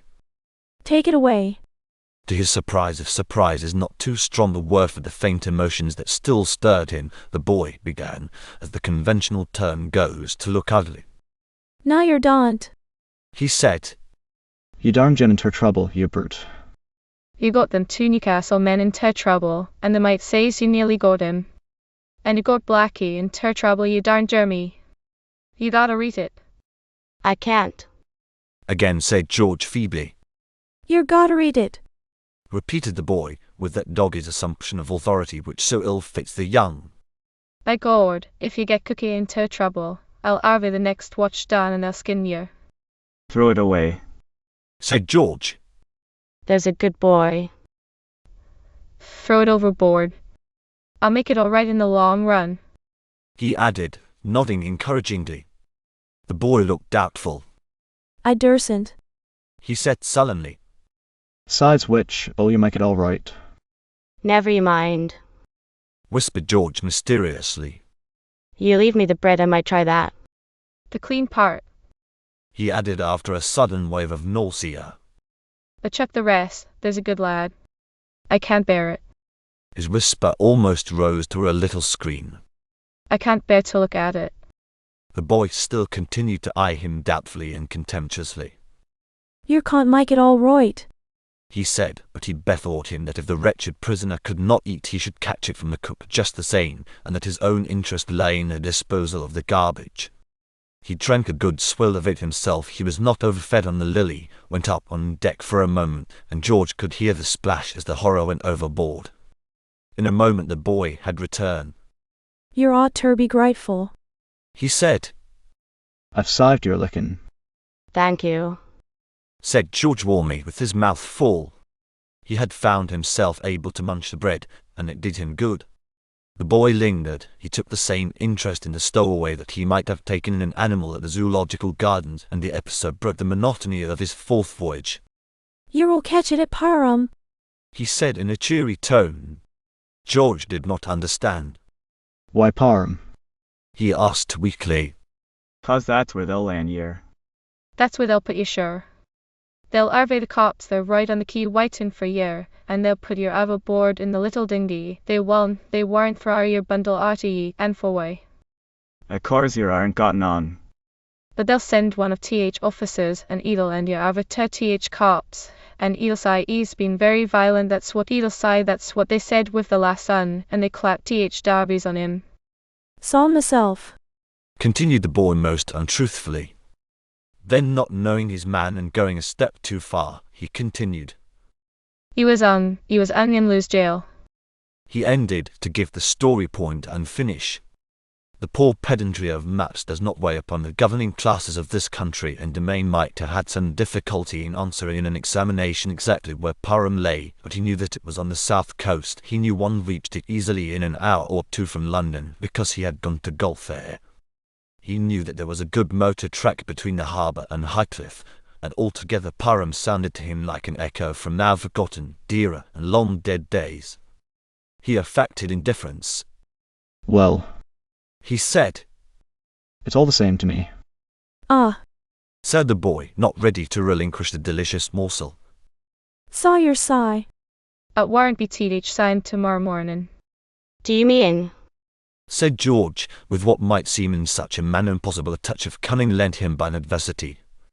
Do you mean that this old tub can make Parham in 24 hours? I don't know about ours. Said the boy surlily. And she's nor a tub either. For they have a curious loyalty to their temporary homes. But it's a day's run. Any fool knows that. He added courteously. George dared not betray the hope that was rising in his heart. Luckily for him, the boy volunteered his next information. We're orf long nos now. He said, But I don't know about TH Toyd outside. No. said George, merely desiring to prolong this all-important conversation. Nah, I don't, I tell yer. Said the boy defiantly. Nor there's nor many does. I'll lay you darn yourself. At this stage of the conversation, and just as an awkward pause interrupted it, a new terror struck the boy. Oh, chise me. He said, Look at your tin. What's the matter? asked George as he peered into the empty tin. It's gorn empty. Whimpered the boy.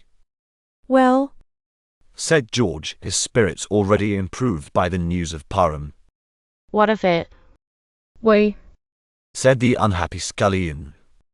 Why, you could never empty that tin, they'll find me out. He said, and began to snivel. What are you to empty it with, you fool? you ain't got a spoon. Say I licked it. Said George with attempted humour. they'd believe out of yer. Said the boy viciously. Yea, you're nothing but a woil beast. Getting us all into trouble. He sniffled. You're a curse on th ship, that's what you are, and I believe she'll founder. I believe she'll strike in th night and go to L. You LL be drowned, anyhow. He viciously added as he restrained his tears in prospect of the wrath to come. But the thought of safety which the mention of Parham had brought revived George, and he bore no ill will. Look here. He said, I'll swab it out with my bread and they'll think I cleaned it up, but it's on condition that you chuck the bread overboard. he added. The boy accepted the pact and was comforted. It was a cheap act of kindness, but he hoped it might stand him in good stead a few hours later. The June night fell gradually upon the sea, the slight swell dropped to something almost imperceptible. Through his miserable porthole George could see great sheets of moonlight playing upon the easy surface, and there was no noise but the regular thud of the engine. He fell into profound sleep. Chapter Roman 11. As George Mulrus Demain drifted down river in his cell that Tuesday afternoon, the 2nd of June, Dolly sat blankly in Downing Street with the waters of despair at his lips. Evil breeds evil. As he considered the gloomy prospect, new aspects of it rose before him. Not only was he privately between these two fires, the sudden madness of the outgoing warden, the disappearance of his successor, but the retirement of Charles Repton had been publicly announced and Jimmy's nomination had appeared alongside with it in the morning papers. The double news was all over England. Yet another torturing thought suggested itself. How and when should he fill the vacancy? What was he to do? Repton was impossible. His disaster was not in the papers, thank God, and could not be, under the decent rules which govern our press. But it was already the chief tittle-tattle of every house that counted in London. There could be no interregnum with Repton still nominally filling the place. He might wait as long as he dared, give it to a third man, and then have Demain turn up smiling and hungry, and if that happened the Prime Minister would earn what he dreaded most on earth, the enmity of those who had been his friends, perhaps a breach with Mary Smith herself. He was not fit to do more than survey the misfortune of the moment. He was still in his perplexity when he heard the bell ringing in the next room, and was told that he himself was personally and urgently wanted upon the telephone. He put up his hand, but the secretary would take no denial. It was something absolutely personal. Who was it from? It was from Lady Repton. If it can be said of any wealthy and powerful man that he ever betrays in his features or bait a purely mental anxiety, then that might be said in some degree of the unfortunate Prime Minister at that moment. He suffered so acutely that his left lung, the sense of which never wholly left him, seemed to oppress him with actual physical pain. He took the telephone, dreading what he might hear. It was a trifle less of a blow than he had expected. All he heard was the agitated voice of Lady Repton assuring him that she had waited as long as possible before troubling him, but that she was now really anxious because Charles had not come home. Had he gone in a taxi or a hansom, or how? It was more than half an hour since the Prime Minister had telephoned her, and Charles was always so regular. It was perhaps weariness or perhaps a sense that he could do nothing which made the Prime Minister merely answer that he was sure to come in a moment. Repton has been very busy today, he said, and has had a great deal on his mind. He has become a little unhinged, that is the whole truth, Lady Repton, nothing more. But I think he should be carefully nursed. Pray do not be anxious. The words faltered a little, for he himself was more than anxious. Heaven only knew what Repton might not be capable of until they had got him safe behind the four walls of his home. And after that the doctors. He stopped the conversation a little rudely by taking advantage of a long pause to ring off. While he was in the act of doing so, a servant asked him in the most natural manner in the world whether he would not see Sir Charles Repton, who was waiting below. I grieve to record that the young and popular Prime Minister gave vent to the exclamation. Good God!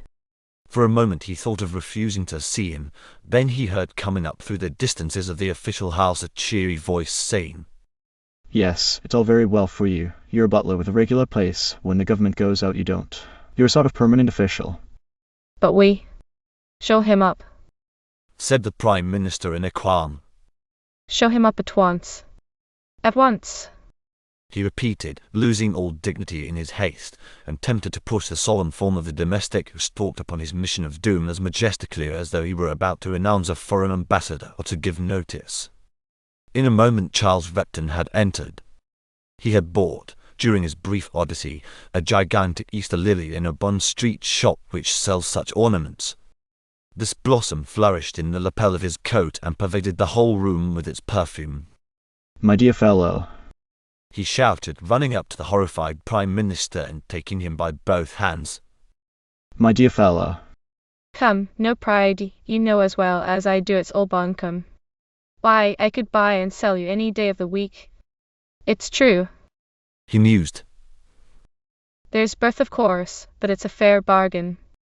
Beth gives you a place and brains give me mine. Do you mind smoking? Yes, said the Prime Minister, after which he said, No, I don't know. I don't care. Why didn't you go home? I didn't go home. said Sir Charles solemnly and thinking what the reason was.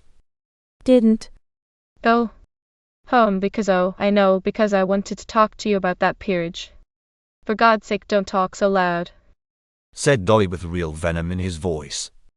All right then, I won't. Shouted Sir Charles. Though I really don't see what there is to be ashamed of. You're going to give me a peerage and I'm going to take one. You know as well as I do that you didn't think I'd take one and I wasn't quite sure myself. Mind you, it's free. He added coarsely. Gratis, and for nothing. My dear fellow. Said the unhappy Premier.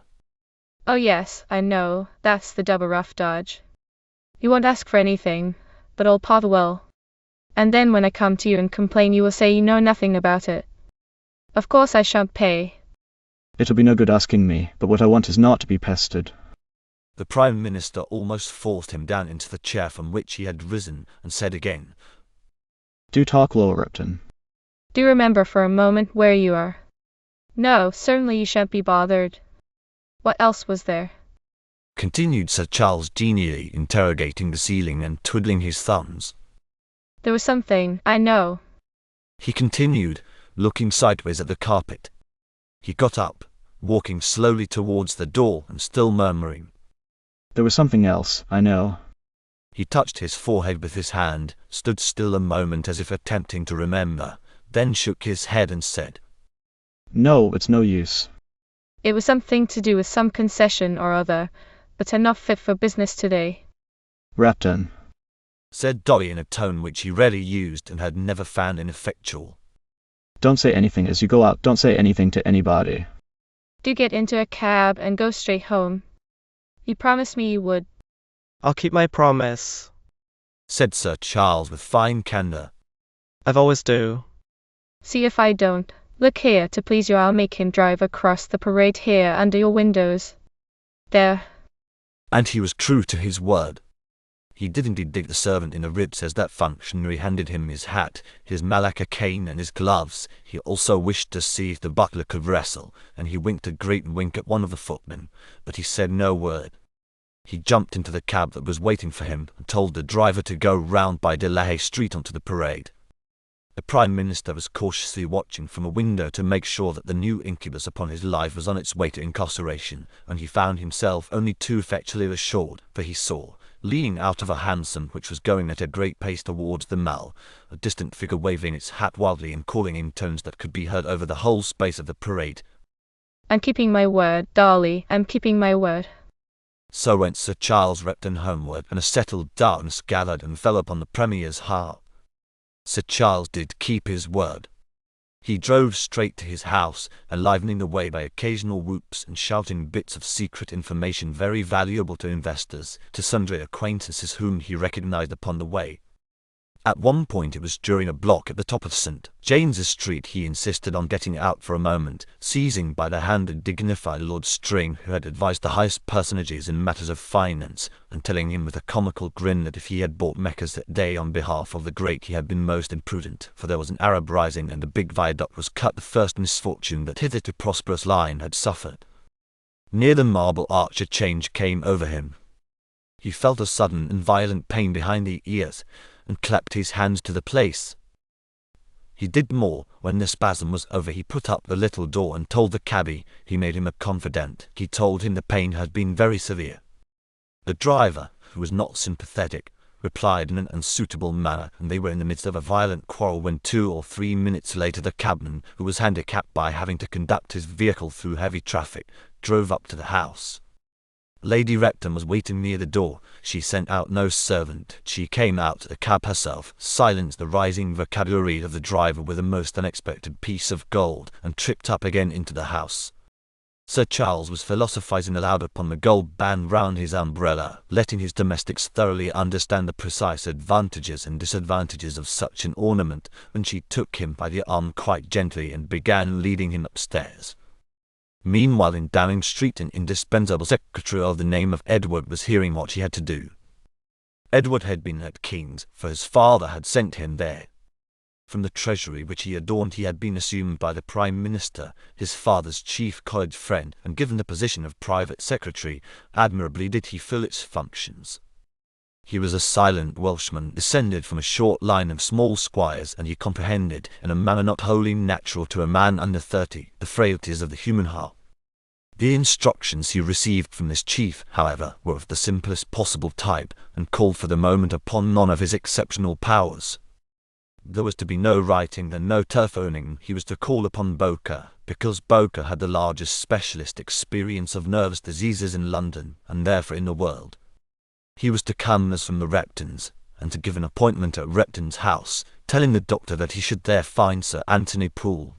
He was to go at once to Sir Anthony Poole, whose general reputation stood higher than any other medical man's, to approach him as from the Reptons, to give him a similar appointment, and to inform him that he would meet their doctor, Boker.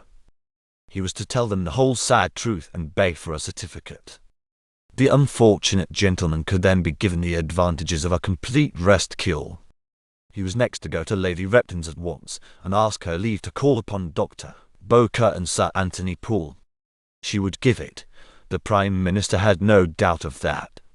He was to suggest to her the hour he had already named to those eminent men. That very evening Sir Charles would be certified a lunatic, and one load at least would be off the Premier's mind, and a load off his mind, remember, was a load off his lung, and consequently an extension of lease granted to a life invaluable to the state.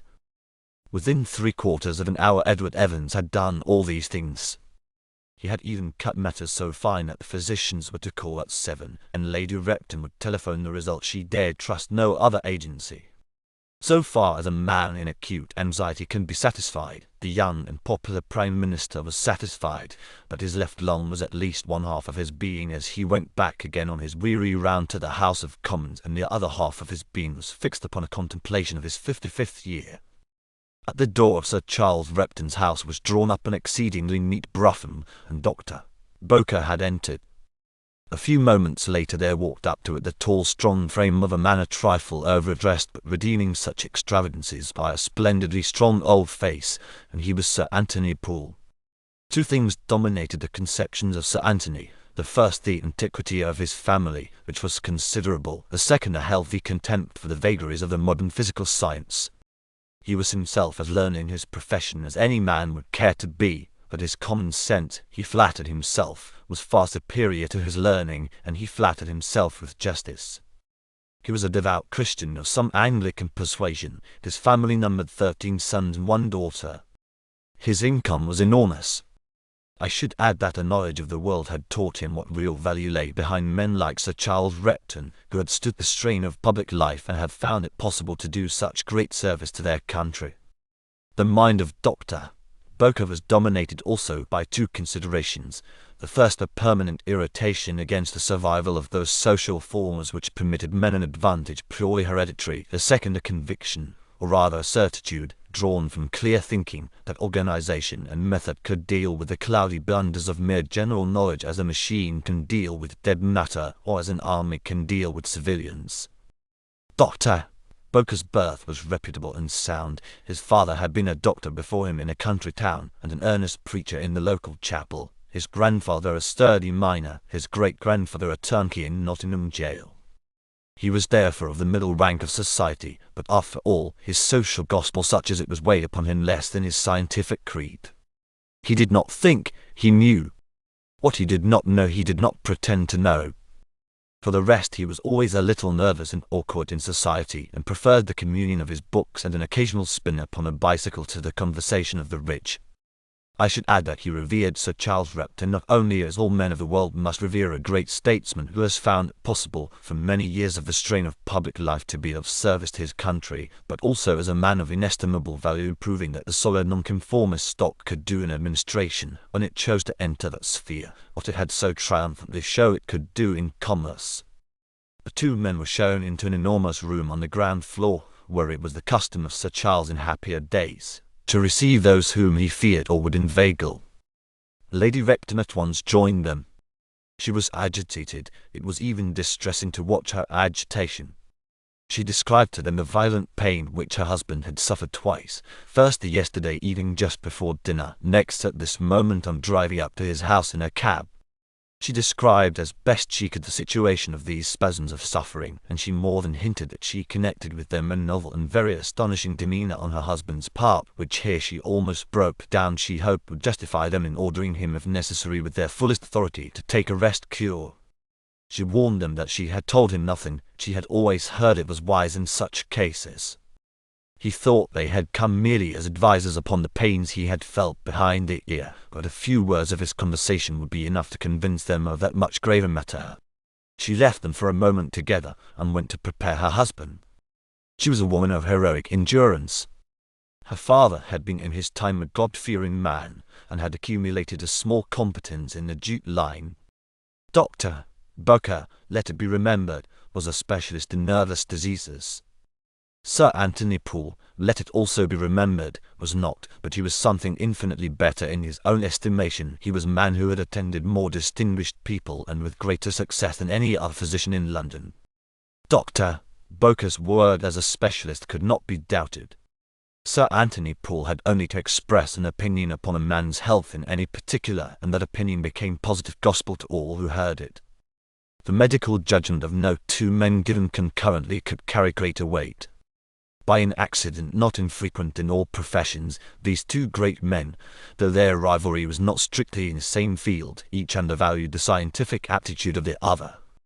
Each would have gone to the stake for the corporate value of that small ring to which both belonged, but neither would admit the claim of the other to a special if undefined precedence.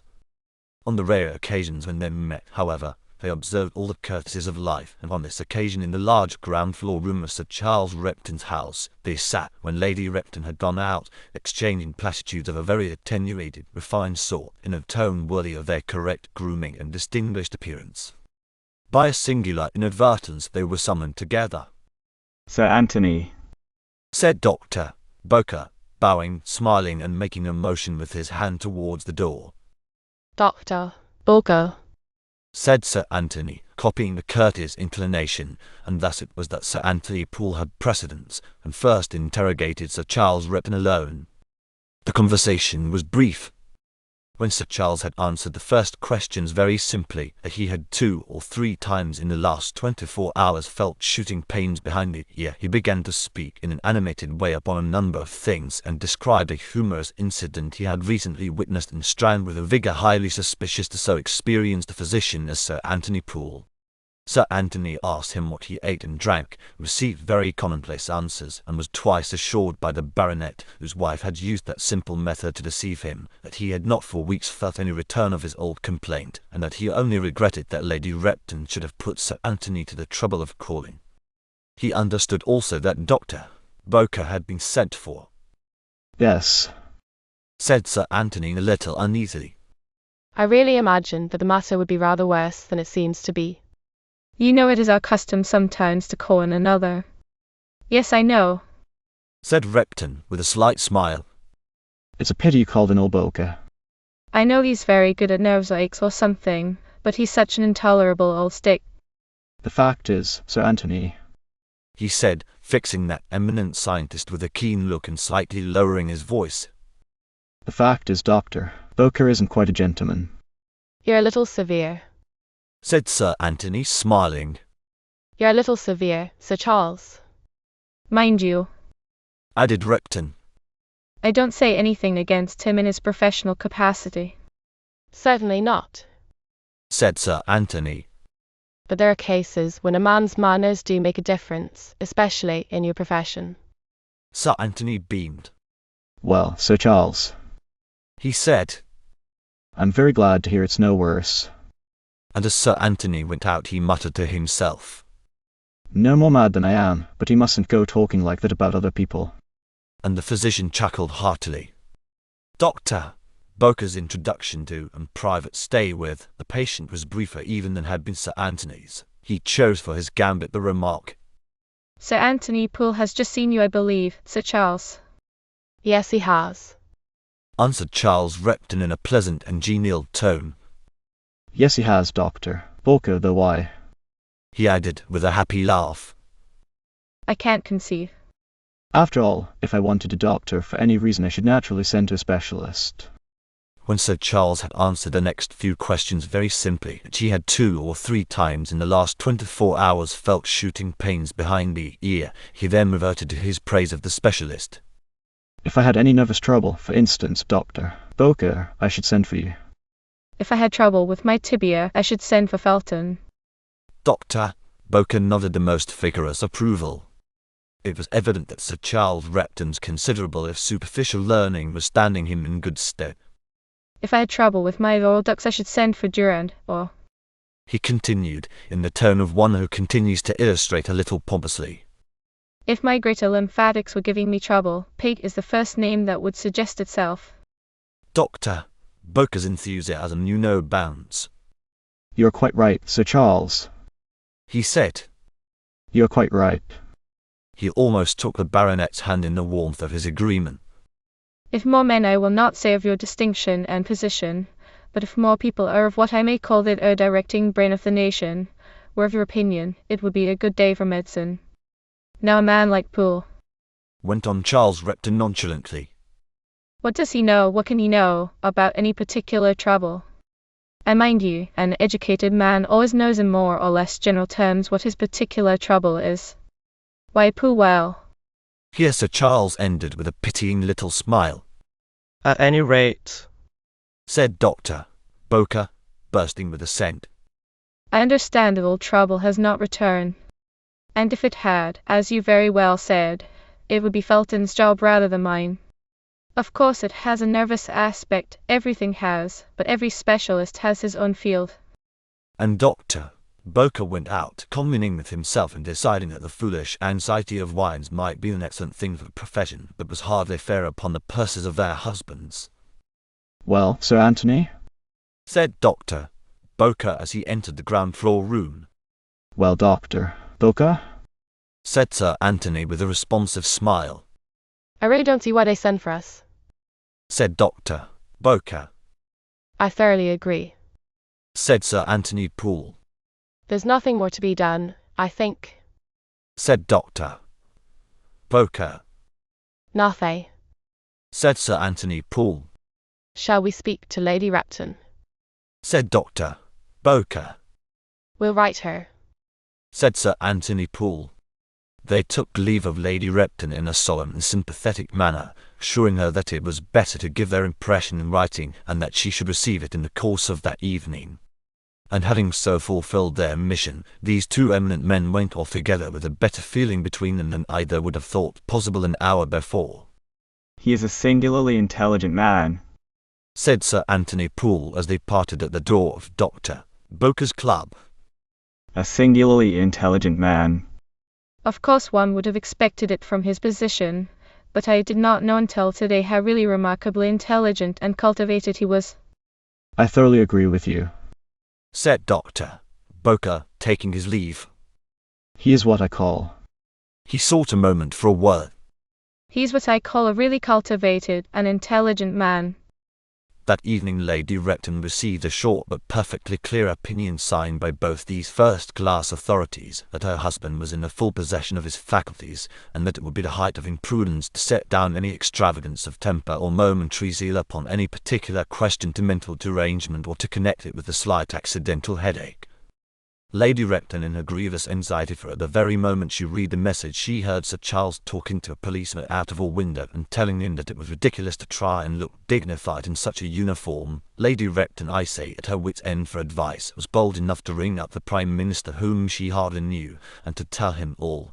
There was no chance of a certificate. What should she do? The Prime Minister was not sympathetic.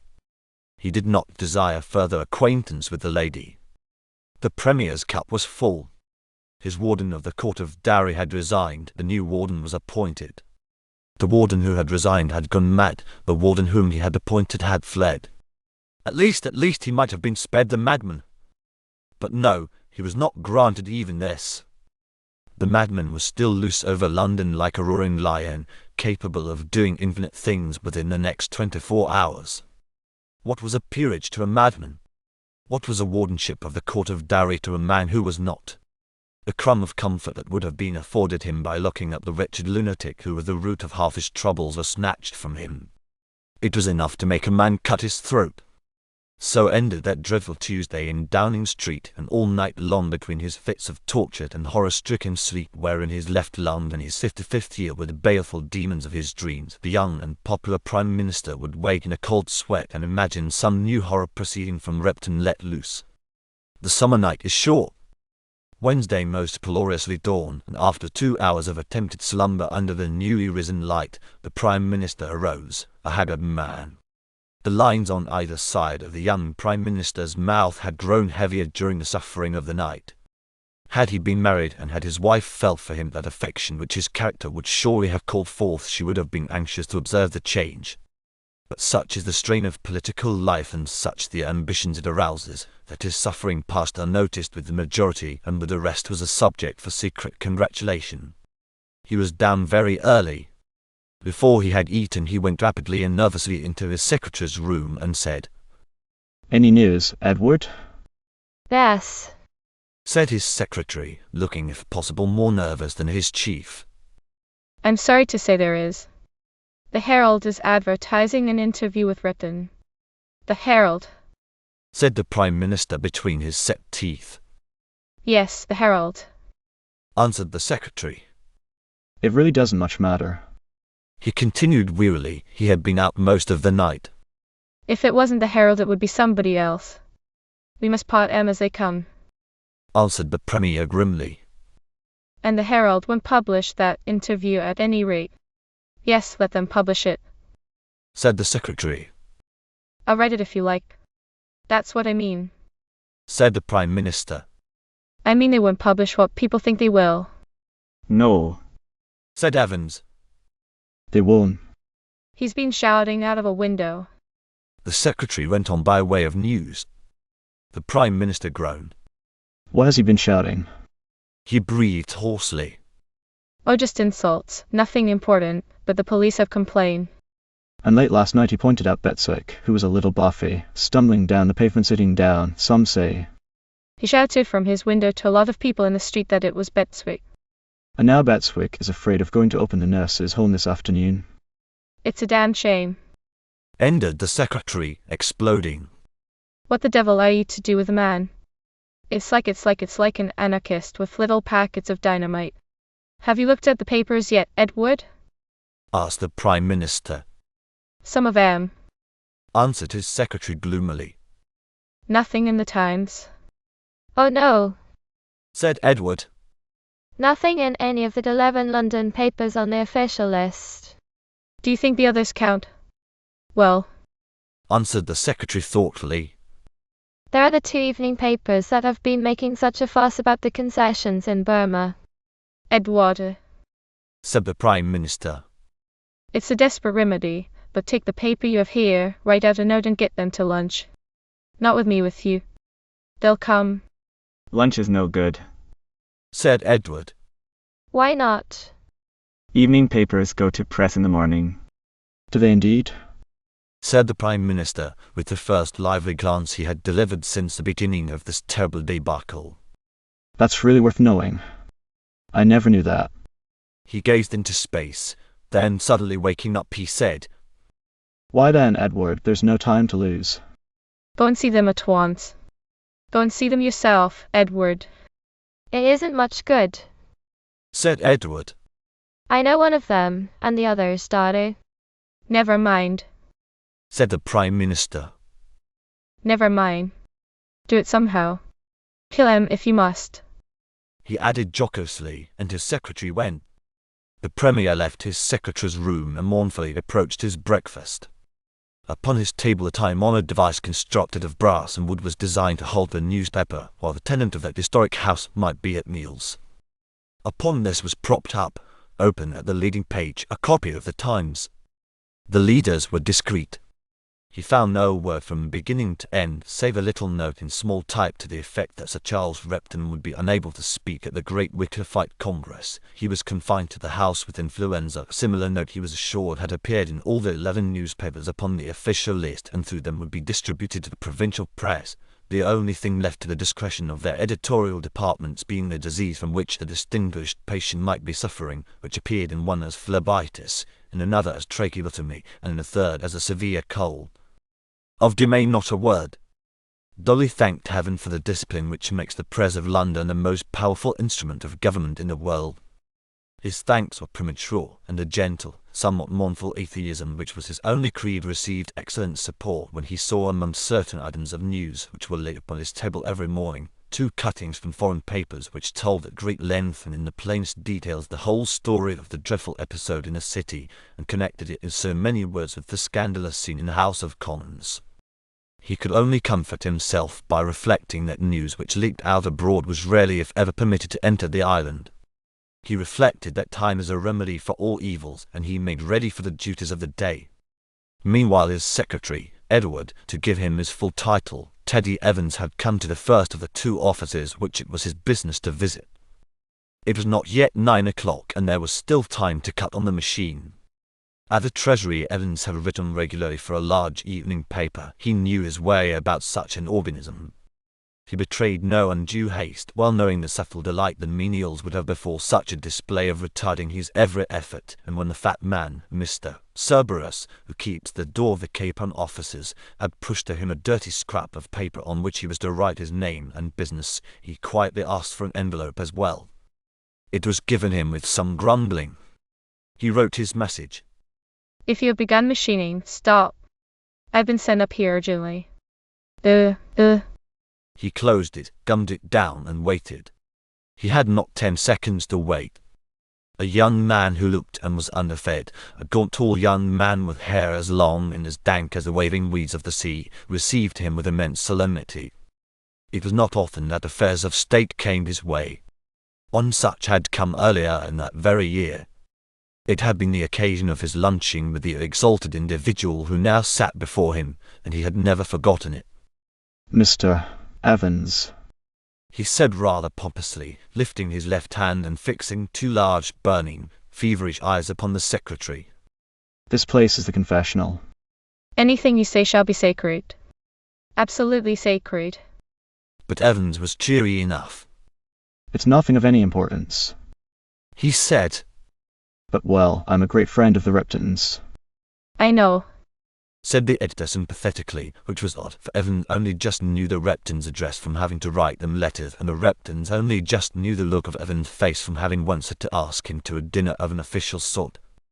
Well, went on Evans unblushingly, how valuable are men of this kind. I am a great friend, especially of dear old Lady Repton through my mother. He added in an explanatory tone. But I won't go into that. The point is this, the whole family are really dreadfully concerned. I know, said the editor of the Capon, still most sympathetic and most brave. Well, said Evans with affected ill-ease. The fact is we don't want anything said about it at all, nothing. That's the simplest way, after all. It's a great trouble. You really would do me a personal service, and they would be so grateful. By all means, said the editor of the Capon. He turned to a speaking tube upon his right and was about to pull out the whistle, when a violent blast blew that instrument at the end of its chain into his face. The editor expressed disgust, and when this expression was over, asked for the statement. The statement was brought. They're waiting for the machine, sir. The editor ran his blue pencil down the list, made a little X against one item, and said, Bring me a proof of that, will you? A slip of proof came up. It was to the effect that Sir Charles Repton was to speak at the Wycliffite Congress, and from his candid and vigorous action of the day before, both in the House and outside it, it was hoped that his address would act as a clarion call in the present crisis of religion. And it would, thought Edward, all goose-flesh at the thought. There's no harm in that, he said. Then with sudden thought. What's the leader about? The concessions? Said the editor of the Capon, smiling. Well, said Evans. We don't agree about that, do we? And he smiled back. Shall I leave general orders about Repton items during the day? Said the editor. Why, yes, said Evans, and then remembering his little subterfuge he added. Don't print anything unless it's directly from the family. You understand me? I understand. said the editor. Regals, the sub-editor, will be in charge after this. I'm going home. He wrote in a large hand upon a large sheet of paper. No Repton items, not even press agency, except from the house itself. F.D. For his name was Francis Davies. Take that to Mr. Wriggles, He said to the devil, and the two men went out together. Well knowing that Davies' house lay in the extreme of the suburbs, and that he himself was going into the heart of Fleet Street, Evans offered to give his companion a lift. To his disgust it was accepted, and he was constrained to drive the editor of the Cape on to St. Paul's station. It lost him 10 minutes, and those 10 minutes were nearly fatal. For when he had got back at full speed to the offices of the Moon, the paper had gone to press. The machines were shaking and thundering away in the basement, and mile after mile of diffused culture was pouring out in a cataract to feed the divine thirst for knowledge. It seemed too late, but Evans went boldly through it all the same. The editor was gone, but to the sub-editor he sent in his card and wrote upon it. From the Prime Minister. It was a time needing heroic measures. He asked to see an advance copy. The leader was Repton, nothing but Repton. Repton had driven away the wickedness of modern finance. Repton, for purposes of his own, was prepared to expose the mockery of our politics. Repton would tell them the truth about the concessions. They had a promise of an interview with Repton. What motives might have caused Repton to act as he had done they could not determine. It was sufficient for them that Repton, etc. The leader had a title, and the title of the leader was Repton. It had coined a new word. The word was To reptonize. upon the model of To peptonize. the Moon threatened to reptonize the whole of our public life. Evans spent about 30 seconds looking at the floor. can they stop the machines, Mr. Price? He asked, for Price was the sub-editor's name. Yes. Said the sub-editor. Why? Evans walked to the window and looked out into the city street and said without showing his face, Mr. Price, your proprietor is a very valued member of our party. at the word Proprietor. Mr. Price changed colour. Yet Evans had not meant the proprietor of Mr. Price, he had merely meant the proprietor of the Moon. Mr. Price, I will tell you all. And he told him more than all. Your proprietor left for Canada during the Easter recess. He was taken ill in Montreal. He is on his way back, and he will be home next week. Mr. Price nodded and at the same time inwardly admired the omniscience of the government.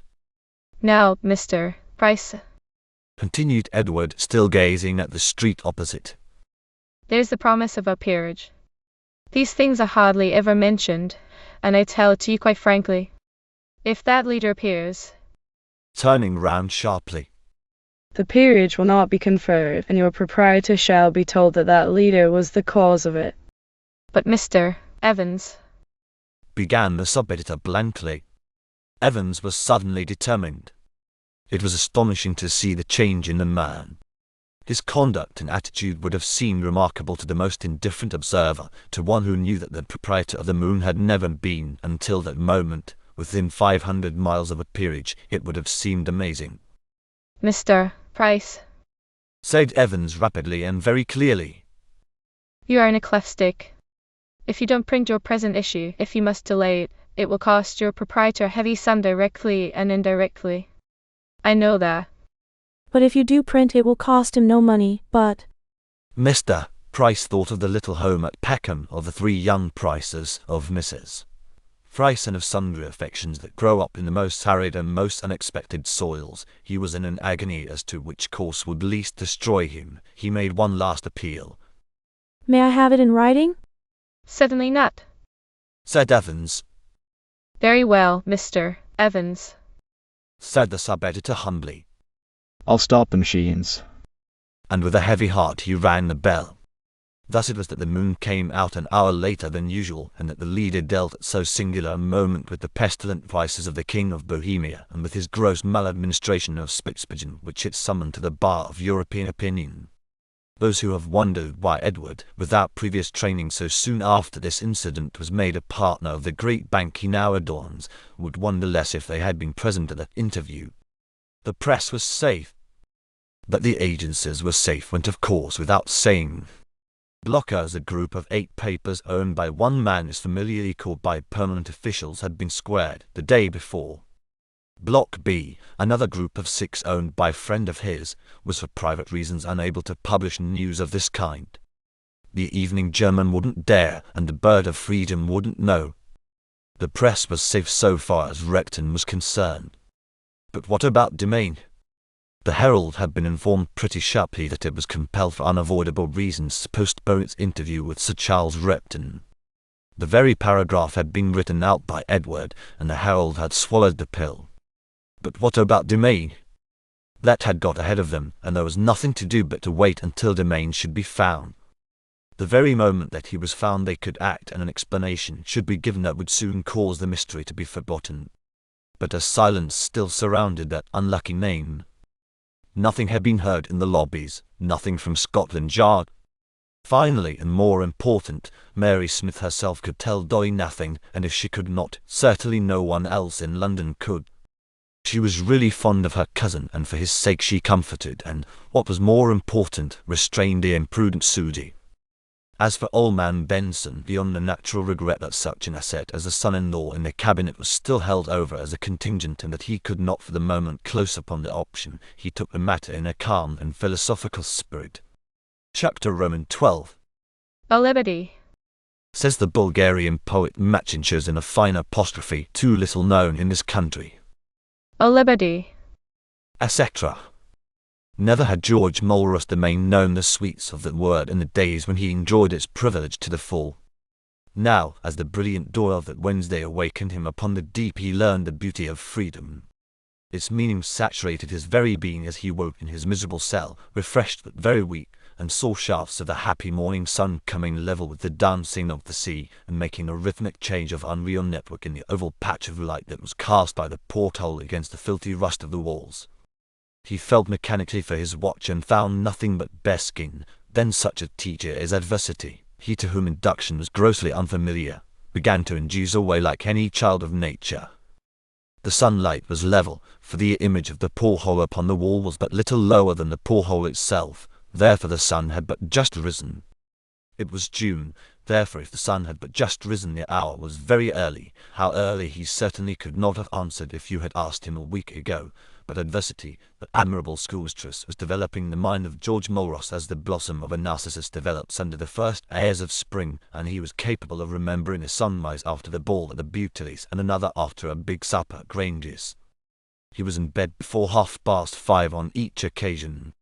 It must therefore be between 4 and 5 o'clock.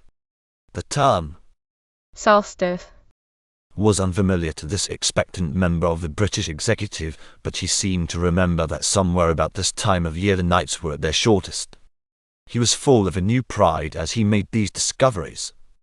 Then 2 things struck him at once: the first that he was ravenously hungry, the second that all motion of the ship had ceased.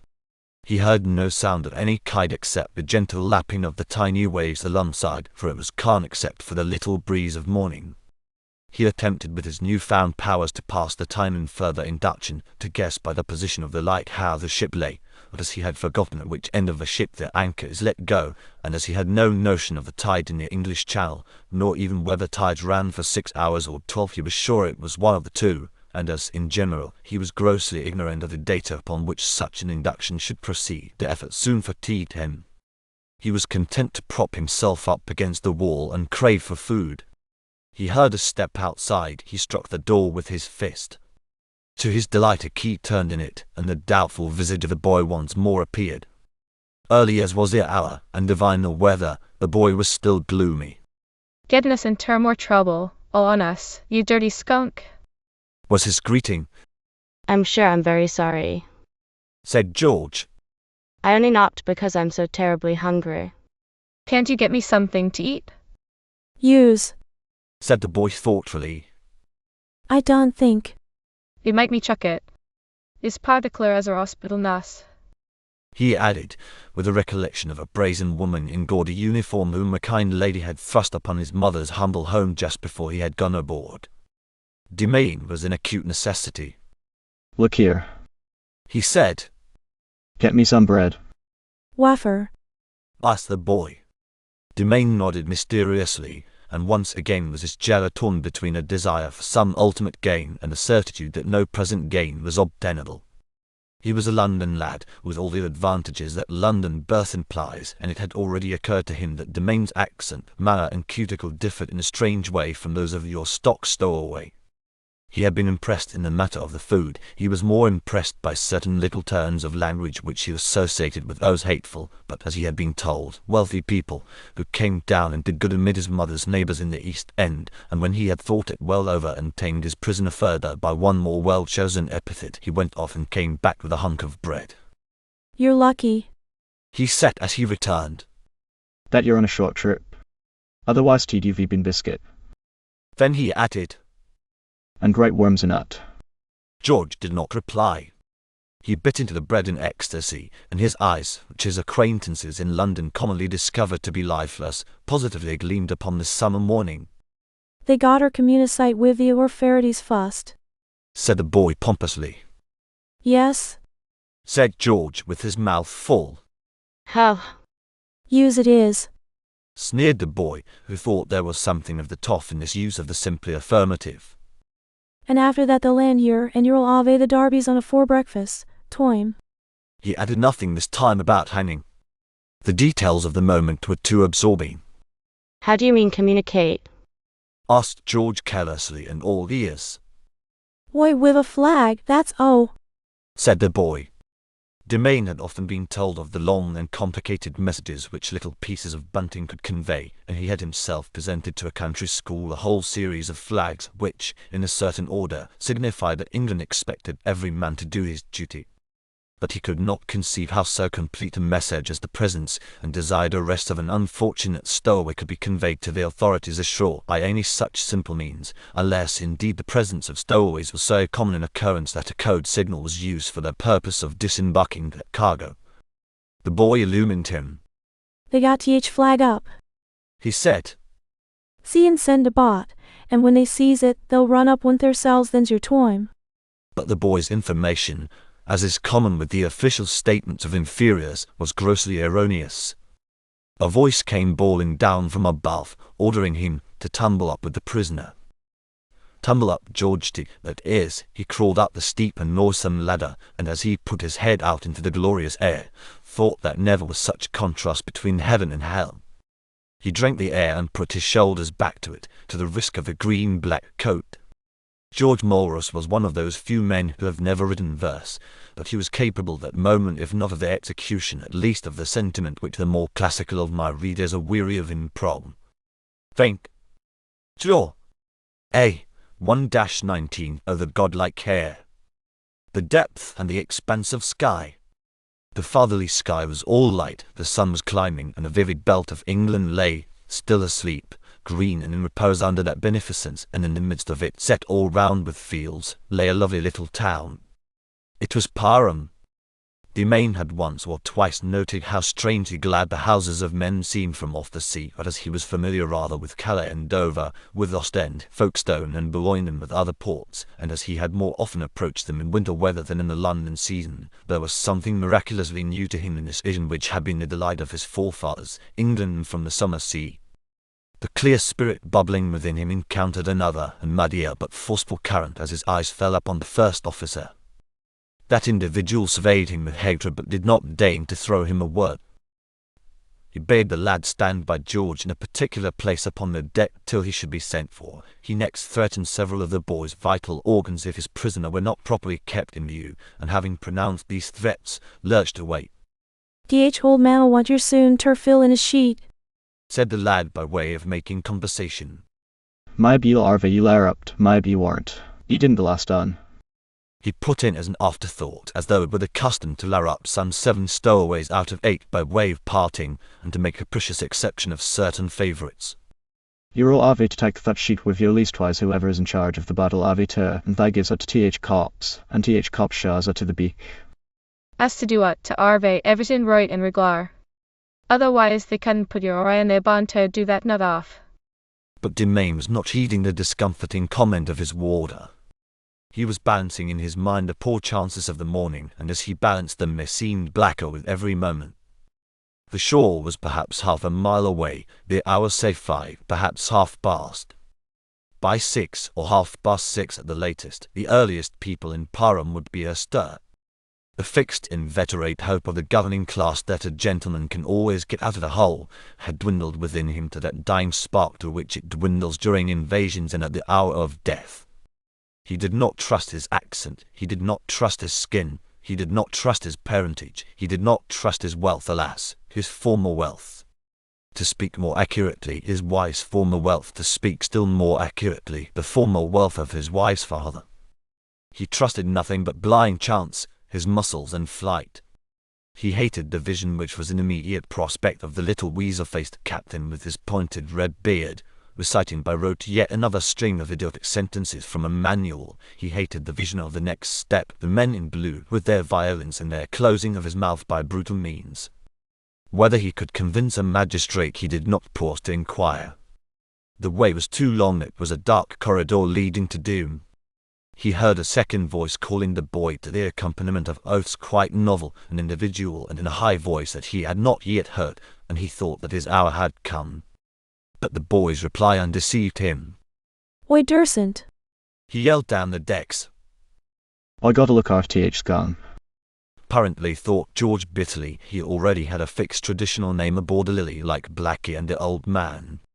The cook, for it was he, emerged from the galley aft, stood in the brilliant sunlight and delivered rapid blasphemy with tremendous velocity and unerring aim.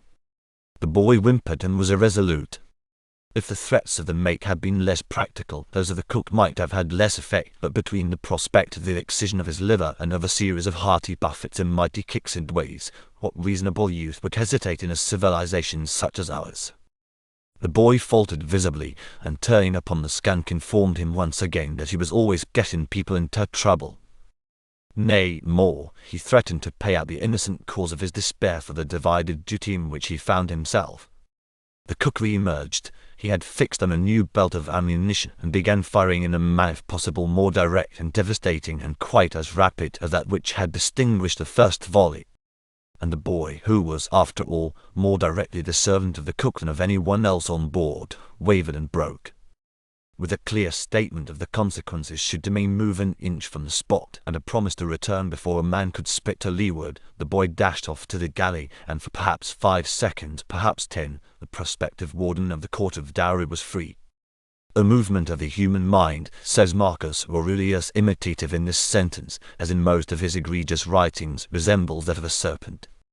There are serpents and serpents. Minds of Demain's type move commonly with the motion of a gorged python but just roused from sleep, but even the python will, under compulsion, doubt. And in those 5 seconds, not reason but an animal instinct drove the politician's soul. He was up, onto the bale, over the bulwark and down 10 feet into the sea before he had even had time to formulate a plan. He could swim, and that was enough for him. The splash made by Demain's considerable form as it displaced in an amount equal to his weight the waters of the English Channel came to the ears of the watch, who was leaning comfortably over the farther railing at the other end of the vessel, looking out to seaward and ruminating upon a small debt which he had left behind him in the parish of Wapping. With no loss of dignity the watch shuffled forward to see where the oar was displaced. The splash had been a loud one, but it might have been something thrown from the galley. He first of all looked carefully over the starboard bow to seaward. There was no foam upon the water, everything was still. It occurred to him to cross the deck. He did so in a leisurely manner and thought he noted far down the side, and already drifting astern with the tide, a rapidly disappearing ring of foam. He was a stupid man, though I say it that shouldn't, for he came from Bosham, noble and faithful mistress of the sea, and he looked at the ring of foam in a fascinated manner, considering what could have caused it, until he was roused to life and to his duties by the thunder of the first officer, who from the bridge demanded of him in perfectly unmistakable language what he had done to the skunk. The sense of innocence was so strong in the honest seafaring soul that he replied by a simple stare which almost gave the first officer a fit, and in the midst of the language that followed, the boy, positively pale with fear, came tearing from the galley and found, not his charge, but the Bosham man gazing like a stuck pig at his superior above, and at the world in general. The reappearance of the boy was a welcome relief to the chief officer's lungs and intelligence. It added fuel to his flame.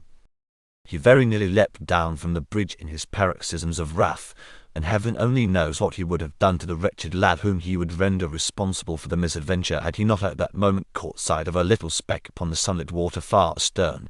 It was the head of George Morros Domain, battling with fate. The prospective warden of the Court of Dowry could swim fairly well.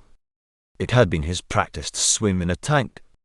He had swum now and then near shore, but he had no conception of the amount of salt water that can get into a man's mouth in a really long push over a sea, however slightly broken, especially if one enters that sea in a sort of bundle, without taking a proper header.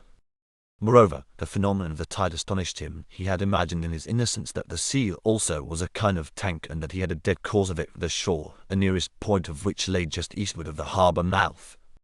As it was, England seemed to be flitting by at a terrible rate, and the Lily, when he turned upon his back and floated for a moment to observe her, had all the appearance of a ship proceeding at full speed up channel, so rapidly did he drift away.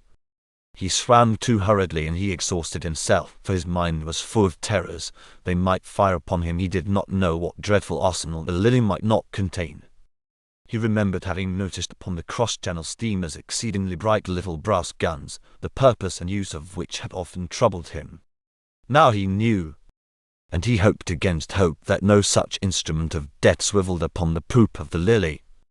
He dreaded every moment to catch the sharp spit of flame against the sunlight, a curl of smoke, the scream of the light shell, the ricochet, the boom that would come later sullenly upon the air, and all the rest that he had read of, the first shot to find the range, the dreadful second that would sink him. He was relieved as minute after minute passed, and no such experiment in marine ballistics was tried. There was faintly borne to his ears as he was swept down the ceaseless stream of ocean, a little clamour which, on the spot itself, was a roaring babel. He saw a group of men wrestling with the davits, but the davits were stiff, and boat drill was not in the programme of the Lily. Indeed, of all the crew but two had ever handled such a contrivance as a davit before, and of these one was an Italian. Another man than Captain Higgins would have been profoundly grateful to see the stowaway drown, not so that conscientious servant of the firm.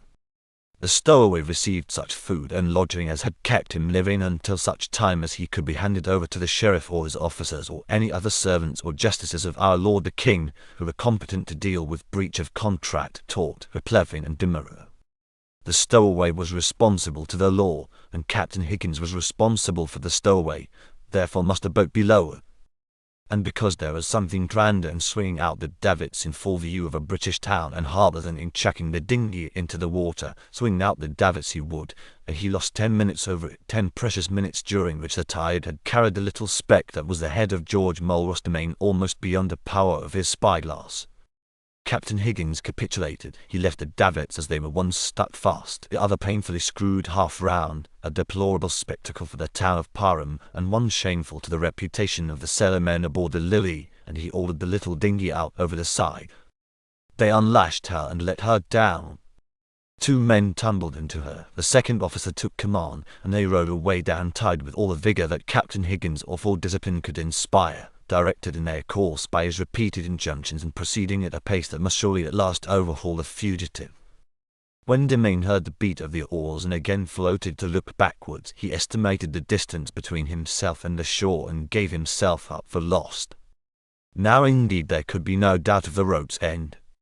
He could not disappear like a whale for any appreciable time beneath the surface. The tales he had read and believed of heroes in the Napoleonic and other wars, who themselves, single-handed and in the water, had fought a whole ship's crew with success, he now dismissed as idle fables. There was nothing left for him but, somewhat doggedly, to continue the overhand stroke, for now that he was discovered there was no point in the slower breast-stroke that had helped to conceal him. They were making, as they said in the days of the clippers, perhaps 3 feet to his 1, but freedom is dear to the human heart, and he pegged away.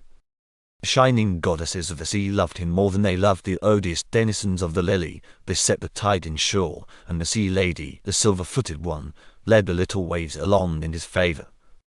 He had come to a belt of water where the tide set inward very rapidly along a gully or deep of the shore water.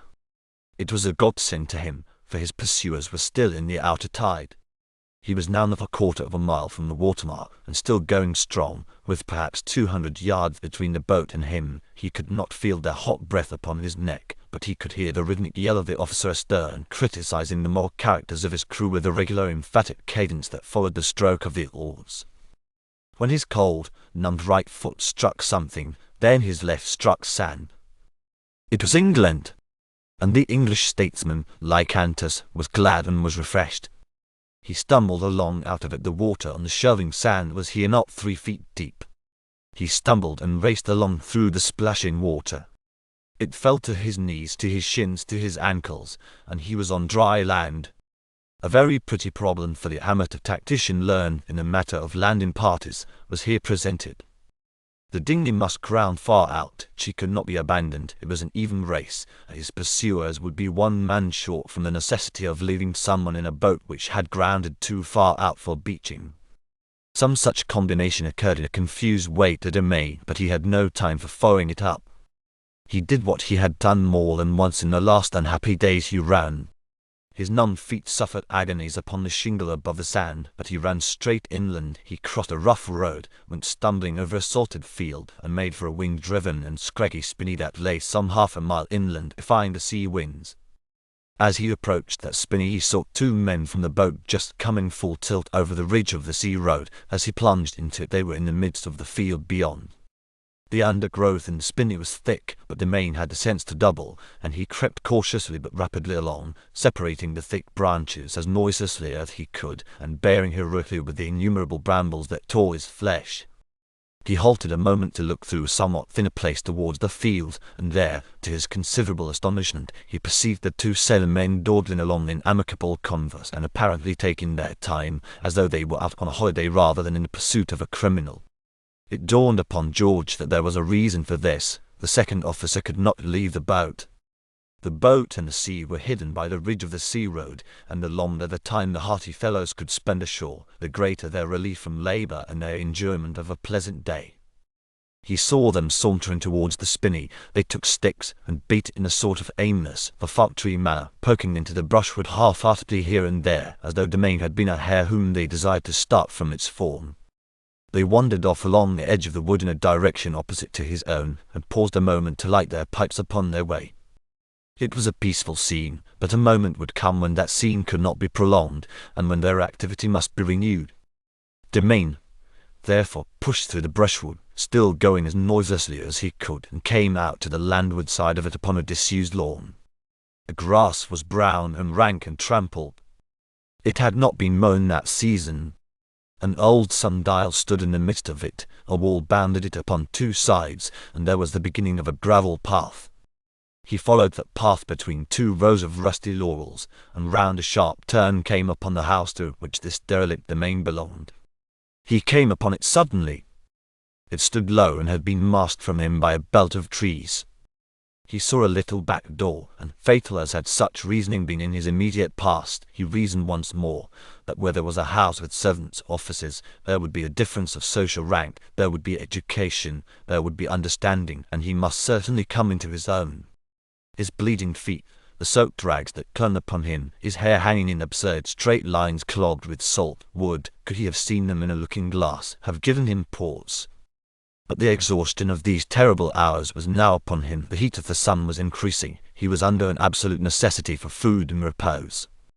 He boldly opened the door and went in. He found himself in a little room of which this door was evidently the private communication with the garden. It was a room that lifted his heart. To begin with, it was lined everywhere with books, and though he himself had read perhaps but 18 volumes in the whole course of his early manhood, yet a room lined with books justly suggested to him cultivation, leisure, and a certain amount of wealth. A volume was lying with its fly-leaf open upon the table. He saw pasted in it a bookplate in a modern style, made out in the name of Carolus Murray Armiger. Mr. Armiger, it seemed, was his unsuspecting host. Mr. Armiger's literary occupations did not interest George Mulross, such as they were. He gathered them to have some connection with the 10 lost tribes. Manuscripts were lying upon the table, manuscripts consisting of long double lists of names with a date between them. The Jewish encyclopedia was ranged in awful solemnity before these manuscripts. The court guides, reference books and almanacs of London, Berlin, New York, Frankfurt, Paris, Rome and Vienna were laid ready to hand, and sundry slips detailing the family origins and marital connections of most European statesmen, including of course our own, completed the work upon which the chief resident of the house appeared to be engaged. Forgetting the deplorable condition in which he was, a big scarecrow reeking and dripping salt water from sodden black rags that clung to his nakedness, George Mulrus sank into a large easy chair and breathed a sigh of profound content. They might look as long as they chose, he thought they would look for him in vain. His pursuers did not know who he was, nor that he had come back into his own rank of life again, and had certainly found, though they were as yet unknown to him, equals who would as certainly befriend and protect him. He pictured the scene to himself. The owner of the house enters. He is wearing spectacles. He is a busy literary man, professor perhaps, who could tell. A learned rabbi. The papers and the books upon the table seemed to concern the Hebrew race. At any rate, a literary man, a solid literary man. He would come in preoccupied, as is the manner of his tribe. He would look fussily for something that he had mislaid upon the table. His eyes would light upon the form of George Mulrus Domain. At first sight he would be surprised. A man partially naked, glistening in the salt of the sea, his hair falling in absurd straight wisps clotted with damp, his face a mixture of grime and white patches where the water had washed it, his nails a dense black, his bare feet bleeding, would stand before him. But this strange figure would speak a word and all would be well. He would say, "Sir, my name is Domain. You are perhaps acquainted with that name. I beg you to listen to me and I will briefly tell you," etc., etc. The literary man would be profoundly and increasingly interested as the narrative proceeded, and at its close a warm bath and refreshment of the best would be provided. A certain deference even would appear in his host's manner when he had fully gathered that he was speaking to a cabinet minister, and from that moment the unhappy business would be no more than an exciting memory. As George Mulrus so mused, he rose from his chair and was horrified to note that there stood in the hollow of it little pools of salt water, that the back was dripping wet, and that where his feet had reposed upon the accents the carpet damp patches recalling the discovery of the man Friday, the marks of human feet, were clearly apparent. Even as he noted these things and appreciated that they would constitute some handicap to his explanation, he heard voices outside the door. Alas, they were not the voices of the governing classes, they were not the voices of refinement and leisured ease. Oh, no! They were the voices of two domestics engaged in altercation, the one male, the other female, and the latter, after affirming that it was none of her partner's business, evidently approached the door of the room in which he was. For a moment his heart stopped beating.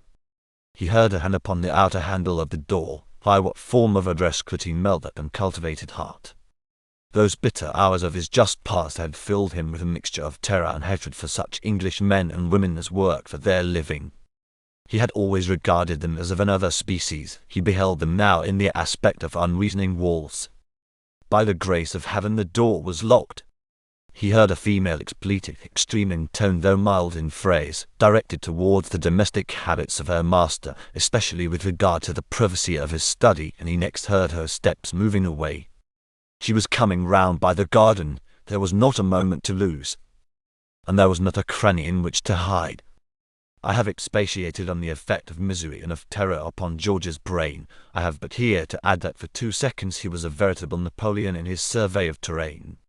He grasped in a flash that if he retreated by the garden door he was full in the line of the enemy's advance without an alternative route towards any base, and with such an inspiration as decided Gina, he made for the chimney. The eccentricities of the master of the house, for he was obviously eccentric, appeared to include a passion for old-fashioned fireplaces. At any rate there was no register nor any other devilish device for repeating the progress of the human form, and George, with a dexterity remarkable in one of his bulk, hoisted himself into the space immediately above the grate. There the chimney narrowed rapidly to a small flue, and he must perforce support himself by the really painful method of pressing with his feet against the one wall and with his cramped shoulders against the other, lying in the attitude of a man curled up in bed upon his right side, but in no such comfort, for where the bed should be was air. He had not gained his lair a moment too soon. He could discover from it the hearth-rug, a small strip of the carpet, and the legs of sundry tables and chairs, when he heard the garden door open. and other legs, human legs natty and their extremities alone visible, passed among the legs of the inanimate things. The head which owned them far above continued, as the legs and feet bore it round the room, to criticize the habits of its master. It dusted, it went to the farther side of the apartment, the feet disappeared. They reappeared suddenly within his line of vision and stopped dead, while the invisible head remarked in a tone of curiosity, "Whatever's that?" She was looking at the imprint of the feet. Next he heard her patting the damp armchair, and exclaiming that she never. The strain upon George Mulrus' domain was increasing, but had it been tenfold as severe he dared not descend. The slight involuntary movement due to an effort to ease his shoulder off a point of brick produced a fall of soot which most unpleasantly covered his face.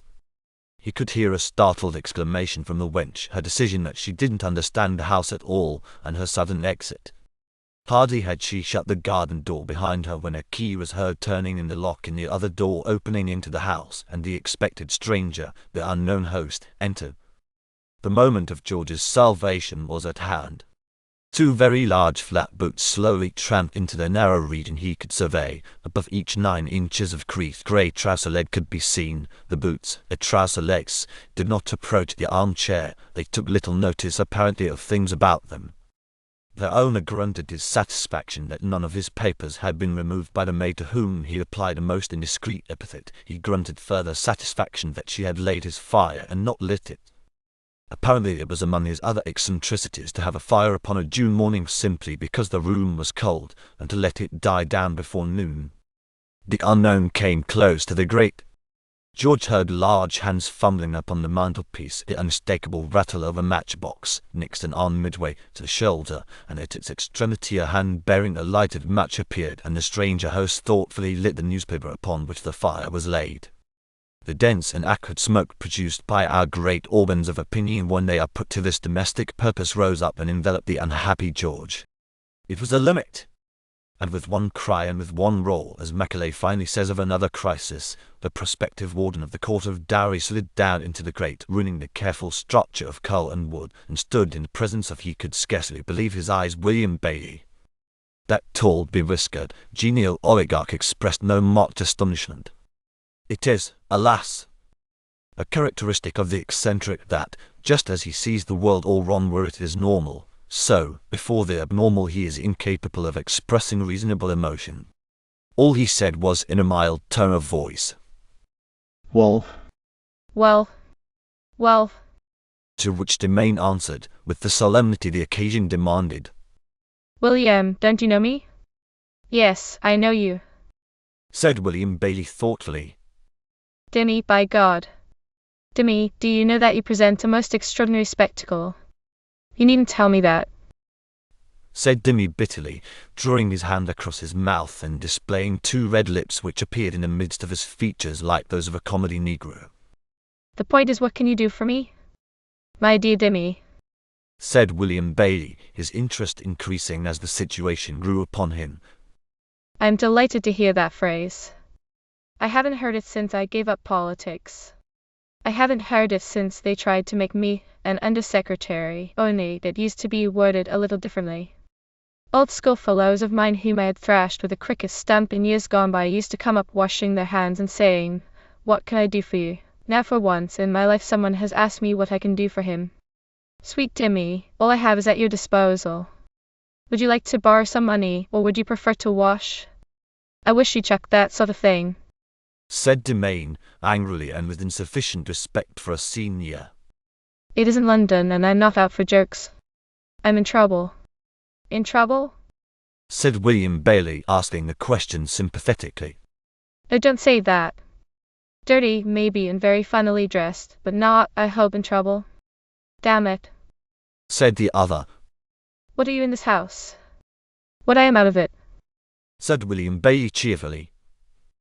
A harmless eccentric with a small property, several bees in my barn at the present, one an anti-Semitic bee, and a great lover of my friends, Dimmy, especially men of my own blood. Now then, what do you want? Do you own this house, or do you not? Demanded Dimmy. Why, said William Bailey. it is very good of you to ask. I am what the law calls a lesser or lessee, or perhaps I am a bailey of the house. The house itself belongs to Mary. You know Mary, the architect who builds his father's houses. The books have got armature in them. said Dimmy suspiciously. That's a title. Replied William Bailey. Not an English title. He continued hurriedly. It was given him by the Pope. Anyhow, your master here? Said Dimmy anxiously. Oh yes. Said Bailey. I've been master here since the end of the first week. At first there was some doubt whether it was Elise or the groom or Parrot, the housekeeper, who was master. But I want Dimmy. He said, rubbing his hands contentedly. I brought down my servant Zachary, and between us we won. They're as tame as pheasants now. Very well then. Said Domain. You've got to do two things. You've got to cleanse me and to clothe me and to hide me during the next few hours if the necessity arises. I don't know why you shouldn't cleanse yourself. Said William Bailey thoughtfully. You've never learned a trade, Demi, and you were never handy or quick at things, but you're a grown man, and there's lots of hot water and soap and stuff in the bathroom. There was a beastly thing called a loofah that Mary had left there, but I've burned it. Don't be a fool, Bill. Pleaded Domain. There isn't time, really there isn't. Then tell me, what clothes have you? Mine are too narrow in the shoulders for you. Said William Bailey, thinking. Zachary is altogether too thin. You're big, Demi, not to say fat. The trousers wouldn't meet and the coat wouldn't go on. But I can put you to bed and send for clothes. What do you mean about hiding? I can see you have some reasons for privacy. In fact, if you hadn't, getting up that chimney would be a schoolboy sort of thing to do at your age. Have you been bathing without a license, and someone stolen your clothes? Or have they been having a jolly rag at the Beautillies? They're close by. I'll tell you when I've washed. Said Domain wearily. Only now do let me slip up to the bathroom like a good fellow. Good God, I'm tired. William Bailey opened the door and peered cautiously into the corridor, listened for footsteps and heard none, and then, after locking the door of the study behind him, as was his ridiculous habit, he popped up a narrow pair of stairs, with Dimmy, whose old nature had sufficiently returned to cause him to stumble, following at his heels. They were not quite out of the range of the front door when there came a violent pull at the bell, and Elise went forward to open it. William Bailey pushed his guest and cousin into the bathroom and went down to meet two policemen who stood with awful solemnity, clothed in suspicion and in power, at his threshold. From the depths of his sanctuary and through the crack of the half-open window, Domain heard a conversation that did not please him. Very sorry to have to ask you, sir. A deep bass was saying. We're bound to do it. We're bound to do it. Echoed a tenor. Domain did not hear his cousin's reply. Are you sure he's been on the premises, sir? Came from the first policeman, whom I will call. Basso profondo. Positive. Answered William Bailey's voice, cheerful and loud. Positive. Did you see him with your own eyes, sir? This from the second policeman, whom I will call. Tenor strident. Certainly I did, or I wouldn't be telling you this. Came again from William Bailey a little testily. Well now, sir, we've suspicions that he's on the place still. You're wrong there. Said William Bailey. He ran off down the Parham Road when he heard my dog bark. We didn't meet anyone on the Parham Road, sir. It was the voice of the tenor policeman who spoke, evidently a less ingenuous man than the basso. I can't help that. Said William Bailey. You're welcome to look over the house. They thanked him and walked in like an army. It is for your own good, sir. Said the first policeman, in his deep bass. Besides which it's our duty. Said the second policeman in his tenor strident. Of course. Said William Bailey. Of course, and I hope that while one of you is doing the good, the other will look after the duty. It's the kind of thing people like me are very fond of doing, hiding stowaways. I've hidden bushels of them. The tenor was indifferent to his sarcasm, the bass was touched. You know very well, sir. He said. What the criminal classes are, or rather you gentlemen don't know. Why, he'd cut the women's throats in the night and make off with the valuables. Would he cut mine? Asked William Bailey as he followed them from room to room. He's capable of it. Said the bass, nodding mysteriously. He's not an ordinary stowaway. He continued, lowering his voice almost to a gruff whisper. He's well known to the police. He's Stappy, that's what he is, Stappy the Clinker. He's done this trick before, getting aboard a vessel and pretending he's a vagabond. The chief knows all about him. He did a man in last Monday night in London. To the unhappy man in the bathroom there returned with vivid horror the recollection of Lou's jail, but so long as William Bailey's wits did not fail him he knew that more than even chances were in his favour. His mood changed suddenly, however, when the police, who had been perambulating the small rooms near his retreat, suddenly rattled the door of his bathroom and said, "What's in here? I do beg of you to take care, gentlemen." Said William Bailey angrily. "That's the bathroom, and if you want to know, my niece is inside." "Oh, I beg your pardon," said the bass. I'm sure. He had the sense not to doubt the master of the house in a matter directly concerning his own interest. But the tenor added, "We must make a note of it, sir." "By all means," said William Bailey. "By all means." "Her name is Rebecca." George Mulrustamine, in the delight of the very warm water, was soothed to hear them tramping heavily down the stairs once more. They examined every room and cranny of the place until they came to the study door. It's my study.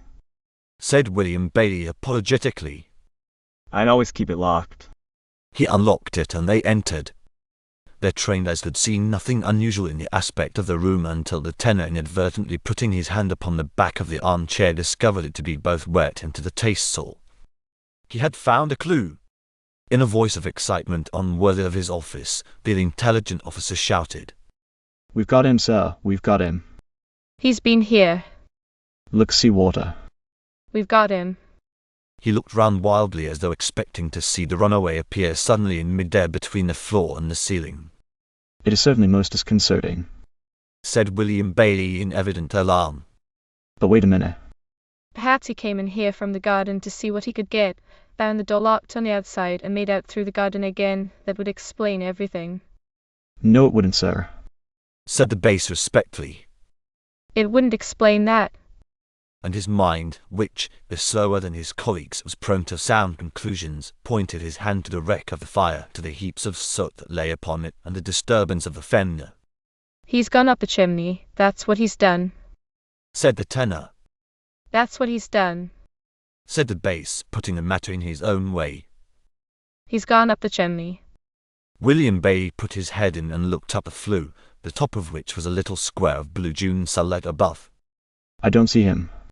Said he. The constables, one after the other, solemnly performed the same feat. "A man couldn't get up that." Said Bailey stoutly. "Our Stappy could." Said the bass in a tone of one who talks of an old acquaintance. Stappy could get out of anywhere or through anything. "He's a wonderful man, sir." Suddenly the tenor solved the whole business. He's on the roof. He said.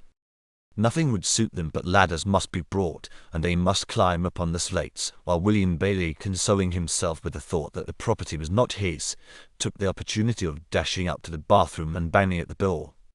Dimmy, Dimmy. He whispered loudly. Dimmy, get out. "I'm all wet." Said Timmy. "You used to that." Said Bailey unfeelingly. "Dry your feet. Never mind the rest. Quick."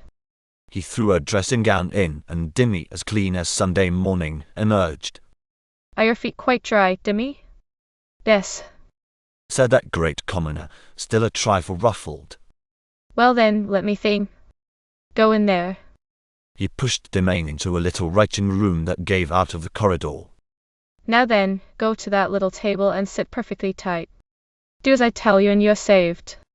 Depart by but one out from my specific instructions, and though you'll ultimately be redeemed by your powerful relatives from the ignominy of incarceration, you cannot fail to become a laughing stock before your fellow citizens.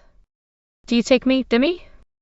Dimmy, who like the rest of the family was never quite certain whether William Bailey's final outbreak into downright lunacy might not take place at any moment, suddenly sat where he was bid, and his cousin returned within 30 seconds bearing a woman's walking cloak and a respectable bonnet which, I regret to say, were those of Parrot herself.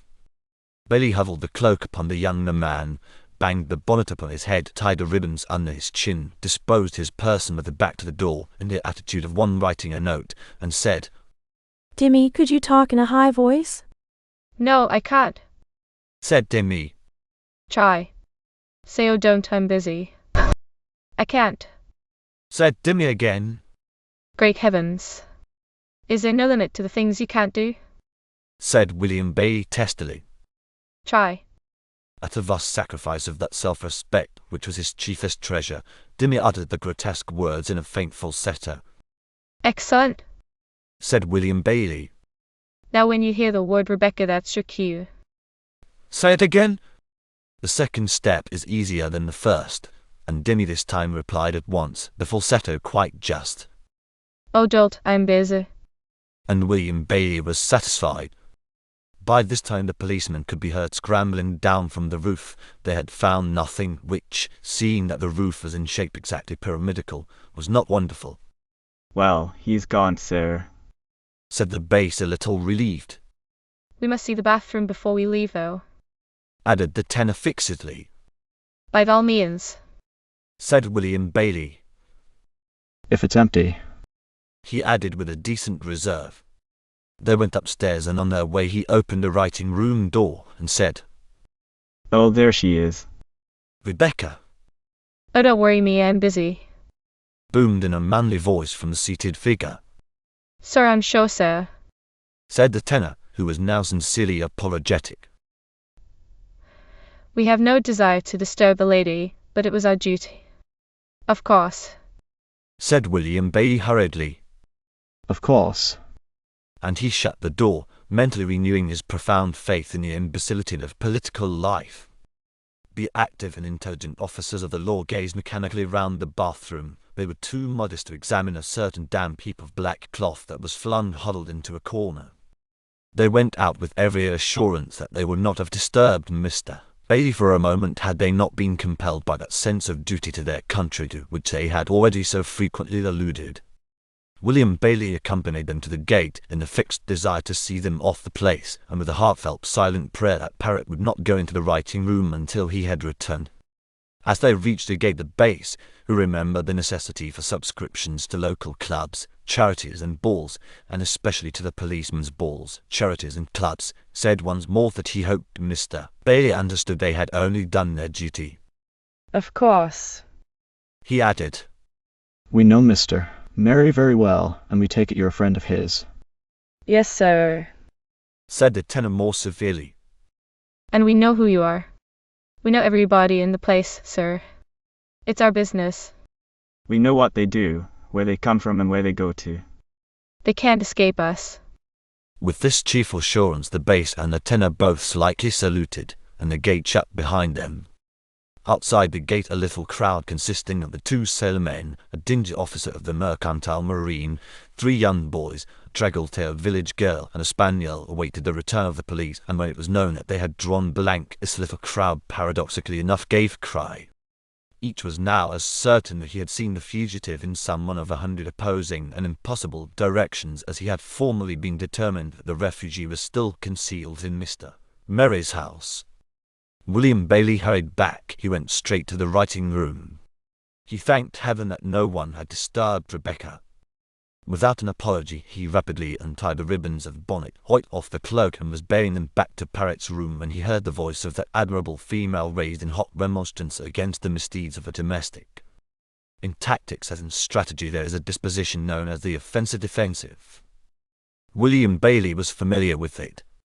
He adopted it now in a voice that silenced every other thought. He roared his complaint that the servants perpetually left their clothes hanging about at random right and left all over the house. Whose is this?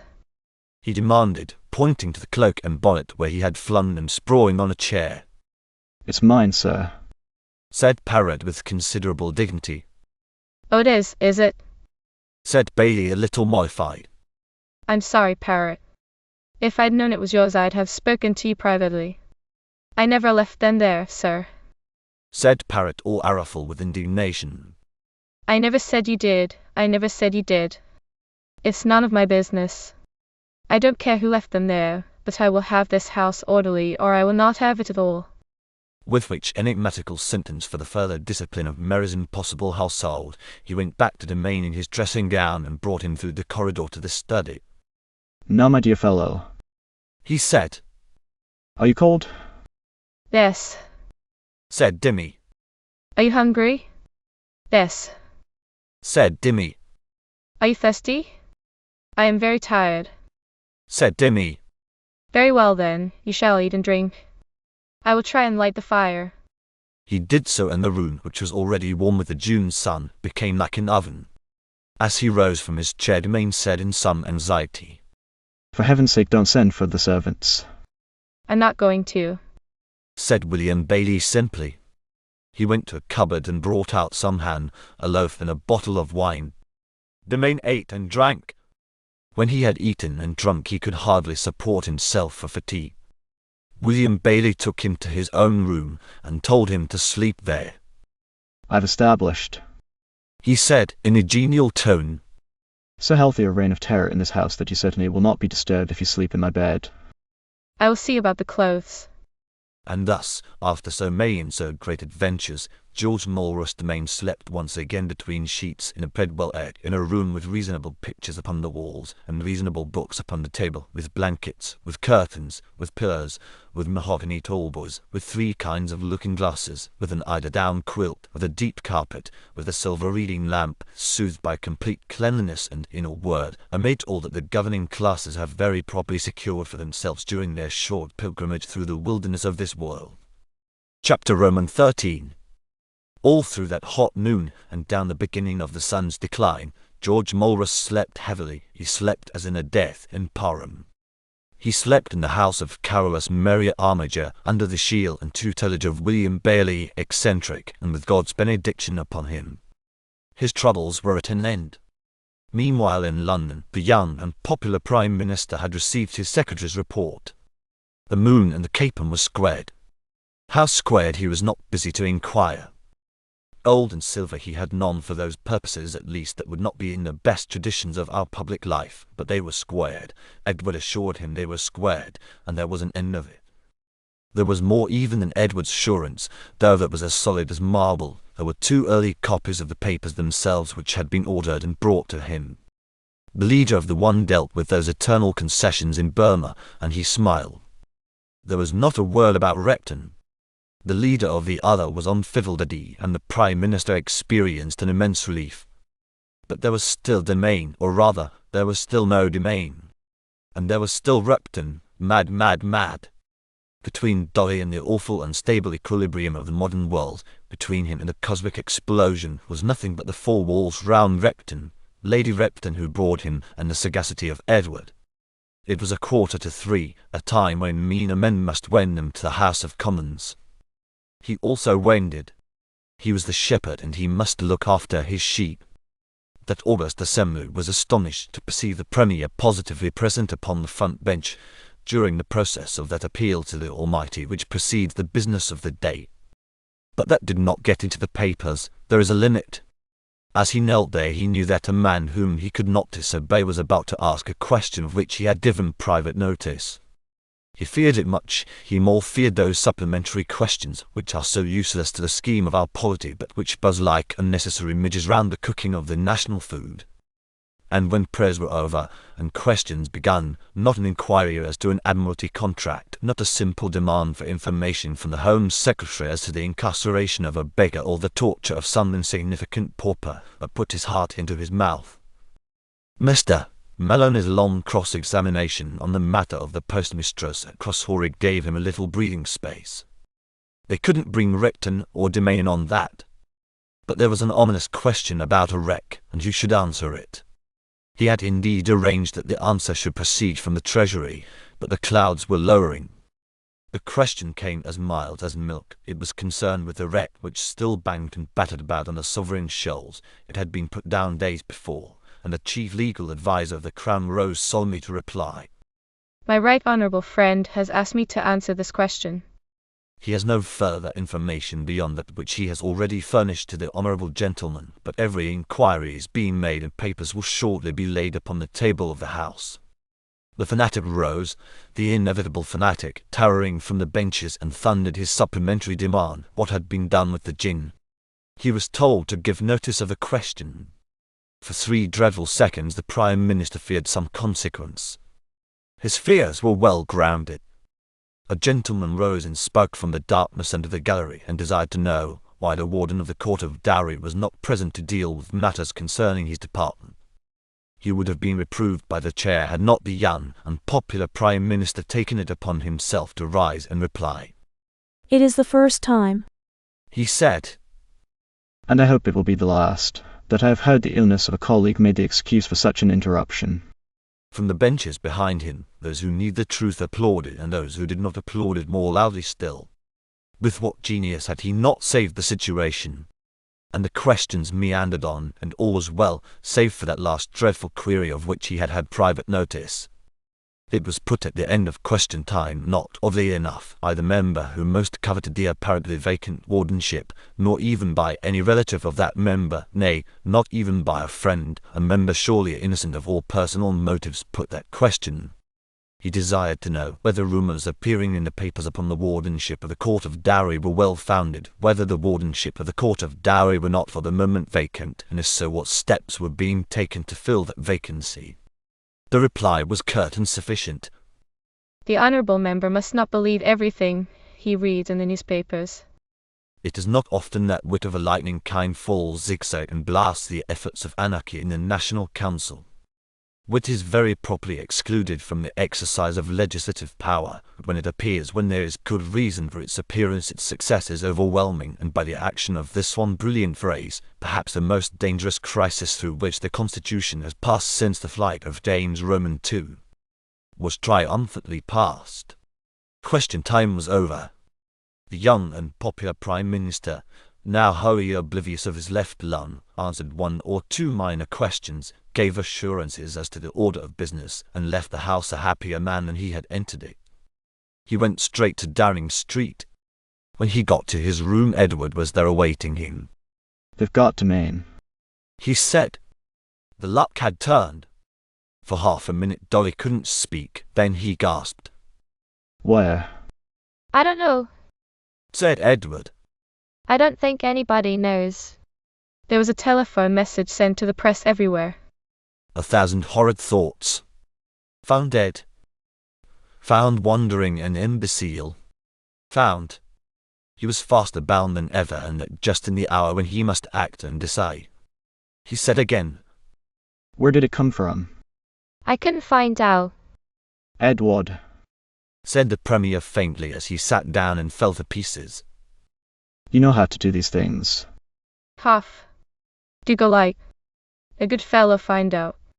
Quietly. CH. Where it came from. Edward went into the next room and called up 009 Central. He was given 1009, kept his temper and repeated his call. A being replied to him in an angry woman's voice and begged him not to shout into the receiver. He asked for the clerk in charge and waited 10 minutes. Nothing happened. The Prime Minister in his room was not at ease. His mood was if anything burdened by the delivery of an express message which ran, They found Demi. Oh. the writing was the writing of Mary Smith. He asked the messenger with some indifference to find out who had sent the message and where it had come from. Meanwhile, in the absence of Edward, he went into an outer room and begged them to call up Mrs. Smith's house. When he returned, there was a telegram from Charing Cross upon his table which ran, George found. There was no signature. He waited patiently for the return of Edward or the messenger or of something, hang it all, something. The little buzzer on his table buzzed gently and the telephone whispered into his ear that Mrs. Domain wished him to know that Mr. Domain was found. he had already asked. Where is he? When he was cut off. He had received so much information and no more when Edward returned with the information that the news had come in from Trunk 7. What is Trunk 7? Said the Prime Minister. I don't know. Said Edward. They sat together for a moment in silence. The Premier, as befitted his office, was a man of resource. outside Westminster Bridge Underground Station, men of insufficient capital but of economic ambition deal in the retail commerce of news. It occurred to the Prime Minister to reassure himself from their posters, and from a room that gave upon Westminster Bridge Road, his excellent eyesight, for it was among his points that his eyesight at 54 was still strong, perused the placards opposite. They were clear enough. Westminster found, said the most decent. The main result, said the capon, which appeared to have forgotten its good manners.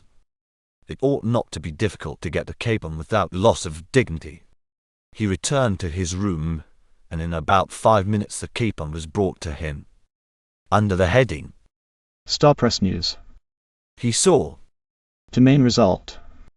And then underneath, more courteously, Mr. Domain has been heard of. It was printed in faint wobbly type in a big blank space, and there was nothing more.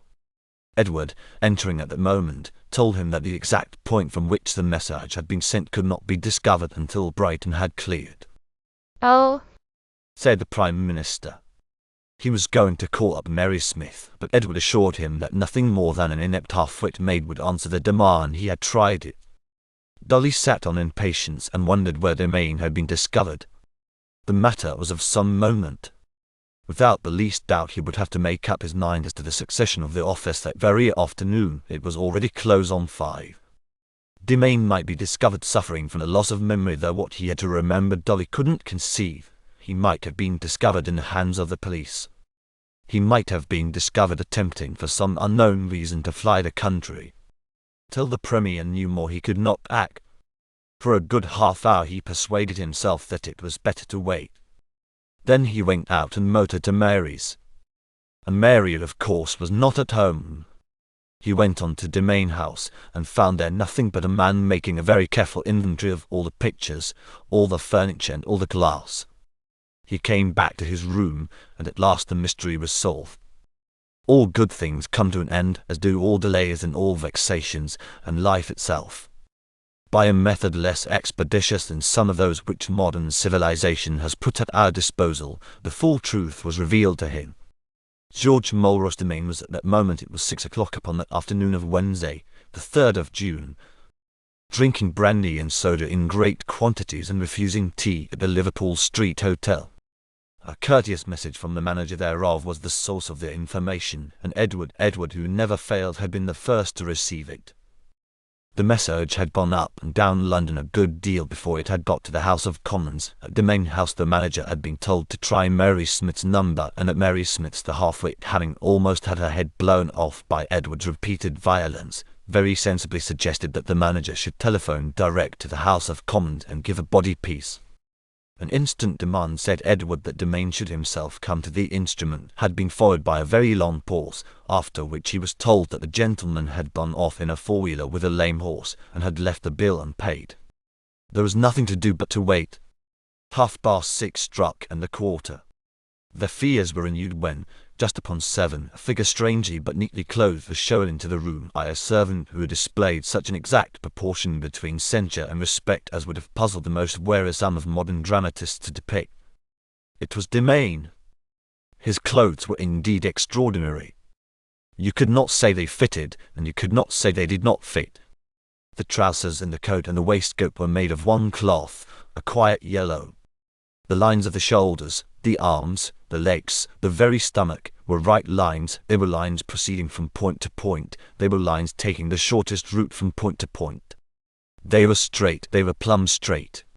The creases upon the trousers were not those adumbrations of creases which the most vulgar of the smart permit to hint at the newness of their raiment. They were solid ridges resembling the roofs of new barns or the keels of racing ships. The lapels of the coat did not sit well upon it, rather they were glued to it. The waistcoat did not fit, it stuck. And above this strange accoutrement shone, with more fitness than Edward and Dolly could have imagined, the simple face of George Mulross Domain. His hair, oh horror, was oiled. One might have sworn that his face was oiled as well. The colour of his skin resembled cedarwood save on the nose, where it resembled old oak.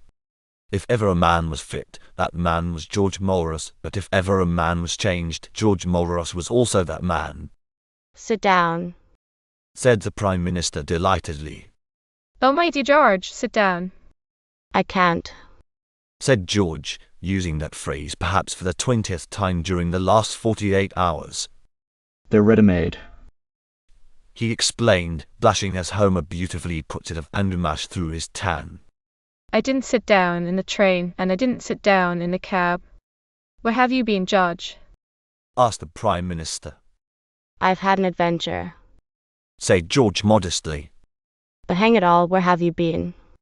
I've been to sea. Said George. OHHHHH. Said the Prime Minister. Beastly luck, isn't it? Said George simply. It's worse than that. Said Edward grimly. Why? Asked George with something like fright upon his honest fuliginous face. Well, never mind. Said Dolly. It must have been pretty tough. Were you blown out to sea? George Mulrus Demain's only reply was to feel inside his coat for the place where pockets are often constructed for the well-to-do, but where no pockets seem to exist. He made 5 or 6 good digs for it, but it was not there. He looked up huntedly and said, Wait a minute. He put his hand into his waistcoat. There again there was no receptacle, but that which should have held his watch, and even the young idealism of the Prime Minister permitted him to wonder why no watch was there. Then George did what I hope no member of the governing class has ever done before. He felt in his trousers pocket, and thence he pulled out a bit of paper. Yes. He said, concealing the writing from them. You're quite right. I was blown out to sea. I had a... Here he peered closely at the paper and apparently could not make out a word. Oh yes. He said. A terrible time. His diction was singularly monotonous. I thought I should never have survived that terrible night. A foreign ship passed me, but the scoundrels left me to my fate. I was nearly dead when under the first rays of morning I saw the British flag, and my heart leaped within me. Edward, though not usually impetuous, bereft him of the document, and as he did so the Prime Minister saw the square firm characters. Good Lord! Shouted the Premier. It's Bill. And it was the writing of William Bailey. William's been very good to me, if you mean that.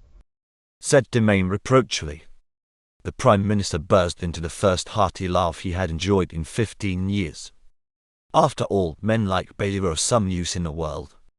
In spite of Demi's obvious choler, with the tears of laughter in his eyes and interrupted by little screams of merriment, the Prime Minister completed the reading. I bit my arm, I sucked the blood, I cried a sail. A sail. And in less time than it takes to read this, hearty English hands were tugging at the oars. Oh, Edward, Edward! Gasped the exhausted man, and when he had recovered his breath continued, with the tenderness almost of a woman, he lifted. Who lifted you?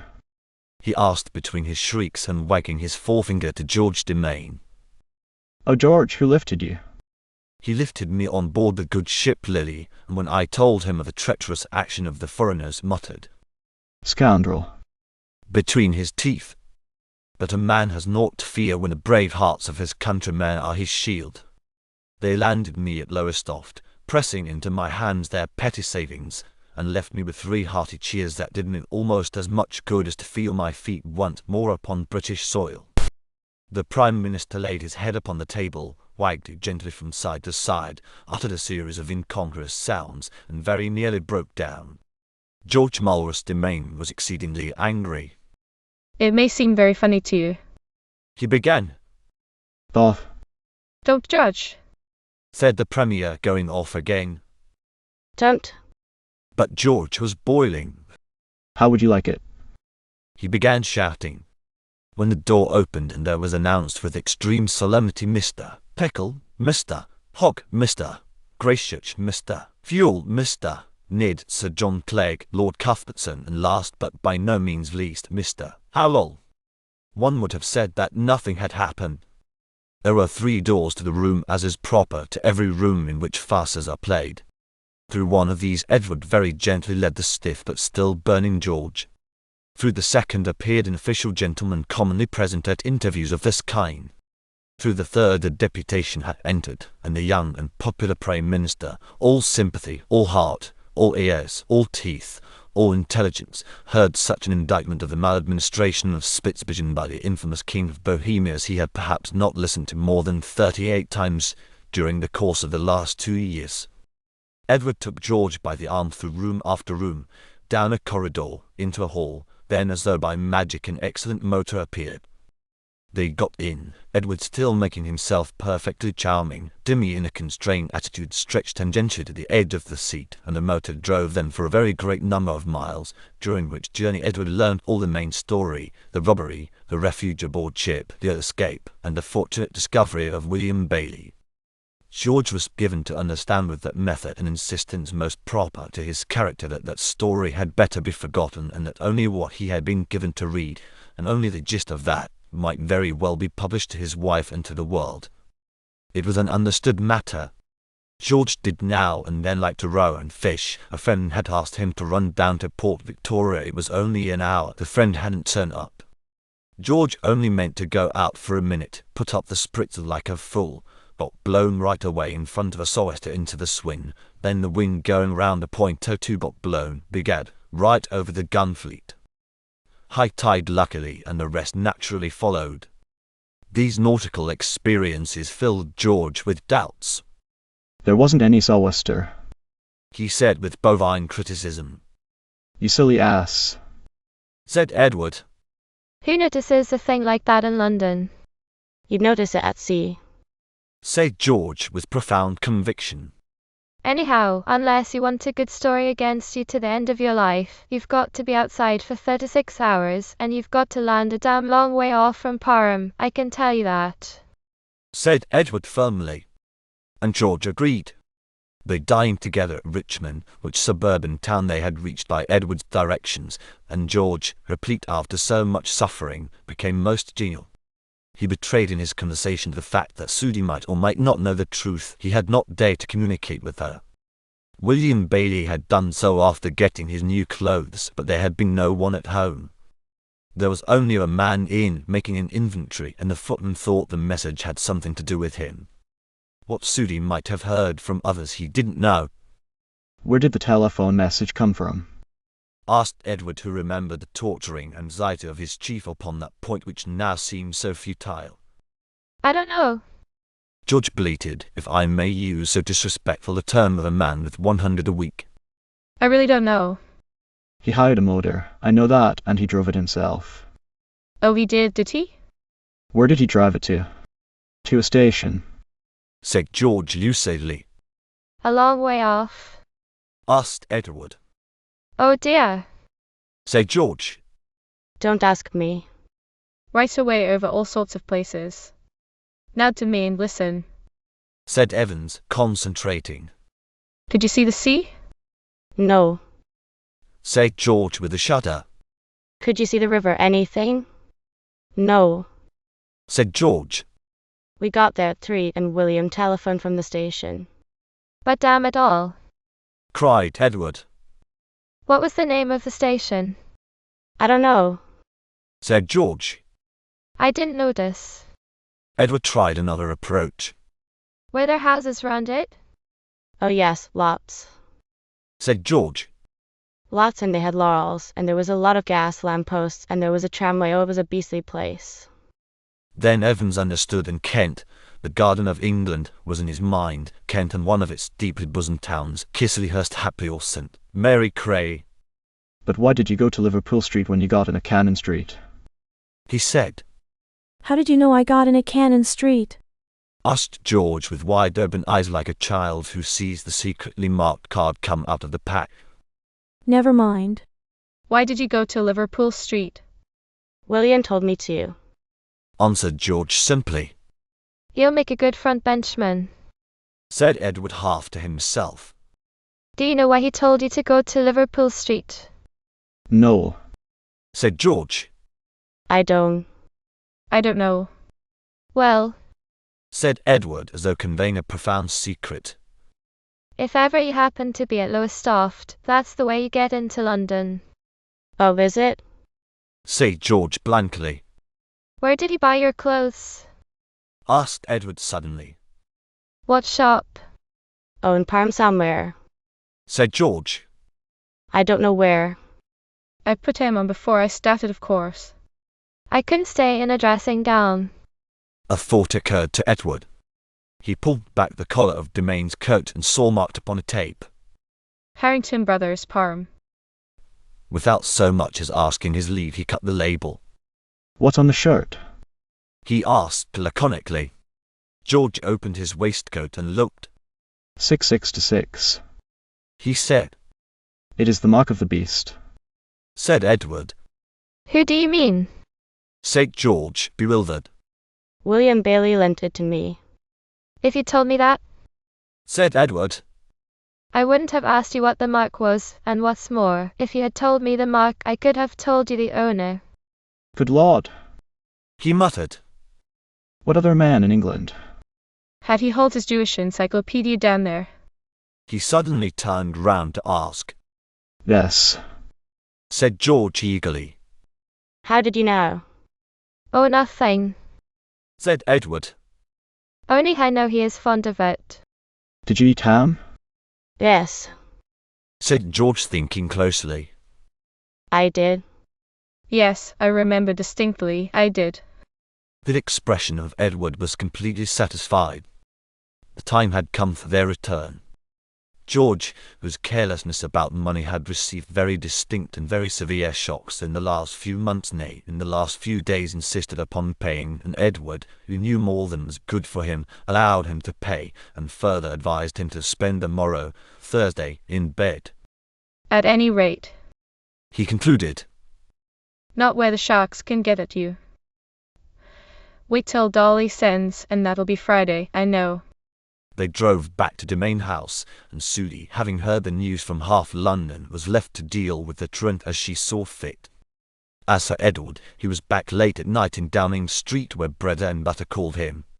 But he found his chief with the mood of that happier afternoon long past, for, one encumbrance well discharged, the other did but the more gravely harass him, and the memory of Repton doing he knew not what, perhaps at that very moment wrecking any one of 20 political arrangements, tortured him beyond bearing. But as the Premier had justly thought that afternoon, the tide had turned, and when the tide turns in the fairway of a harbour, though it turns here and there with eddies and with doubt, at last it sets full, and so it was now with the fortunes of our beloved land and of its 24 beloved cabinet. Repton was at that very moment restored to his right mind. His Carl's ganglia were restored to their normal function, and would never tell the truth again. Chapter Roman 14. All night Sir Charles Repton had tossed in an uneasy slumber. All night his faithful wife Maria had sat up watching him. She dared not trust a trained nurse, she dared not trust a single member of the household, for he muttered as he slept strange things concerning the governance of England, as stranger things concerning his own financial schemes. At one moment, it was about 4:30 in the morning, much at the time when Demain, 70 miles away, upon the bosom of the ocean, had woken to see the son of his predecessor in the wardenship of the Court of Dowry, and still the titular holder of that office, had started suddenly up in bed, and violently denounced a man with an Austrian name as having cheated him by obtaining prior information upon the budget. He asked rapidly in his mania why consols had gone up in the first week of April, and would not be pacified until his wife, with the tact that is born of affection, had assumed the role of the unpleasing foreigner and had confessed all. Then and then only was he pacified, and fell into the first true sleep he had enjoyed for 24 hours. He slept until 11, and she, brave woman that she was, snatched some little sleep at his side, but only upon the edge of sleep, as it were, waking at any moment to shield him from the consequences of his disease. When he woke, she herself made it her duty to go downstairs and fetch him his breakfast, for though his repose had recruited his body, his dear mind was still unhinged. You would have it that the royal family, when they invested in some concern, were not registered under their true names, and he began a long, wild, rambling harangue about the death duties, and some new story about yet another outlandish name, and the insufficiency of the taxes for which it was responsible. The whole thing was described in a manner so clear and sensible as added to the horror of the contrast between his sanity and that other dreadful mood. By noon, still lying in his bed, he was contrasting to her wearied ear the cost of the tubes in London as against those in Paris, and making jokes about boring through the London clay. He went on to ask why a friend of his had drawn his salary as a minister for some little time after his death, and suddenly went off at a tangent upon the noble self-sacrifice of Lord Axton in exiling himself to a tropic clime, threatening that unfortunate peer with certain bankruptcy and possible imprisonment unless a report upon the Bitsu Marsh were favourable. Then for a blessed half-hour he was silent. At the end of it he called for a pen and paper and wrote a number of short notes. Luckily he gave them to her to be posted. She read but a few, and with trembling hands she burned them all, even the stamps, though she knew how particular he had been in the old days on that detail. He dressed and came down. She persuaded him, oh how lovingly, to sit in his favourite room overlooking the park. She forgot that it overlooked the crowded throng, and from close upon one until late in the afternoon this devoted angel clung to him while he poured out meaningless denunciations of all his world, up hill and down dale, relieved from time to time, a relief to him but not to her, by a sudden throwing up of the window and an address to the passers-by. He warned more than one omnibus as it passed of an approaching combine between the various lines, and urged the shareholders to buy while yet there was time.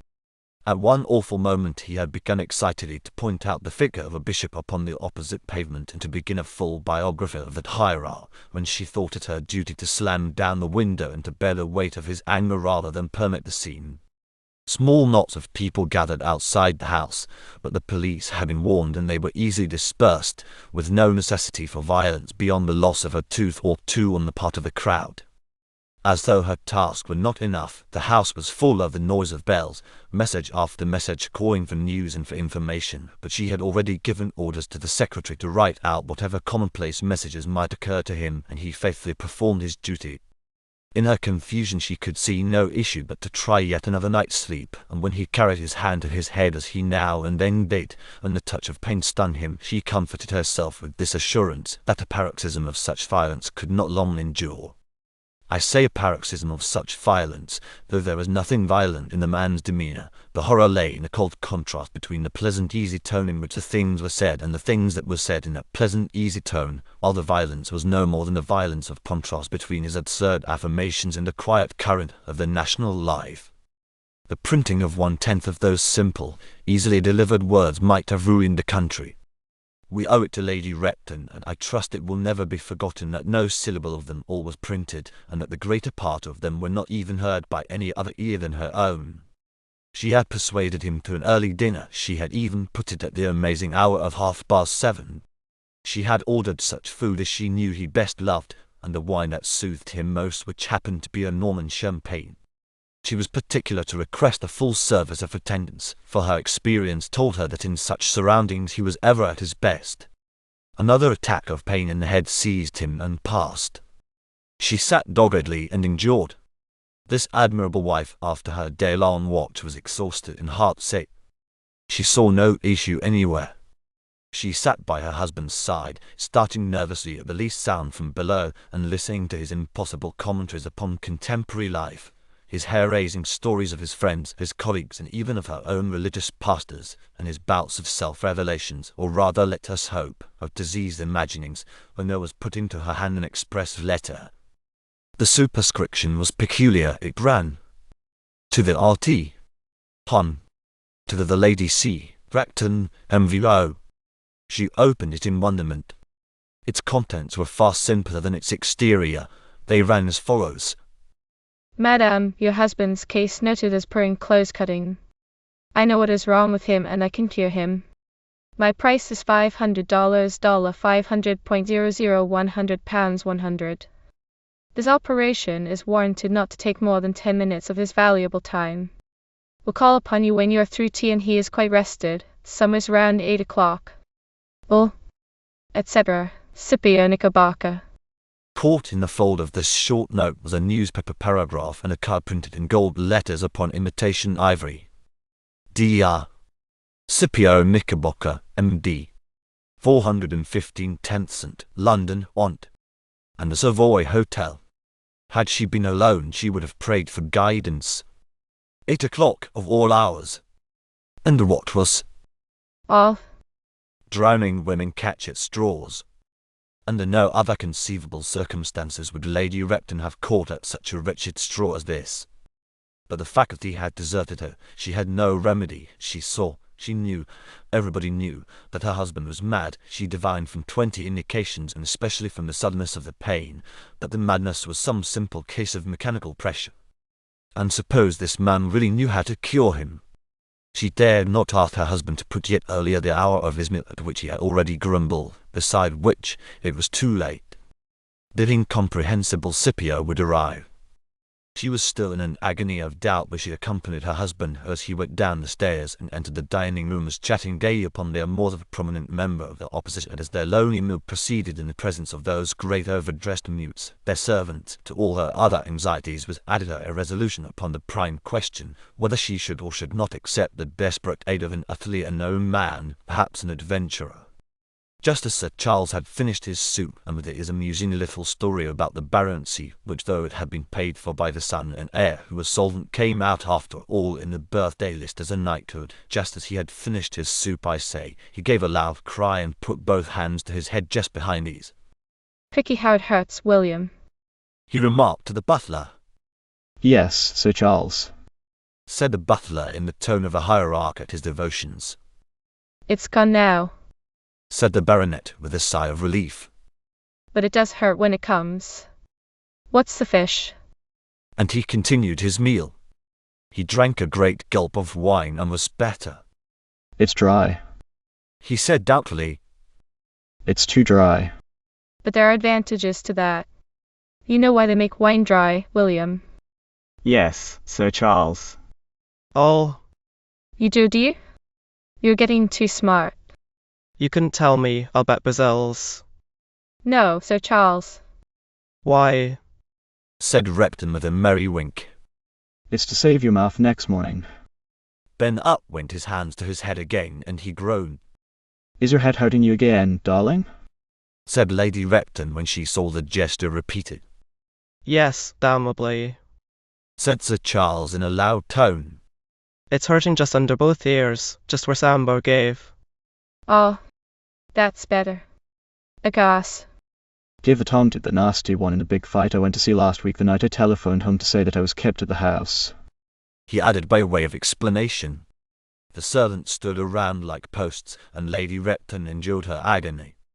I think what I should have enjoyed most mused Sir Charles after this revelation. would have been to run across old Pratt just as I came out of the club. Not that he knows anything about such things, but still, it was a pretty lousy place. Besides which, the people I was with. It would have been fun to see old Pratt sit up. Shouldn't wonder if he'd refused to let me speak at the parson's show after that, and in that case. Ended Sir Charles significantly, tapping his trousers pocket. There'd be an end to the wherewith. He nodded genially to his wife. There'd be a drying up of the needful. Wouldn't there, William? He suddenly demanded of the gorgeous domestic, who was at that moment pouring him out some wine. Yes, Sir Charles, said the hireling in a tone of the deepest respect. That's what keeps them going, my dear. He said. And here's to you, he added, lifting his glass. Are you put out about something? He said, with real kindness in his voice. It's nothing, said that really Christian woman, nearly bursting into tears. I'm really very sorry if I've hurt your feelings in any way, my dear, said Charles Repton. No symptom of his malady was more distressing than this unmanly softness. It was so utterly different from his daily habit. I'd never dream of wounding her ladyship intentionally, would I, William? He asked again. No, Sir Charles, said William. I think we'd better go upstairs, dear, said the unfortunate lady. Oh dear. She sighed as a sudden peal rang through the house, and then subsiding she said, Oh, it's only a bell. Her ladyship's nervous tonight, William, said Repton as one man should to another. Yes, Sir Charles, repeated William in a grave monotone. A card was brought in upon a salve of enormous dimensions and of remarkable if hideous workmanship. Lady Repton recognized the name. I must go out a moment. I'll be back in a moment, Charles. She looked at him with a world of anxiety and affection, and left him chatting gaily to the servant. Scipio Knickerbocker stood without. Any doubts upon the matter were settled not only by his appearance but by his first phrase, which ran in a singular intonation. Lady C. Repton. I am Scipio Knickerbocker, M.D., Villagesville, ma'am. And he bowed. He was an exceedingly small man. He wore very long hair beautifully parted in the middle. His jaw was so square, deep and thrust forward as to be a positive malformation, but to convey at the same time an impression of indomitable will, not to say mulish obstinacy. His arms and legs were evidently too thin for health, and the development of his chest was deplorable. He was dressed in exceedingly good grey cloth, but his collar, oddly enough, was of celluloid. His bottomed boots were of patent leather, his tie had been tied once and forever, and sewed into the shape it bore. He carried in his left hand an ominous little black leather bag. Come into this room, said Lady Repton hurriedly.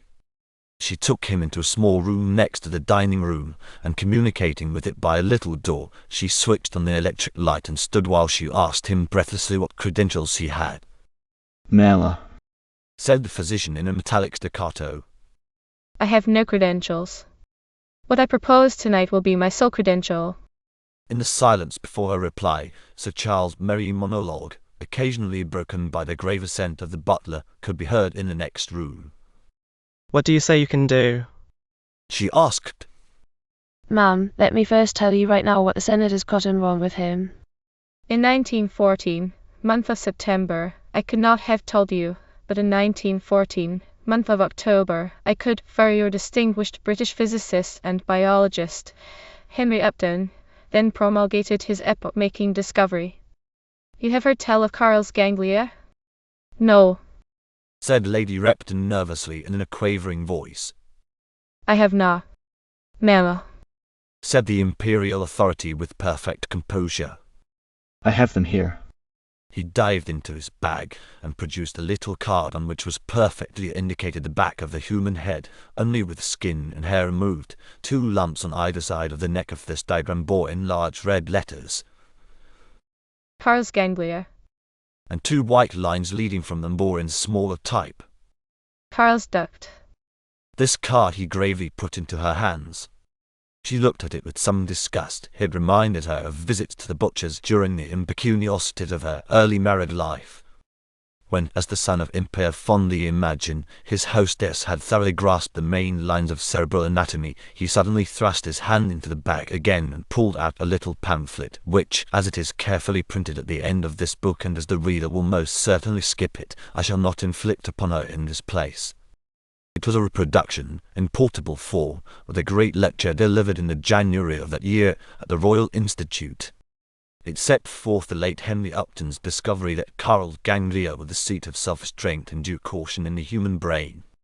The poor woman was too bewildered to make head or tail of it, and whether the reader give herself the pains to peruse it or no is indifferent, for its contents in no way affect this powerful and moving tale. Madame, he said when she lifted her eyes from it and as he fondly imagined had mastered its details.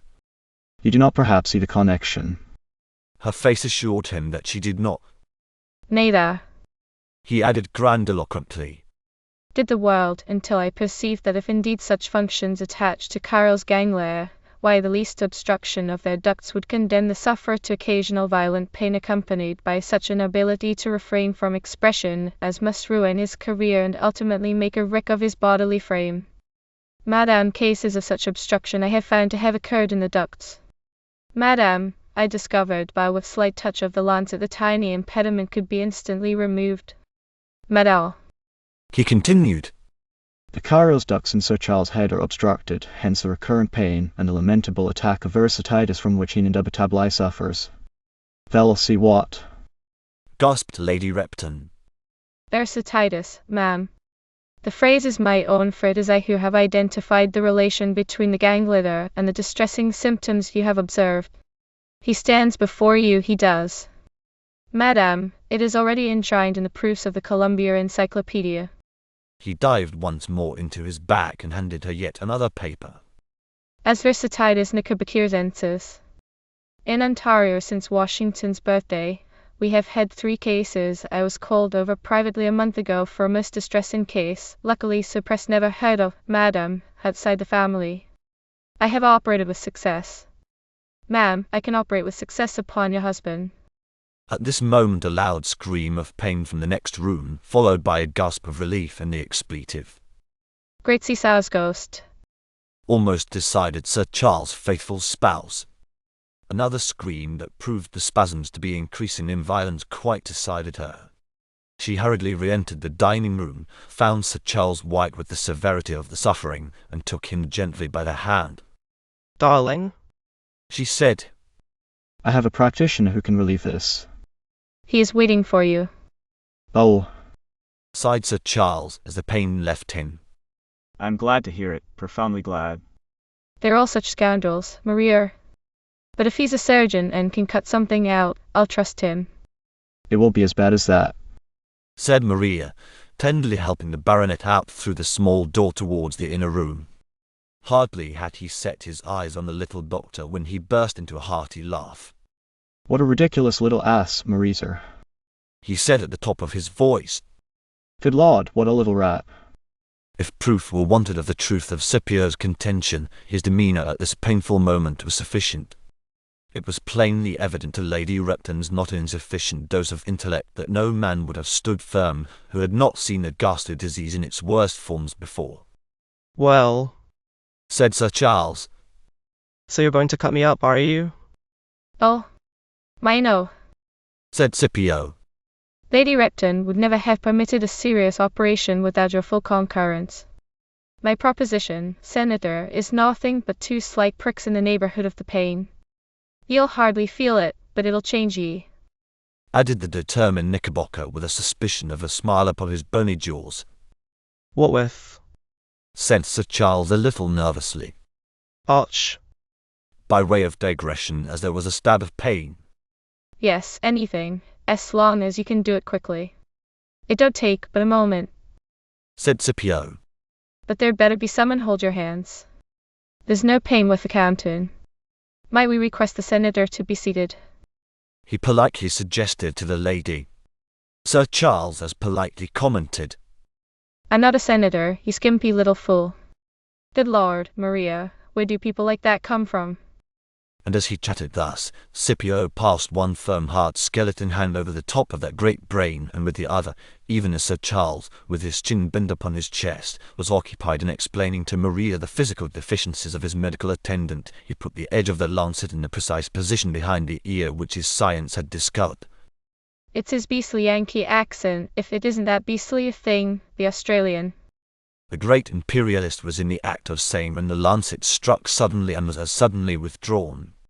You're quite right, monkey. Said Sir Charles in a weaker voice, It's only a prick, and I think... his voice still sinking. Thus it's only due to your great position in the medical world that I should express my heartfelt thanks for your courteous services. It is men like you, sir, who mean to suffering humanity. Sir Charles suddenly stopped. His voice grew a little louder. Did you say he was a Yankee or an Australian, Maria? Australians have the Cockney A filthy thing it is, too. The skeleton hand was poised again upon Sir Charles' head. He felt his chin pressed down upon his chest. There was another sharp little stroke, this time behind his left ear, and with a deep sigh he seemed to sink into himself. Scipio quietly touched the delicate point of his instrument with antiseptic wool, put it back into its case, and watched his patient with a professional eye. The man was dazed. He gripped his wife's hand until he almost caused her pain, and they could hear him mutter disconnected words. The highest possible appreciation. My public position alone. Sufficient reward. In its whaling between provinces. Our great empire. Daughter. Daughter. Daughter. Then almost inaudibly, Nations. for perhaps 5 minutes the great statesman was silent, and his breathing was so regular that he might have been asleep. Will you go to sleep, doctor? Whispered Lady Repton. Scipio Knickerbocker shook his head. He'll be less rattled every minute, ma'am. Was his pronouncement, and once again he proved his science by the justice of his prognostication. Sir Charles stood up, a little groggy, leant one hand on the back of a chair, took a deep breath, stood up more strongly, and said at last in a voice still weak but quite clear, Thank you, sir. How can I thank you? I seem to remember. He passed his hand over his forehead. I seem to remember someone telling me that you were born, though I assure you it is impossible for us in England to distinguish it, in one of our Britons overseas. Sir, an action such as that which you have just done, a good deed if I may call it so. He went on more loudly, seizing Scipio's right hand between both of his. Is a cement of empire. I will never forget it, never. Will you excuse me a moment, sir, while I speak to Lady Repton? With his best and most winning smile, Sir Charles asked this question of Scipio, who for the 10th or 11th time that evening bowed with a kink in the 14th vertebra. He drew his wife into the hall. I suppose he wants payment on the spot, doesn't he, Maria? These specialists usually do. Yes, dear, said Lady Repton, old or returning with his changed mood. Yes, dear, I'm afraid he does. Duh. In fact, I'm afraid I promised it him. How much? Said Sir Charles sternly. Well, dear, it doesn't matter, does it? I'll pay. But it does matter. It matters a great deal, Maria. It all comes out of my pocket in the long run. How much did he stipulate for? £100, said Lady Repton. All come. Said Sir Charles, greatly relieved. 100. That's a good lot. How often will he come for that? He will want to come again, dear, said Lady Repton. What? Said Sir Charles. £100 for that. My dear, if you knew the difference. Said Lady Repton. Yes, yes, I know. He said impatiently. The pain's gone. It can't be helped, and of course 90's a broken sum. He'd have taken 50, Maria. I ought to have seen to this myself, he added. And so, the matter settled, he returned. You'll allow me to leave you one moment with her ladyship, he said in his most winning manner. Then suddenly, Good night. And with a warm grasp of the hand, Sir Charles left them. Lady Repton was moved beyond words. She put into the young man's hand a packet of notes which she had carefully prepared. It is nothing, She said, It is nothing for what you have done, but oh, Doctor, will it last? It'll last forever at least. He corrected himself hurriedly. They've all lasted so far, and it's many years since I did the first. It isn't the kind of thing that comes on again. Tain't a growth. He was almost going to say what it was when he remembered that he held the monopoly. Then, lest he should stay too long in that house where he was, after all, but a paid instrument, he very courteously bade her good night, and as he went home, carrying his little bag, Scipio reflected that he liked Maria, Lady Repton, better than he did her husband. But he remembered that operations for versatitis were, of their nature, causes for grievous disillusion. He put the matter from his mind and took a cab back to his hotel and to bed. Thus was Sir Charles Repton cured of versatitis late upon Wednesday night, the 3rd of June 1915, and he slept his old sleep. Chapter Roman 15. It was Friday morning, the 5th of June 1915, and the young and popular Prime Minister was busied in the inaugural ceremony of the wardenship of the Court of Dowry. Repton or no Repton, the place must be filled. Demain was back, and Demain must be there on the front bench before there was an explosion. The inaugural ceremony, which introduces a statesman to the wardenship of the Court of Dowry, technically called Acceptance. in strict constitutional practice, requires the presence of at least 3 persons, the outgoing warden, technically the dischargee, the incoming warden, technically the discoverer, and the sovereign. But since Gherkin had, in spite of his eccentric radicalism, raised the office to its present position, the outgoing warden could be represented by proxy, though such a substitution was rarely made, since it eliminated the quaint custom of the Braze. £100, 100 shillings, 100 pence, and a new brass farthing specially minted for the occasion, the whole in a silver gilt case, and handed over to the outgoer, to be regarded with historic respect, and some one of its coins to be kept as an heirloom. But Dolly, as he considered the situation on the Friday morning, Friday the 5th of June, 1915, could see no way out of it. He must simply tell Lady Repton briefly and best by telephone that she must not dream of her husband's appearing at court, even with the keeper, and that it would be necessary for the Repton household to forgo the 100 sovereigns, the 100 shillings, the 100 pence, and the new brass farthing specially minted for the occasion, the whole in a silver gilt case, rather than have a scandal. It was Friday, and he was glad to remember it, a private member's day. There were no questions. There was all Saturday and Sunday before him. He would arrange for the inauguration the very next week. He was already advised that the officials had been permitted by the highest authority in view of Demain's recent privations when he was blown out to sea in a little boat treacherously abandoned by the foreign vessel and rescued by the willing hands, etc., to omit the final accolade with the ebony cudgel which had now for so many generations formed the last and most picturesque feature of the ritual. He took up his telephone and asked the next room to put him on to the Reptons. He held the receiver while a servant told him that his message should be immediately communicated, and then in a few seconds heard, to his great astonishment, not the tremulous tones of Maria, but the masterly voice of Sir Charles, as incisive and direct as of old, saying, What is it? In the tone of a man who must come at once to business and has many things to do. Oh, Cried Dolly into the machine, quite taken aback. that's you, Repton, is it? Yes, of course. Came the answer shortly. Well? Oh, nothing. Are you feeling better? I don't know what you mean. This in restrained, quite unmistakable tones. My headache is gone, if that's what you mean. You ease. Said the Prime Minister, wondering what on earth to say. Oh, it's gone, has it? Yes, it has, I've told you that already. Then after a pause. Look here, I'm really very busy. I've got 3 men here about that absurd concession. You gave me a free hand, and I can't wait. Hope I'm not rude. It's really very kind to ask after my health. You'll be in the house at 12? And the telephone suddenly rang off. Dolly was in a stupor. He did what he always did when things perplexed him. He sent for Edward.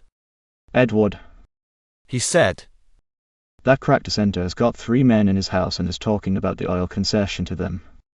Oh, Lord. The Prime Minister was evidently frightened and troubled, but he did not seem less frightened and more troubled than the occasion warranted. He couldn't make Repton out. There seemed to be another change. Edward answered simply, Why, that makes 3 more who know, that's all. Do you get a taxi? Said the Prime Minister.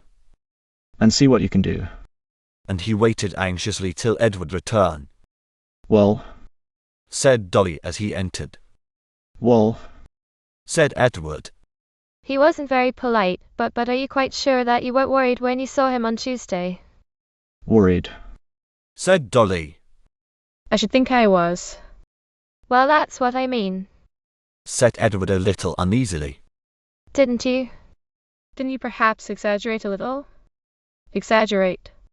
Said Dolly, jumping up with all his youthful vigour and looking for the moment less than 48 in his excitement.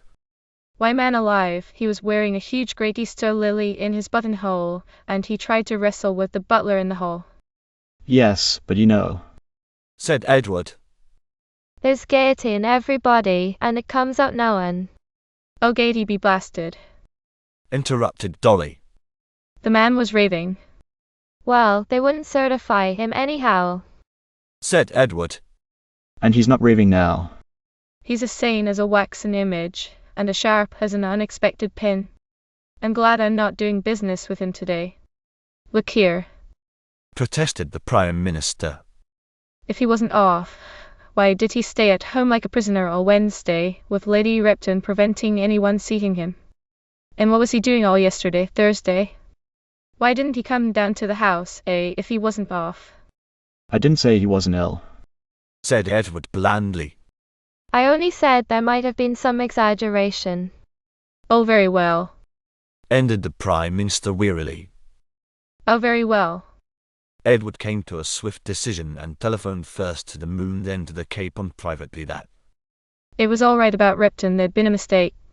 his chief went out on the duties of the day. Yet another change of plan. More bother.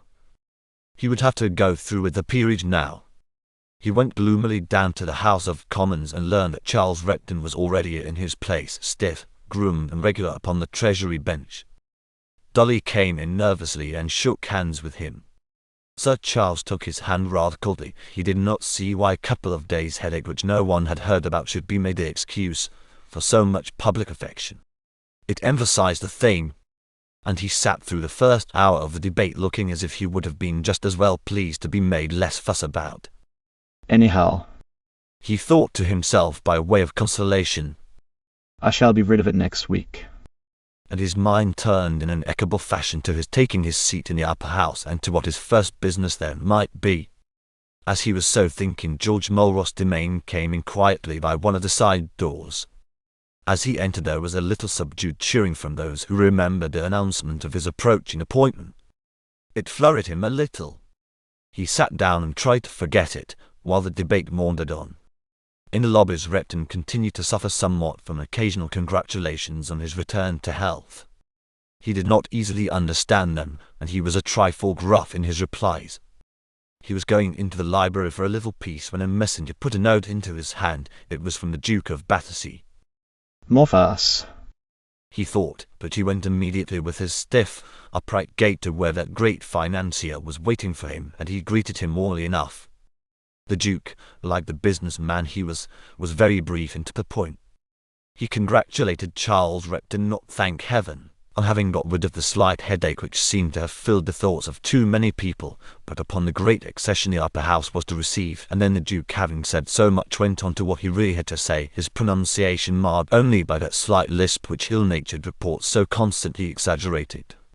Sir Charles Repton, he said, would remember the very disgraceful case of the editor of the Islington Head Medal Review. Charles Repton tried to remember, but could not. Well, it was the case of the man who had very properly got 20 years of the best for saying that he could reveal how old Balmoral had got his peerage. A disgraceful case. There was blackmail behind it. Yes, Charles Repton could remember now, and he smiled a grim smile as he considered the peculiar ineptitude of that particular convict. Why, old Balmoral was the seventh in the title. He had nothing a year. He was a doddering old bachelor of 87. He had got it by a fluke from a half-nephew, and it was only an Irish elective peerage at that. The convict had pleaded a misprint. What a fool! Yes, Sir Charles Repton could remember the case. What about it? I'm not going to take any action to save him. He said sharply. If that's what you want, he deserved all he got. If you want someone, get better self up. I6 that was, he knows North London. No, Said the aged Duke of Battersea in alarm. You misunderstand me. And he went on to tell the outgoing Morden that they were determined to bring this sort of thing before the House of Lords in a resolution. Would he move? I don't see what I've got to do with it, Said Repton shortly. The Duke smiled as he had smiled years ago when he produced Lord Benfog's paper and brought that now forgotten personage to heel. Has Sir Charles seen what the moon had been saying that very day? No, Sir Charles hadn't. He supposed it was about the oil concessions. He paid no attention to the moon.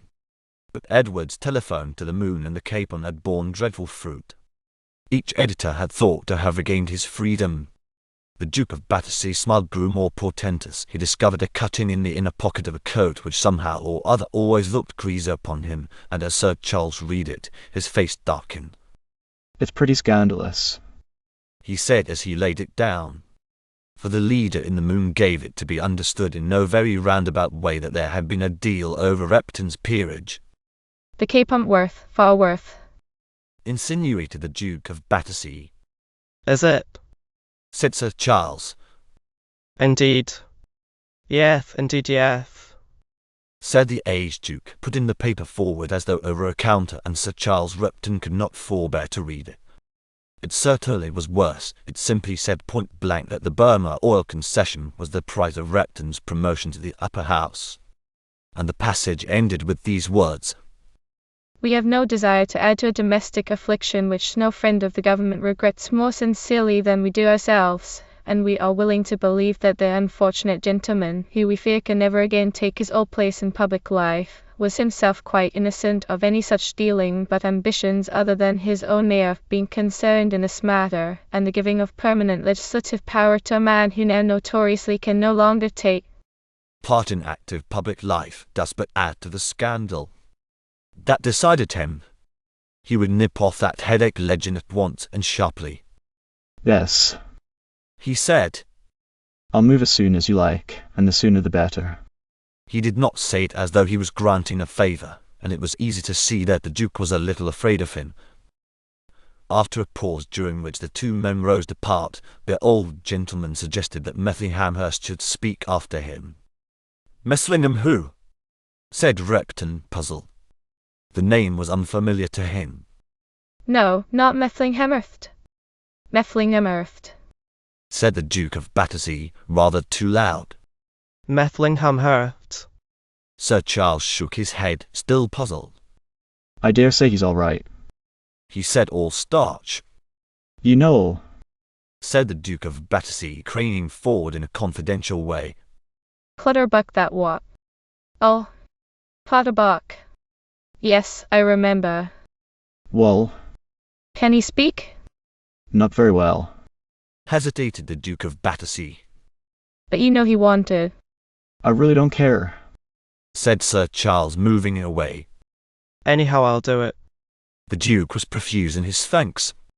Charles Repton returned to the House of Commons. Another message. The Prime Minister begged to see Sir Charles Repton. Really, there was no end to the number of people wanting to see him that day. Charles Repton went towards Dolly's room with such muscles showing upon his face as would have made anyone afraid to say another word about the headache, but it was not of the headache, at least not of that directly, that Dolly had to speak. Repton, He said apologetically and in some dread. I'm afraid I made arrangements for a proxy next week. I mean for L acceptance, you know. Oh, you did? Said Sir Charles, really nettled. You might have asked me first, I think. Well, you see. Began his unfortunate chief. As a fact, I don't see. Said Repton dryly.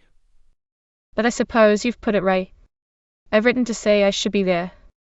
Oh yes, certainly, certainly. Said Dolly hurriedly. I've changed it. As a fact, he'd done nothing of the kind and was wondering what he should say to the proxy. Certainly. All right. Said Charles Repton, moving towards the door. That's all, I suppose. Yes, that's all. Said Dolly, with perhaps 100 more things to say. I'll see that you get notice of the exact hour. Of course. Said Charles Repton briefly, and he shut the door quietly but firmly behind him. The inaugural ceremony, though shorn for some years of the backward entrance which was its most picturesque feature, and now though not as a precedent of the accost with the ebony cudgel, was impressive enough. The silver gilt case with the 301 specially minted coins had been put into Charles Repton's saison by the symbol of the flask of palm oil and was already on its way to his house. The tinkling shoes had been rapidly put on and off, and Demain had sworn fealty to Sergeanty in Pontivy and the seigneury of Luc, and all the imbroglio was done. Lord Repton, for he was content with that simple title in the manner of Gigglesick, was present for the first time upon the red benches, awaiting the moment for the debate upon the resolution in which he was to open and move. In the House of Commons, George Morris Demain, who for the last few days had been coaching steadily in the duties of his post, and especially in the really difficult technicalities of replying to questions, was reading his notes for the last time in the comfortable room assigned to his office, and repeating to himself in the low tender words he had so carefully committed to memory. Edward was with him to give him courage, and he needed such companionship. At last he was summoned. The House was very full for question time, for it was known or suspected that something of importance would take place that day. The full nature of the crisis had been understood by very few. The disappearance of Demain and his return, his terrible adventures in the fishing boat, his night at sea, the dastardly action of the foreign crew, and the heroic succor which had ultimately reached him with public property.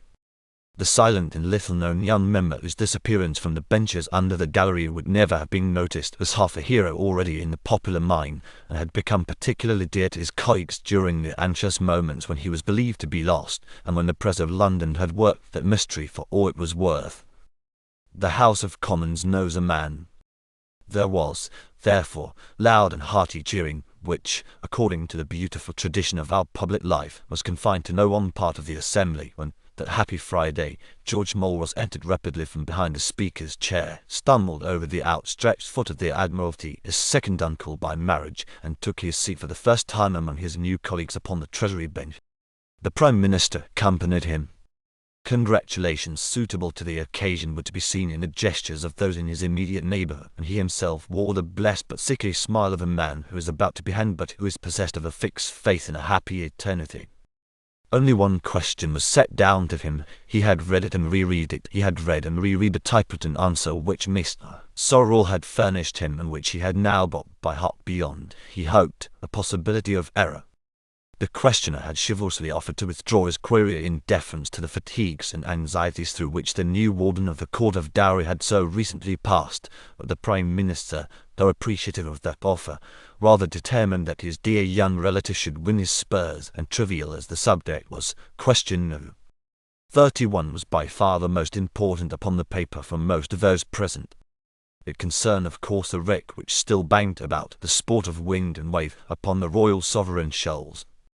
This aching tooth of empire had cropped up again in yet another aspect. The member for Harrowell, a landowner upon that coast, wanted to know whether it was not a fact that large planks studded, he was ashamed to say, with long rusty nails, had not drifted shorewards from the wreck and grievously scratched such persons as were indulging in mixed bathing just off the popular and rapidly rising seaside resort which lay a little east by north of the wretched derelict. Question no. 29 was answered. Question 30 was answered. Demain's ordeal had come.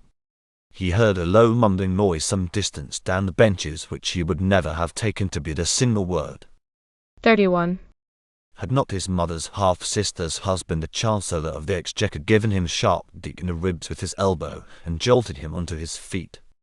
His hands shook like a motor car at rest as he began his reply. I have nothing to tell, my right honourable gentleman, I mean my honourable gentleman. Here there was a pause, painful to all present with the exception of one ribald fellow who cackled twice and then was silent. I have nothing to add. George Mulross began again with a lump in his throat. In reply to my honourable friend, to what my predecessor said in reply to a similar. Another pause. Question upon the 10th of this month. He had read all of it out now anyhow, and he sat down, a trifle unsteadily feeling for the seat. Are we to understand, boomed the voice of the inevitable fanatic, that the cargo of Gin is yet aboard? Hey? What? said Demain over his shoulder, with a startled air. Get up and ask for notice, whispered a colleague very hurriedly. Get up and say I must ask for notice of that question. Say I must ask for notice of that question. Get up quick. Demain got up, took hold of the box, turned his back upon the questioner, and looking full at the harmless and startled opposition said, not without menace, I must ask for notice of that question. And sat down. There were a few more sympathetic cheers and all was well. The warden of the Court of Dowry was launched upon his great career. Meanwhile, beyond the central hall, Lord Repton of Gigglesick was rising for the first time among his peers. That house also was full and was prepared to give the spare towering figure and the stoical face a sympathetic hearing of the recognition of a man who had served his country so faithfully and so well, and who had recently suffered a temporary malady of so distressing a nature was universal and sincere. The House of Lords knows a man. Lord Repton, even as plain Sir Charles, had always been an admirable parliamentary speaker, not only quick at debate but with a grave and lucid delivery which, coupled with his intimate grasp of detail and the sense of balanced judgment behind his tone, made his one of the most effective voices in our public life. It would be difficult to say by what art he contrived to give in that large assembly the impression of speaking as quietly as though he were in a private room, and yet so managed that every word of his, every syllable, was heard in every corner of the house. In the peeress's gallery, women in mauve, heliotrope, odonil, crapaude mort, and magenta made a brilliant scheme of colour. The lords, who upon occasions of privilege are by custom robed, gave to the splendid place the deeper tone of red plush and white pelts with small black tails, which is otherwise reserved for such great occasions of state as the opening of Parliament, a coronation, an impeachment, or a replevin at large. At the bar a crowd of Commons pressed, many of whom recognised in faces before them those of brothers, fathers, first cousins, debtors, creditors, and clients in business.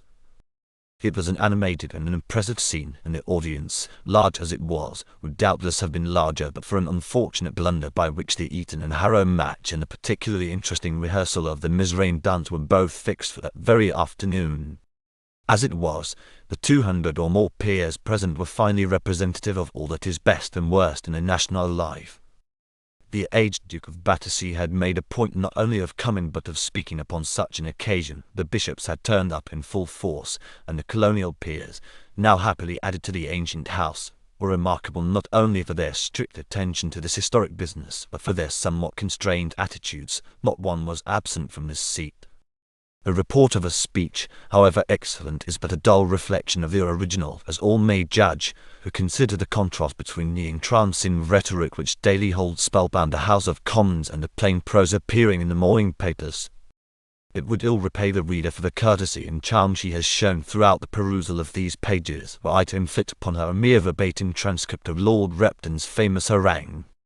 But the gist of it well merits record here, not only because it did much to kill a poisonous spirit which had till then been growing in English journalism, but also because it was in itself a typical and splendid monument of the things that build up the soul of a great man. He began in the simplest manner with the review of what had determined some of them to bring forward this resolution. It needed no reiteration upon his part, and indeed the matter was so painful that the mere recalling of it must be made as brief as possible. It has been suggested that places in that house are acquired by process of purchase. There, in plain English, is the accusation. He would remark in passing that the cowards and slanderers, he did not hesitate to use strong language, and even the sanctity of the precincts could not check a murmur of approval. The cowards and slanderers who brought forward that general accusation dared not make it particular. In one case, he said, turning graver to the place where he expected to see but was disappointed not to see the very aged frame of Lord Ballinamore. in one case which referred to a peer whose health I am distressed to say has made it impossible for him to be present upon this occasion. A protest from an exceedingly old man who sat folded up on high. It was Borley himself. In one case a direct accusation has been made. My lords, you know the issue. An appeal still lies, and it is not for me to deal with a matter which is sub judice, but apart from the case. These anonymous hacks who have for so long corrupted or attempted to corrupt the public mind in respect to this house confine themselves to generalities upon which the law can take no hold. It was upon this very account that the general resolution of which he had spoken had been framed, and he would pass at once from the unsavoury recollection of such acts to that part of his argument which he thought would have most weight with his fellow subjects. This house, including the more recent creations, the colonial peers, and the ex officio editions with which a recent, and in my opinion a beneficent reform has recruited it, still numbers less than 1,500 men. Of these the ex officio members, the Lord Spiritual. And he bowed to the Bishop of Shoreham, who was deaf. The elected members from the Britons overseas, among whom I am glad to see present the Nebiter Yah between them, account for no less than 280. He quoted from a paper in his hand.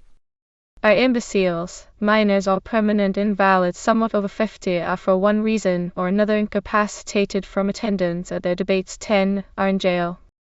Now, my lords, He continued, Of the 1,100 remaining there, roughly 1,100, what do we find? we find, emphatically striking his right-hand fist into his left-hand palm, we find no less than 512 to be the sons of their fathers, or in some other way directors. 98 to have succeeded to their titles from collaterals of the first or of the second degree. 16 to have succeeded in some more distant manner. 11 to owe their position to the revival of ancient tenures. The claims of 6 to have been recently proved through the female line, and 1 by a warranty and novel disseisin. What remains? He looked round the eager assembly before him with an attitude of the head dignified but wonderfully impressive. My lords, I ask again, what remains? Less than 400 men, the representatives of all the chief energies of our national life. We have here the great champions of industry, the great admirals of our fleets, the great generals of our armies, and I am happy to include the Salvation Army. The head of that great organization left it his Biretta, men who have distinguished themselves in every conceivable path of public life, who have loyally served the country, and many of whom, after such service, are still honorably poor. At this phrase, which was evidently the approach to his peroration, many peers who had hitherto been sitting with their knees apart crossed one leg over the other. Some few who, on the contrary, had had their legs crossed, uncrossed them and reposed both feet upon the floor. More than one took the opportunity to recline his head upon his right hand, and the most venerable member of the bench of bishops coughed in a manner that would have run a heart of stone. When these slight interruptions were over, Lord Repton of Gigglesick found it possible to proceed. He showed by a strict process of inquiry how those to whom the abominable suggestion might conceivably apply could not by any stretch of the imagination amount to 80 in number. Less than 80 men, my lords, in an assembly of 1,500. Hardly 5%. Hardly, if I may use a bold metaphor, 13 pence in the pound. It is by this proportion alone, even did these detestable falsehoods contain which they do not a grain of truth, that our whole body is forsooth to be judged.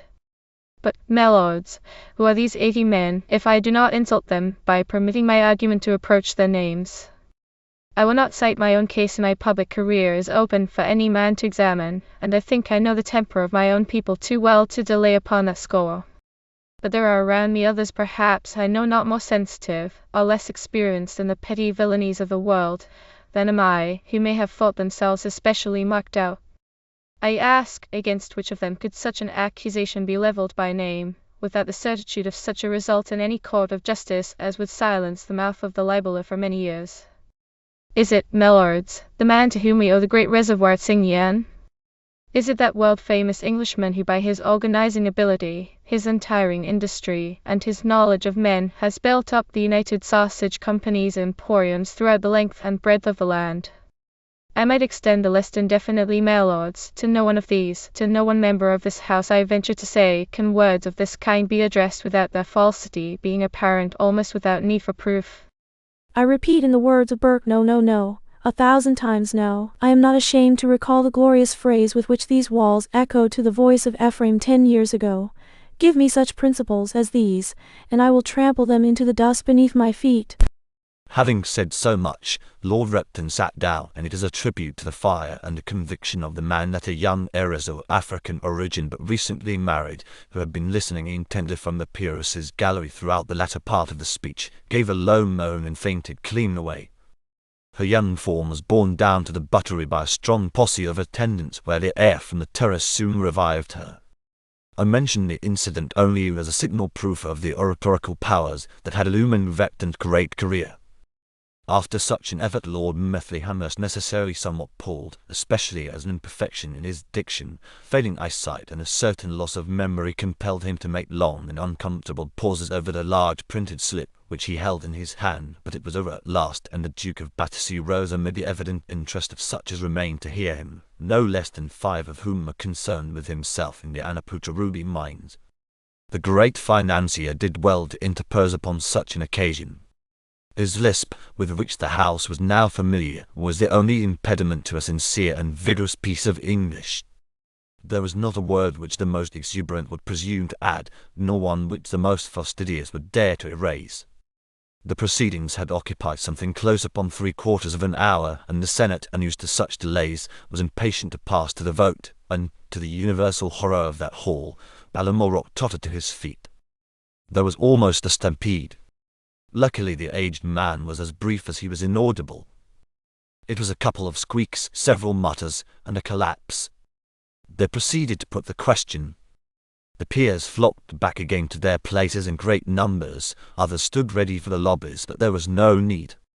It was one of those rare moments when many hundreds of hearts, to quote a wild and lovely poem, beat as one, and with a silent unanimity which eyewitnesses declare to have formed the most impressive sight since the first great review of specials upon Salisbury Plain, the resolution was adopted. Thus was destroyed, let us hope for ever, what was rapidly growing to be a formidable legend, and one that would have undermined the security of the state and the honor of our public life in the eyes of rival nations. It was not the least of the services which Charles Repton had rendered to the state, and as we raise our grateful hats to Providence for the recovery that made his action possible, let us not forget the genius of the young Canadian doctor who was the author of that miraculous moment in a story of 1,000 years. The private member's time was ended. The House sat on upon the broadening of the street's bill, the intense unpopularity of which rendered it especially urgent. When the House of Commons rose, near midnight, Dolly and Dimmy went out together by the door of the private rooms into the cool air, and they were in the courtyard with the glowing lamps of Mary's motor car. She beckoned them and they got in. You got to come to supper tonight, she said mysteriously. They'll all be there. Dimmy was agreeable. Dolly tried to plead something, but she shut him up, and after them in single file raced through London half a dozen taxis and cars and broughams, all making in a stream for St. James's. It made such a supper party as Mary Smith alone in London could gather. Her sister-in-law with the leader of the opposition and his brother, his right-hand man who had been Chancellor in the last administration, his nephew, the Postmaster General, Dolly himself, Dolly's brother-in-law, the Secretary for India, his little nephew's wife's cousin at the Board of Trade, and his stepmother's brother at Admiralty sat down, and so did Dimmy, who was there without his wife, and also, I regret to say, without a stud, or rather without the head of a stud, in his shirt, for somehow it had broken off. But the reader will have but an imperfect picture of that jolly table if she admitted that it was a mere family party. Our public life is a larger thing than that. Of the 5 members of the 2 front benches who were not connected by marriage, 2 were present. The Minister for Education, who could draw such screamingly funny things on blotting paper and beagle, back 2 days before from Berlin, who could imitate a motor car with his mouth better than any man in Europe. And there also, by a sort of license, was the Duke of Battersea, brought by Charlie Fitzgerald and his wife. They had already sat down when William Bailey, whom no one had invited, came ponderously in good-humouredly in, affected to stare at the Duke, and made a place for himself as far as possible from that controller of hemispheres, who was in his usual chair on Mary Smith's right hand, with bulbous baggy eyes for none but her. William Bailey smiled all that evening, and smiled especially at Dimmy, but he remained very silent. When a little before 2 they began to make a move, he had not said a dozen words, and Dimmy was exceedingly grateful. Nay, his friendship extended further. He saw Dimmy as they all got up from table, nervously stuffing a corner of the cloth in mistake for his handkerchief into his trousers pocket. Look out, Dimmy, he said. Dimmy jumped, and the tablecloth jumped with him, and then a great crash of broken glass, and the falling of candles. Mary Smith was very nearly annoyed, but on such an occasion she forgave him. North of the park, for now 2 hours, Lord Repton of Gigglesig had slept an easy sleep. On the pseudological functions of Coral's ganglia, a pamphlet, which the reader need not read. It is quite as easy to understand the book without it. Extract from a lecture delivered, for a grossly insufficient fee, by a professor of great popular reputation at the Royal Institution on January 26, 1915. The Review of Comparative Biology in its October issue contained a short and modest paper over the name of Henry Upton, which is destined to influence modern thought more profoundly than anything that has appeared since Lux Mundi or The Origin of Species. Henry Upton has been taken from us. Or to use a phrase consecrated by his own reverent quotation of it, he has passed beyond the veil, he has crossed the bar, but short as the time is since this brief essay was given to the world, his name is already famous.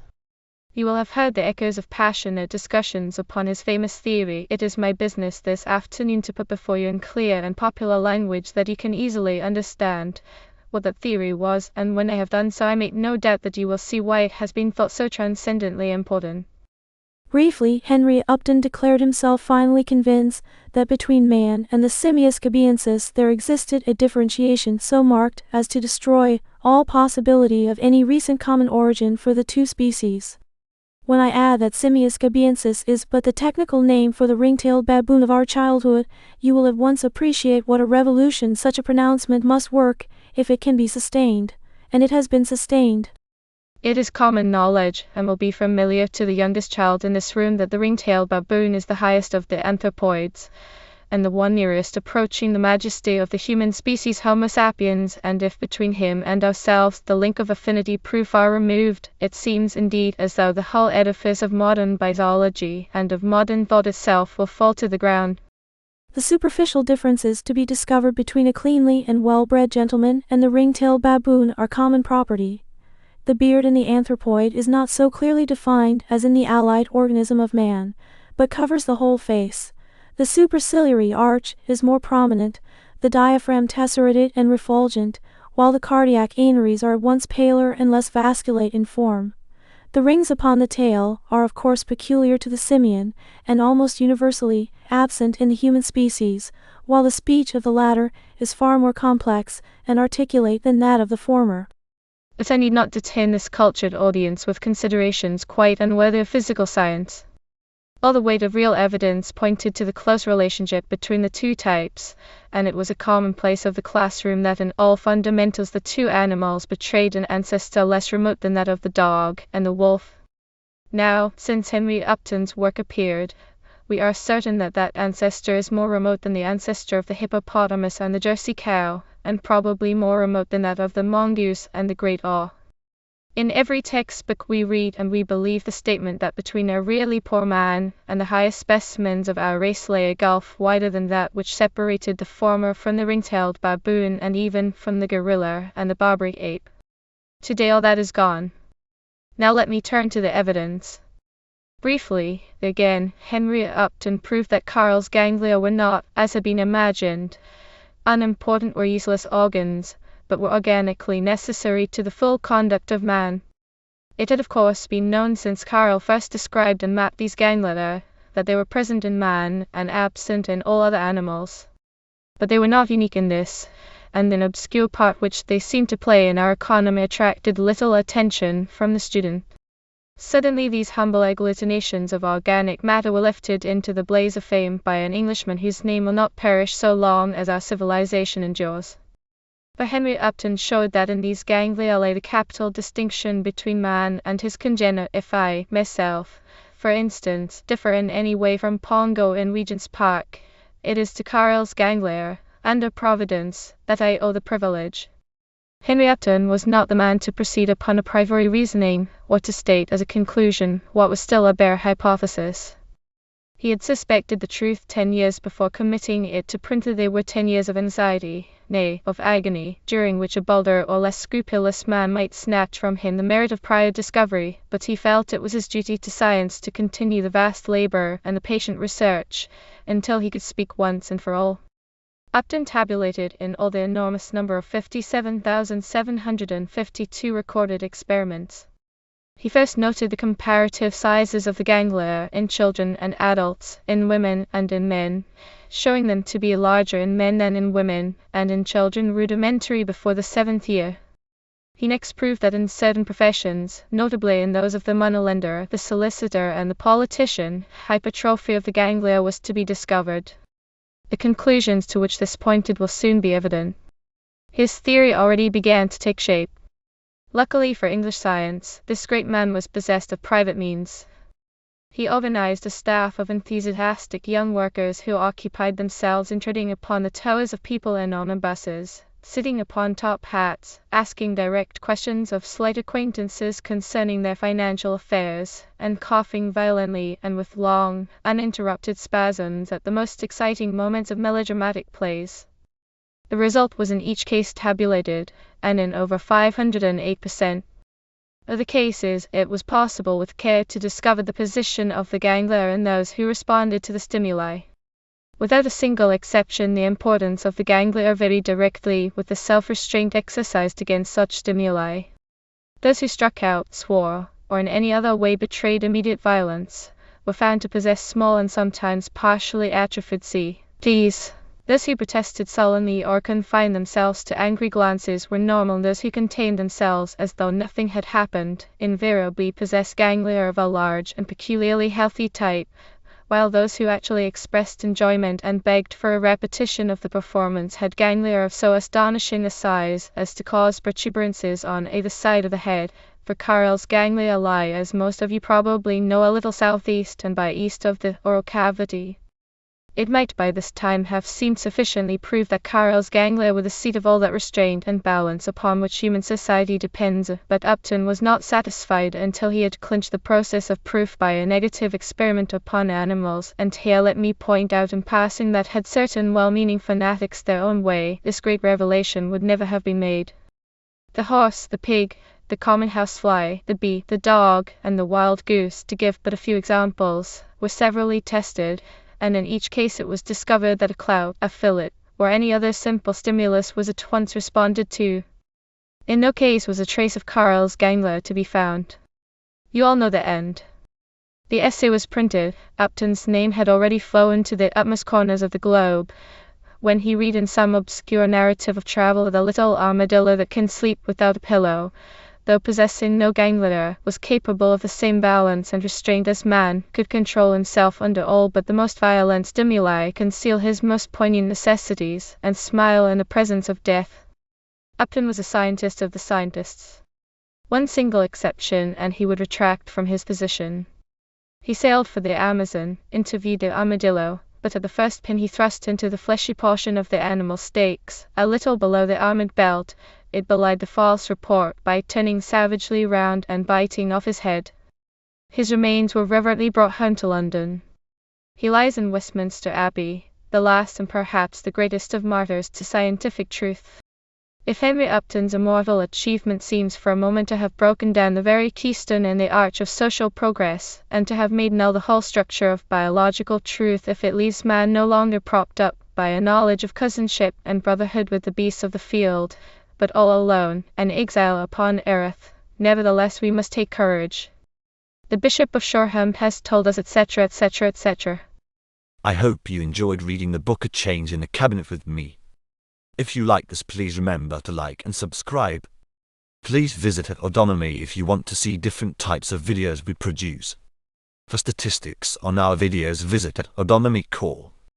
Visit our story reading channel website at https://odonomy.com/odonomyproject/odonomous stories/. Happy YouTube travels!